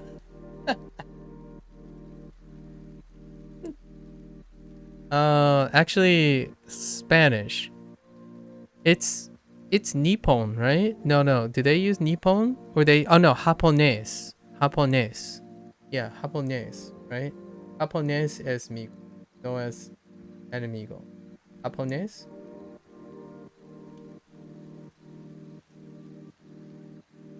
Like this. Japonés.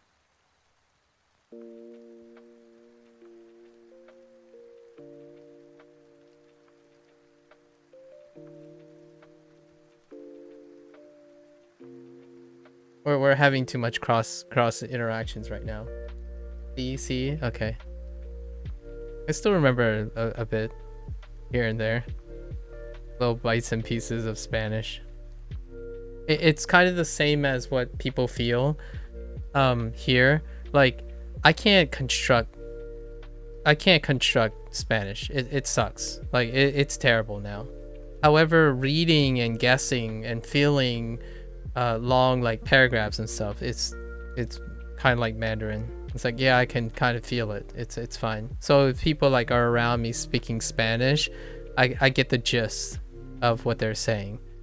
So a lot of times that helps in video games and whatnot, where they like type up lots of chat messages, and I get the idea. That's as far as I go when it comes to Spanish. You have 6 accounts, just letting you know, for YouTube, by the way. Okay, fair enough. I'll be aware of it.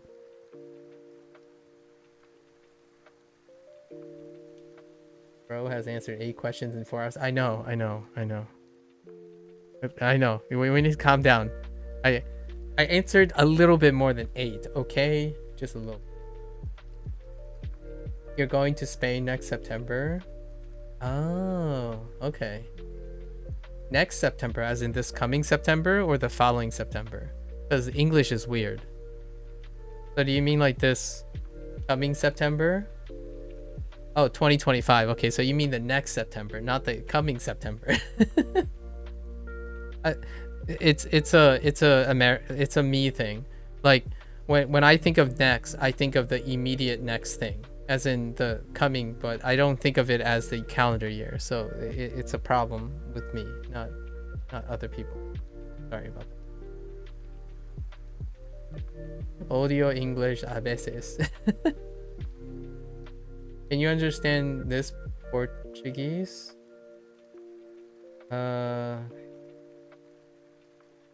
So something about rice. That's all I got. Like you eat rice and something I don't recognize. I don't know what the second thing. I just know it has something to do with eating rice and something. That's my only guess. Today I ate a lot of rice. I have that too. Oh, I love to have lunch. Oh, I love to have lunch. Okay. I figured you'd be talking about eating. Oh, that's lunch. Okay. Oh, I don't even recognize what that C thing is. Yeah. Oh, you have a verb for eating lunch. Okay. Yeah, I figured you were talking about eating rice, so I think that would be sufficient for me to say, oh, that's nice. I don't know. Los pollos comidos? Comido? I'd probably say something about chicken, like eating chicken.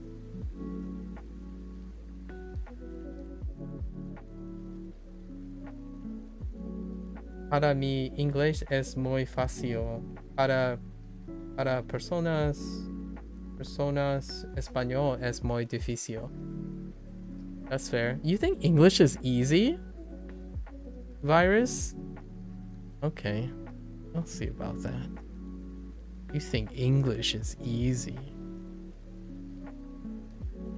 Typical British person. Oh, so you say. English is inconsistent in spelling, bro. I was born with British. Sorry. Yeah, dude. English. I don't know. So let's relate it back to this. So I've been streaming. Learning Japanese for a while, and I've made more English spelling problems and grammar mistakes than all the basic unnatural stuff that they do with Japanese. So I'm still working on my English. My English is pretty terrible. Es terrible. Así.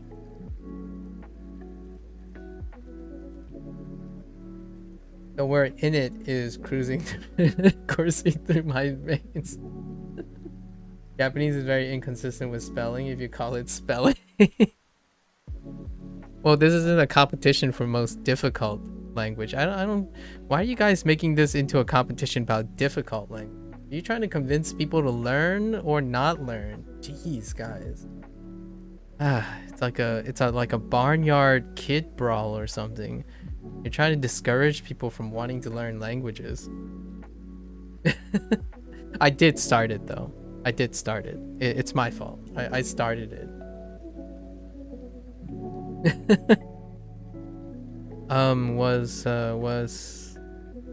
Was lunch tasty? Right? 昼ご飯は美味しかったですか? Okay.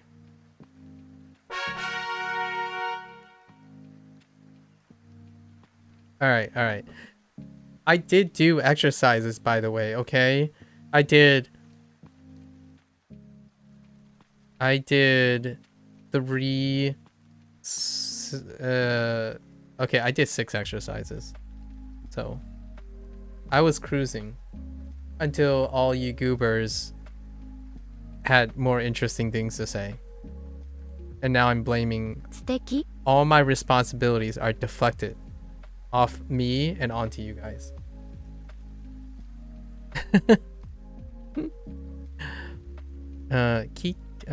Kitchen no kagu wa suteki deshita.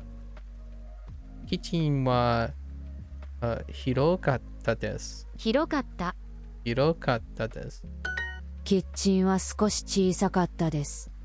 でもダイニングはおしゃれでした。テーブルはとても長かったです。Okay. Nice dining. Yeah, stop being interesting, guys. Why do you guys have to be so interesting? Inglés es difícil para mí a veces. Virus, real talk though. There's 2 missing accent marks. Start working on those accent marks, Virus. Seriously, like, you gotta download that OS. You gotta download the IME, and you gotta add those accent marks, man. Inglés difícil, like, you gotta add those accent marks. One is unbecoming of those accent marks. I was just doing like the natives accent. True. That is fair. That is fair. True. I don't like the speaking to the mic exercises. It's often too lenient to learn anything or too buggy and punishes you wrongly. Oh, interesting. The desktop version doesn't have... Oh, wait. Yeah, the desktop version, at least for me, someone told me there is, but I don't have it. I don't have that option. For this. Maybe Japanese just doesn't have the option. That might be the reason why. And that other person was talking about a different language, but there's no speech option for Japanese. Could be because my mic is muy malo. Yeah, it might be that Japanese don't have it. So it doesn't Mandarin doesn't have it either. At least not that I can, not so far. So yes, Portuguese is the easiest language. You can learn in like 2 minutes and you'll be fluent. Started right now after buying my premium course. Oh my god. Totally heckin' meme. I had it in Norwegian, but you can say like, sorry, I can't use mic, and it stops giving them. Oh, maybe that's what I did. I gotta go look. I'm kind of curious. I'm kind of curious about the speaking to the mic thing for Japanese. Yeah. Alright, sorry. I was gonna read this whole thing. Alright, we might as well. Chicken. Kitchen.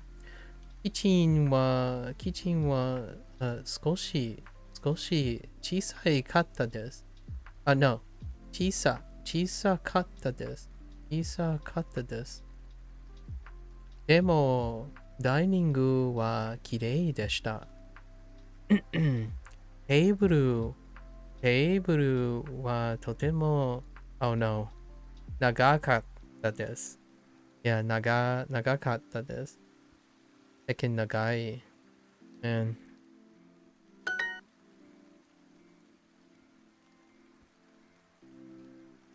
no, but it only cancels for like an hour. You have to keep canceling it. Okay. So I don't have that option. It would be kind of cool though. Even if it's jank, I probably think it'd be funny or fun to do for entertainment, right? 今月。今月 Hey, these are elegant scribbles. Look at these beautiful scribbles. They're beautiful. This is clearly how the world.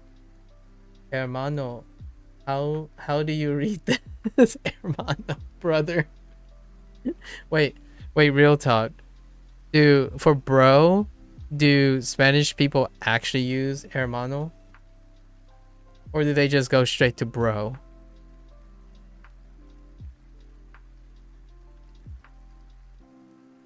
Porque Luis este. No sé. Okay. 今月エリカさんの新しいアパートに行きました。今月エリカさんの新しいアパートに行きました。Okay. We have we went to Erica's apartment this month. We went to Erica's new apartment this month. Oh, did that slide somewhere? What? The new didn't even slide. Okay. Higashi. Gohan. 今月 古い時間ダイニングのokay. 花 We're just gonna move along. 花も可愛かったです。はい。美味しかったです。Right? 美味しい。Yeah. 美味しかったです。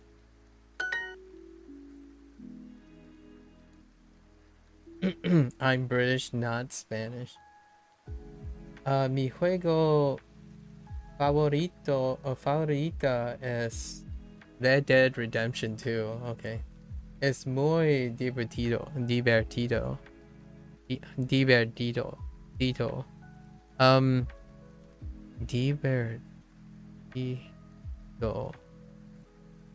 What does that mean? It's very diverse. It's very dynamic. Diverse. Divertido. Fun? Oh, that's fun? Oh. Those cases where the English is completely... Yeah, but... That's fun? I could have... I thought it was a different word for fun. Oh. Dang. Like, embarazada. Oh, yeah. Like how... Demasiado sometimes means too. Oh, okay. Fair enough. ASA. No, I have no idea. I just had my imagination just... Honestly, at this point, I'm only thinking of Tanoshi, which is fun in Japanese. Right now, I'm only thinking in Japanese at this point. Every time I'm reading your Spanish sentences, I'm thinking in Japanese. It's actually taking me a while to think of it in English.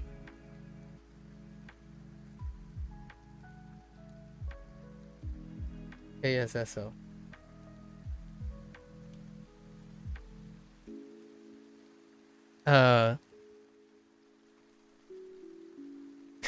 That's still thinking in Japanese. Sorry. Okay. Okay. Tana to sofa no, what is this? Aida ni terebi ga arimashita. Okay.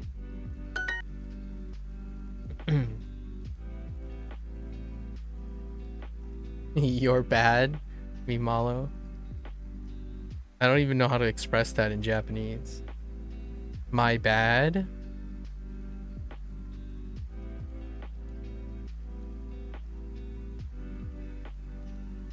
Sumimasen is the closest. It's like, sorry.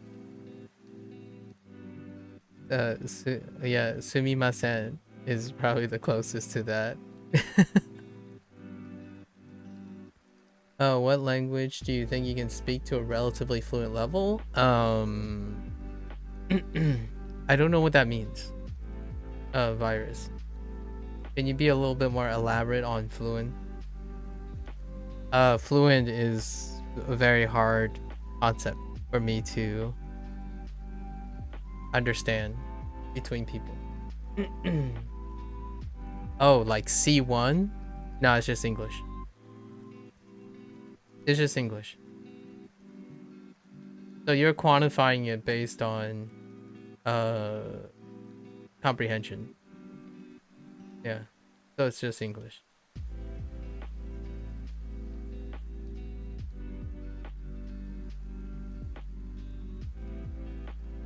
Me, when I start saying eto instead of it's like the stomp mean, yeah. You could literally do warukata. Okay. Moshiwake gozaimasen. Okay. No say how else to describe it. Intuition, feeling, paraphrasing, conversationalism. There's so many other ways, in my opinion, that other people characterize fluency. So if you're someone who's immersed in multiple languages, you might have intuition, but you have no literacy. However, the way you're classifying fluency requires literacy. So I'm not literate. I'm not literally competent in any language that I also speak outside of English. And here's the kicker. Here's a kicker. The language that I also speak, I don't know how it's written. And I don't know if anyone can tell me how it's written unless I go to China. And even then, I'm not sure if I'm going to be able to find any written things.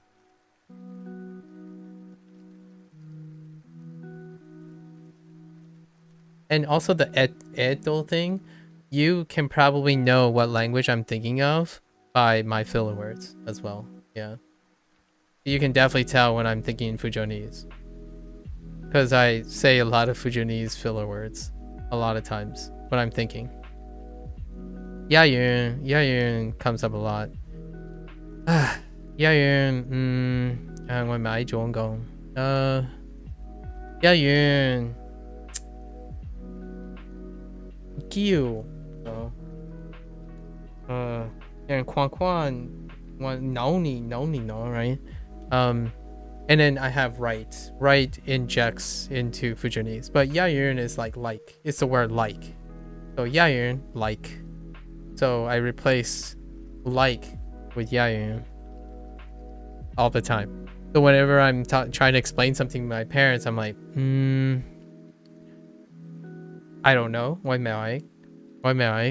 Yayun. It's like so-and-so.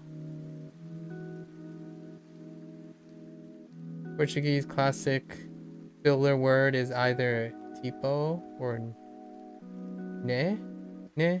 In Norwegian, it's liksom or son. Oh, interesting. No sé por qué. Para mí gusta quiero mucho. Quiero mucho. Okay, all right. I don't know why, but I like very much. Just you like saying it. Oh, you like, okay, you like quiero, the word, just a lot. I see. Sí. Quiero comer una quesadilla muy delicioso ahora. Wait, are you actually eating a quesadilla right now?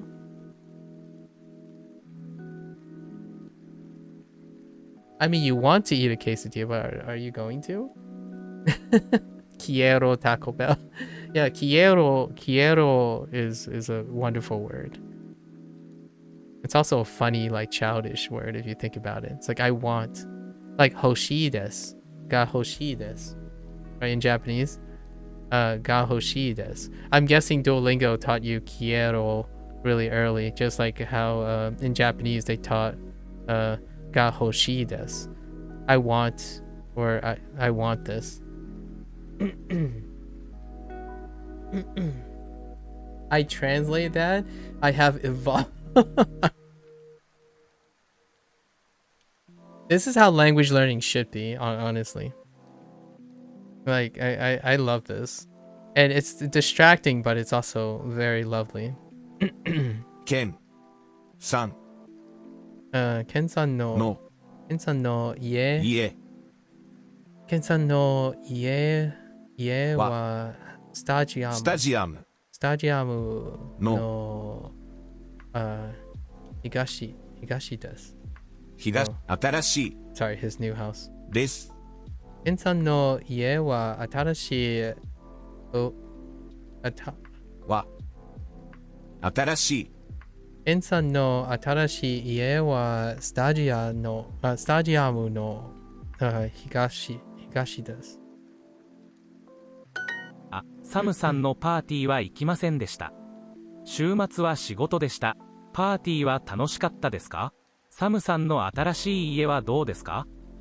Yeah, this person couldn't make it to the party. They're asking about it because they had work on the weekend.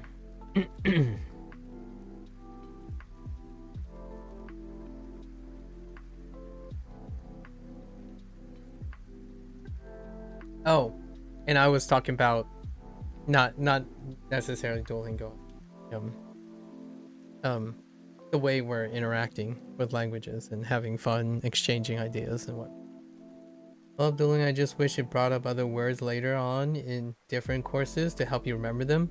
Yeah, you have to do a lot of manual recall. You have to do a lot of manual recall. And I do that by myself. So I do that outside. Yeah, you have to come up with a structure to... It's gonna balloon really, really big. So you need some other... In my opinion, it's heavily advised that you do some active recall on outside of Duolingo. There's that meme that just goes like, ¿Quieres? Do you want it? Yeah. Pero quieres es do you want? Tengo un pregunta por qué japonés? I would also like to make your own course with your own language. Yeah, that's... I know this is going to sound very reductive, but have you considered Anki? And yes, that sounds like a Japanese thing, but I imagine Anki also has like Japanese decks, right? Or is it solely Japanese? Someone tell me. I mean, like, Anki is a platform, right? So there's other languages on Anki, aren't there?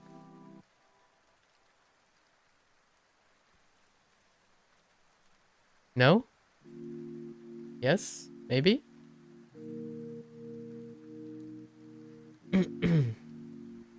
Yeah, way too much time.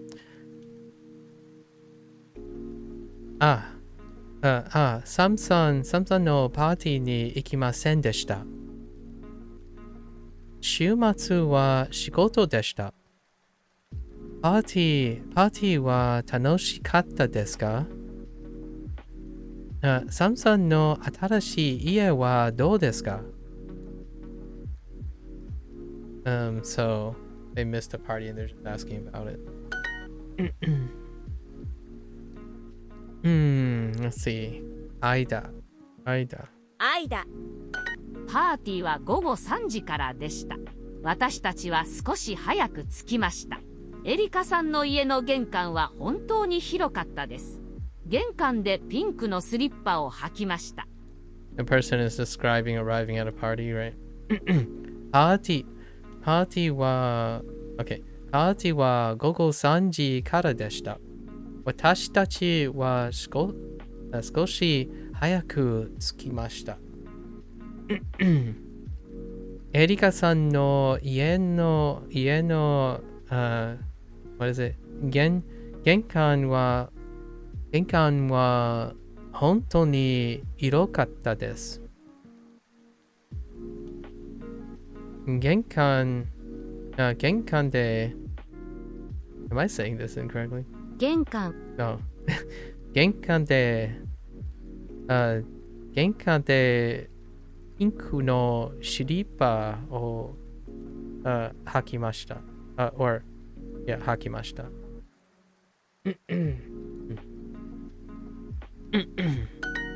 Pink slippers. Boss pink slippers. There are decks for probably every popular language, or you can make them yourself. Yeah. If someone can translate this without Google, it is inteligente. Aw. That's kind of neat. Cute. For a moment there, I forgot how to say thank you. And all I could think about is arigato. And I'm like, oh, gracias. Right. Gracias.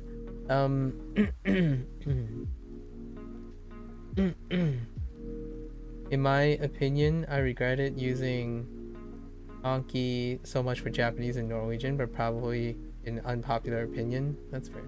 Dos hombres camina en una tienda. Okay. La mesa es muy bonita.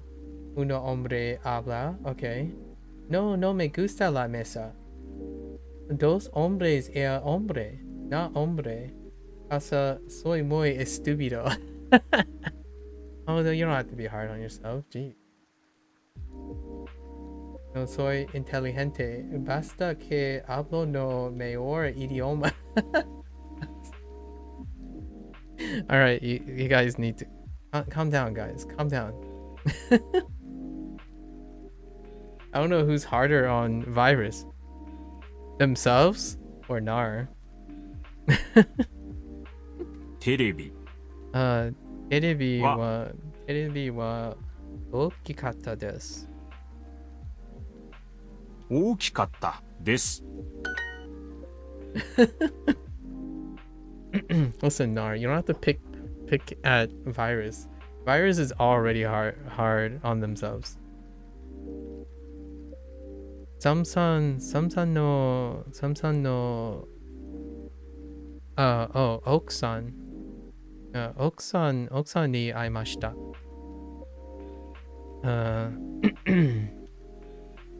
Yasashi hito deshita. Okay. 壁今月エリカさんの新しいアパートに行きました。今月エリカさんの新しいアパートに行きました。Okay. We went to. You can definitely tell when there's old vocabulary versus new vocabulary. So this is all old vocabulary, so it's a lot quicker, right?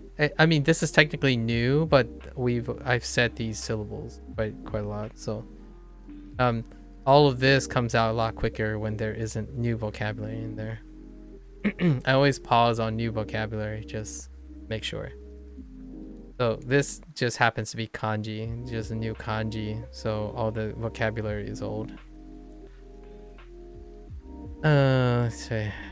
New apartments this month. I wasn't picking up on him unless you were talking about me saying he should learn Portuguese. all the above. No, you're starting a war. Then you're very guilty. And you're proud of it. Portuguese, Spanish plus. Tu madres es muy grande. Niño. Listen. Accent marks. Where's my tilde over niño? Actually, is it? Is there a tilde over niño? Or is it nino? Wait. Is there a tilde? Is it niño? Or is it nino? Está bien. Vale. Vale. Do you know who else is very big? My mom. Oh, you guys are... Yeah, it's Nino, right? Nino. Okay. Okay. I thought I was imagining things. So I said Nino, so just in case. Describe health issues. Alright, so we're gonna do some drills. We have to go back and... Oh no, I'm running out of time. So let's do some word drills while we can, I suppose. I got sidetracked pretty hard today. Alright, we're gonna do some word drill. Tu madres es no aquí. Well... Nar. Tu madres es aquí?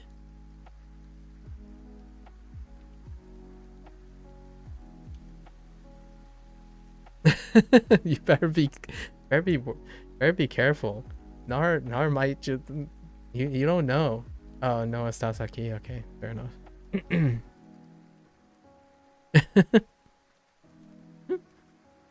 Okay. バスケットボール。朝ごはん。Okay. 窓。家具。おにぎり。おにぎり。窓。家。キーボード。家具。バスケットボール。朝ごはん。ファンタジー。ナイフ。サンドイッチ。ゾウ。カップ。ニュース。おにぎり。ナイフ。窓。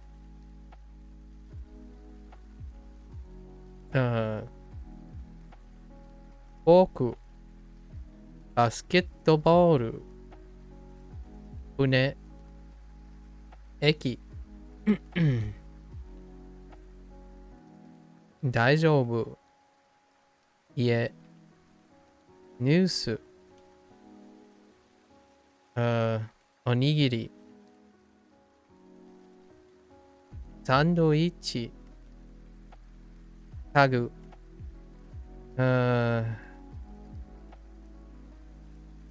早い。島。キーボード。キーボード。ファンタジー。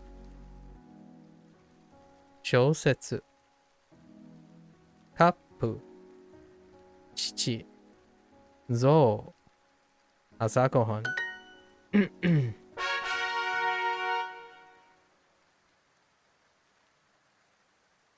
I wonder how people usually find your system through YouTube. Sounds like much harder to find. My stream? Oh. I'm surprised, actually. I'm actually very surprised. I've had 3 people who showed up on Twitch and said it was because of YouTube. That's the only time. Listen, I've completed multiple lessons, alright? You need to back off, man. Esta es bueno. I get to practice my Spanish with an entertaining streamer in a friendly chat. I hope there are other Spanish speakers. You guys can totally bank off each other. I would totally be a third wheel reading in on it, for sure.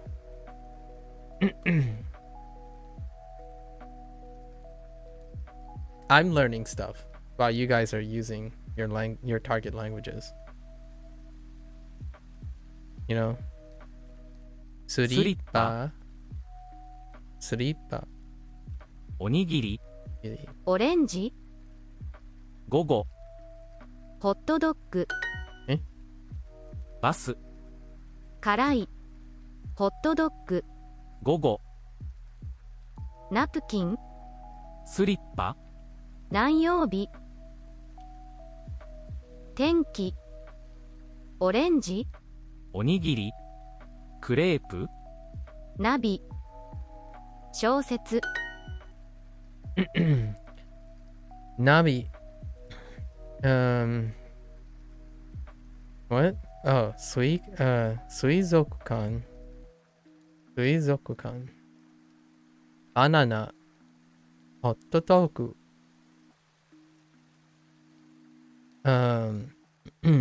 アレルギー which I have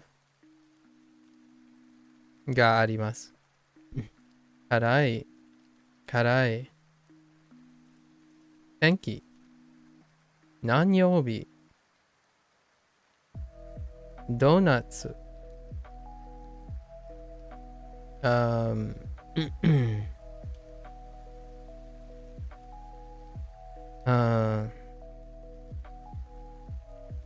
ブランケット。スリーパー。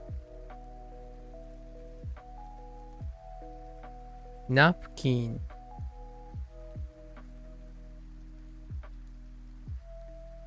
クレープ。島。楽しい。時間。バス。小説。おにぎり。午後。オレンジ。Oops.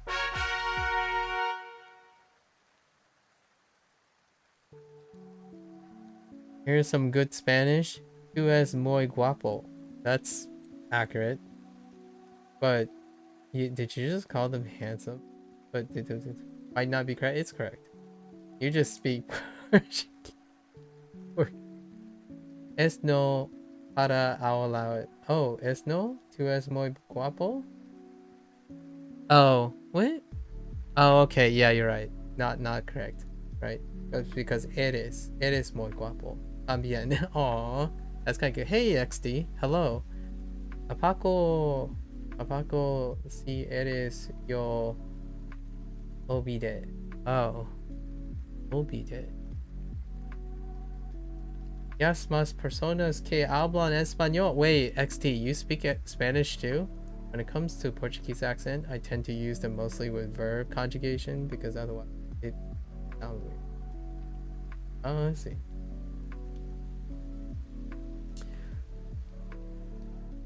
Bienvenido. ¿Qué pasa, hombre? XD's been here for a while. By the way, XD is learning Japanese. Virus. That just means you have to learn Japanese.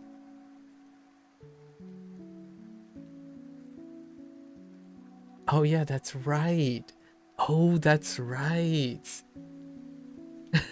See, no. Japanese Chinese talks reality, the great Spanish invasion. But listen though, if XD is gonna give you what if XD gives you like a Spanish exchange for Japanese? You know? I'm gonna do a few more of these drills and then we have to switch. I'm having too much fun today. Hotodoku. Oh, sorry. 玄関。朝ごはん。ダイニング。午後。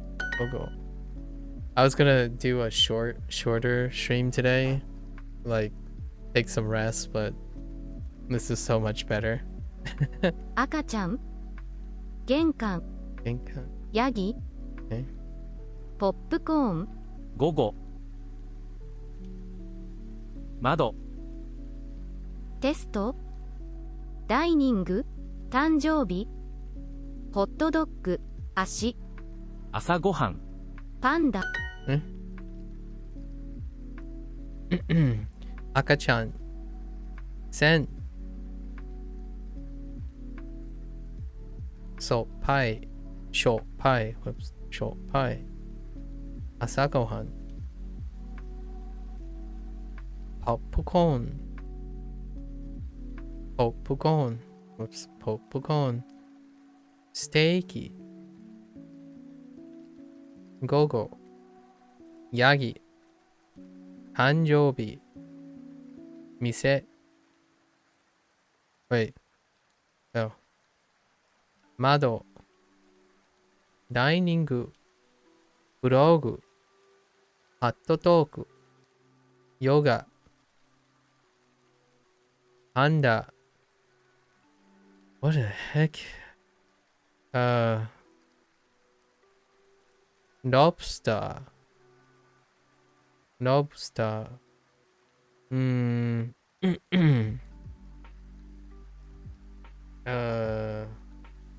テスト、玄関、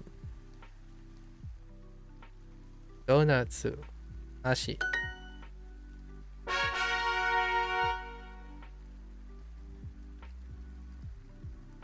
Today you learn ageru and agaru. Oh, okay. Yep. What's the difference? One's transitive and one's intransitive. Agaru is to rise intransitively, and ageru is transitive. One's transitive and one's intransitive. I'm curious, are you gonna watch the video I sent on stream or offline? I'm gonna watch it offline. I usually watch stuff offline afterwards. And I'll give you a comment. I'll write a reminder to myself to bring it up later. The difference is mostly, yeah, if you haven't heard of the concept. Something o ageru versus something ga ageru. Agaru. Hey, es tu favorita videojuego? Pero ¿qué es tu? No sé. I don't know how to say recent actually. My favorite video games are based on recency. So the most recent game that I played that left an impression, basically. To answer most favorite things, it's based on recency of impression. So the most recent game I played based on recency, I have a journal here, it's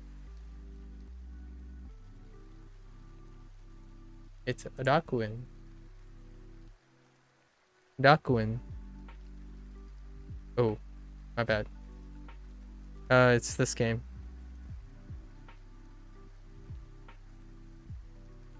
Before that was Dave the Diver. So either one of them is fine.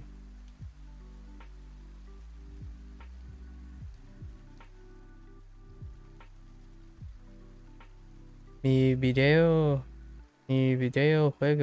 favorito es Deltarune or Undertale. Oh, interesting.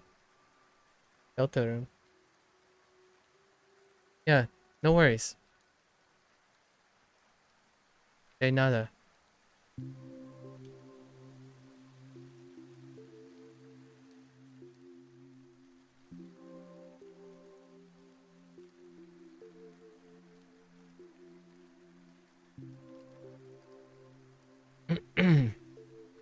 Okay. 嵐。おにぎり。何曜日。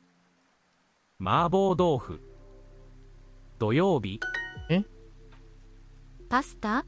ミステリー。嵐。ぐらい。土曜日。パンダ。赤ちゃん。麻婆豆腐。何曜日。秋。マスク。冷蔵庫。おにぎり。土曜日。冷蔵庫。ぐらい。鳥。窓。足。お手洗い。タクシー。おにぎり。何曜日。嵐。Mask. Pasta. Oops. That's not pasta. Panda. Yasumi. Yasumi. Mapo tofu. Taru. Pasta. Hayai. Akachan. Mystery. Ashi.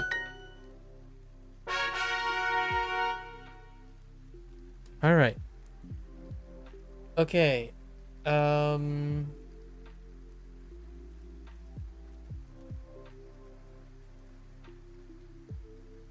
That would really ayudame. Let's see.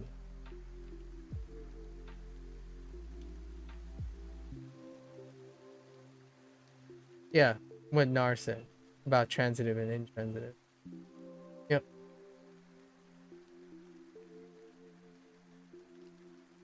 Yeah, we got a lot of transitive and intransitive half pairs so far. Like the one side of things. At least in my opinion. For me, so far, there's a few that got the transitive pair up and running, but most of them are intransitive. Okay, we're gonna switch gears now because I was going to do some more, but wow, we're 5.5 hours.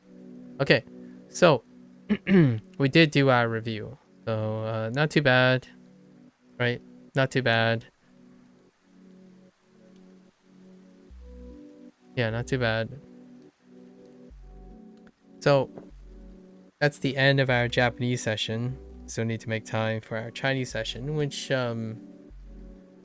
it's on the shorter side too. Most of the time our Chinese is dealing with writing. Or constantly focus on writing at the moment, or remembering the characters. All right, so that ends Japanese section. And for those, who are interested, that's pretty cool. If you're gonna watch this later, that's awesome as well. For those people who are interested in Japanese only, right? Mata ne. Mata ashita. Ja ne. Right? And I'm gonna go take a break quickly. I'm gonna stretch and walk around because I've been sitting for a while. And then we're gonna switch gears. Okay?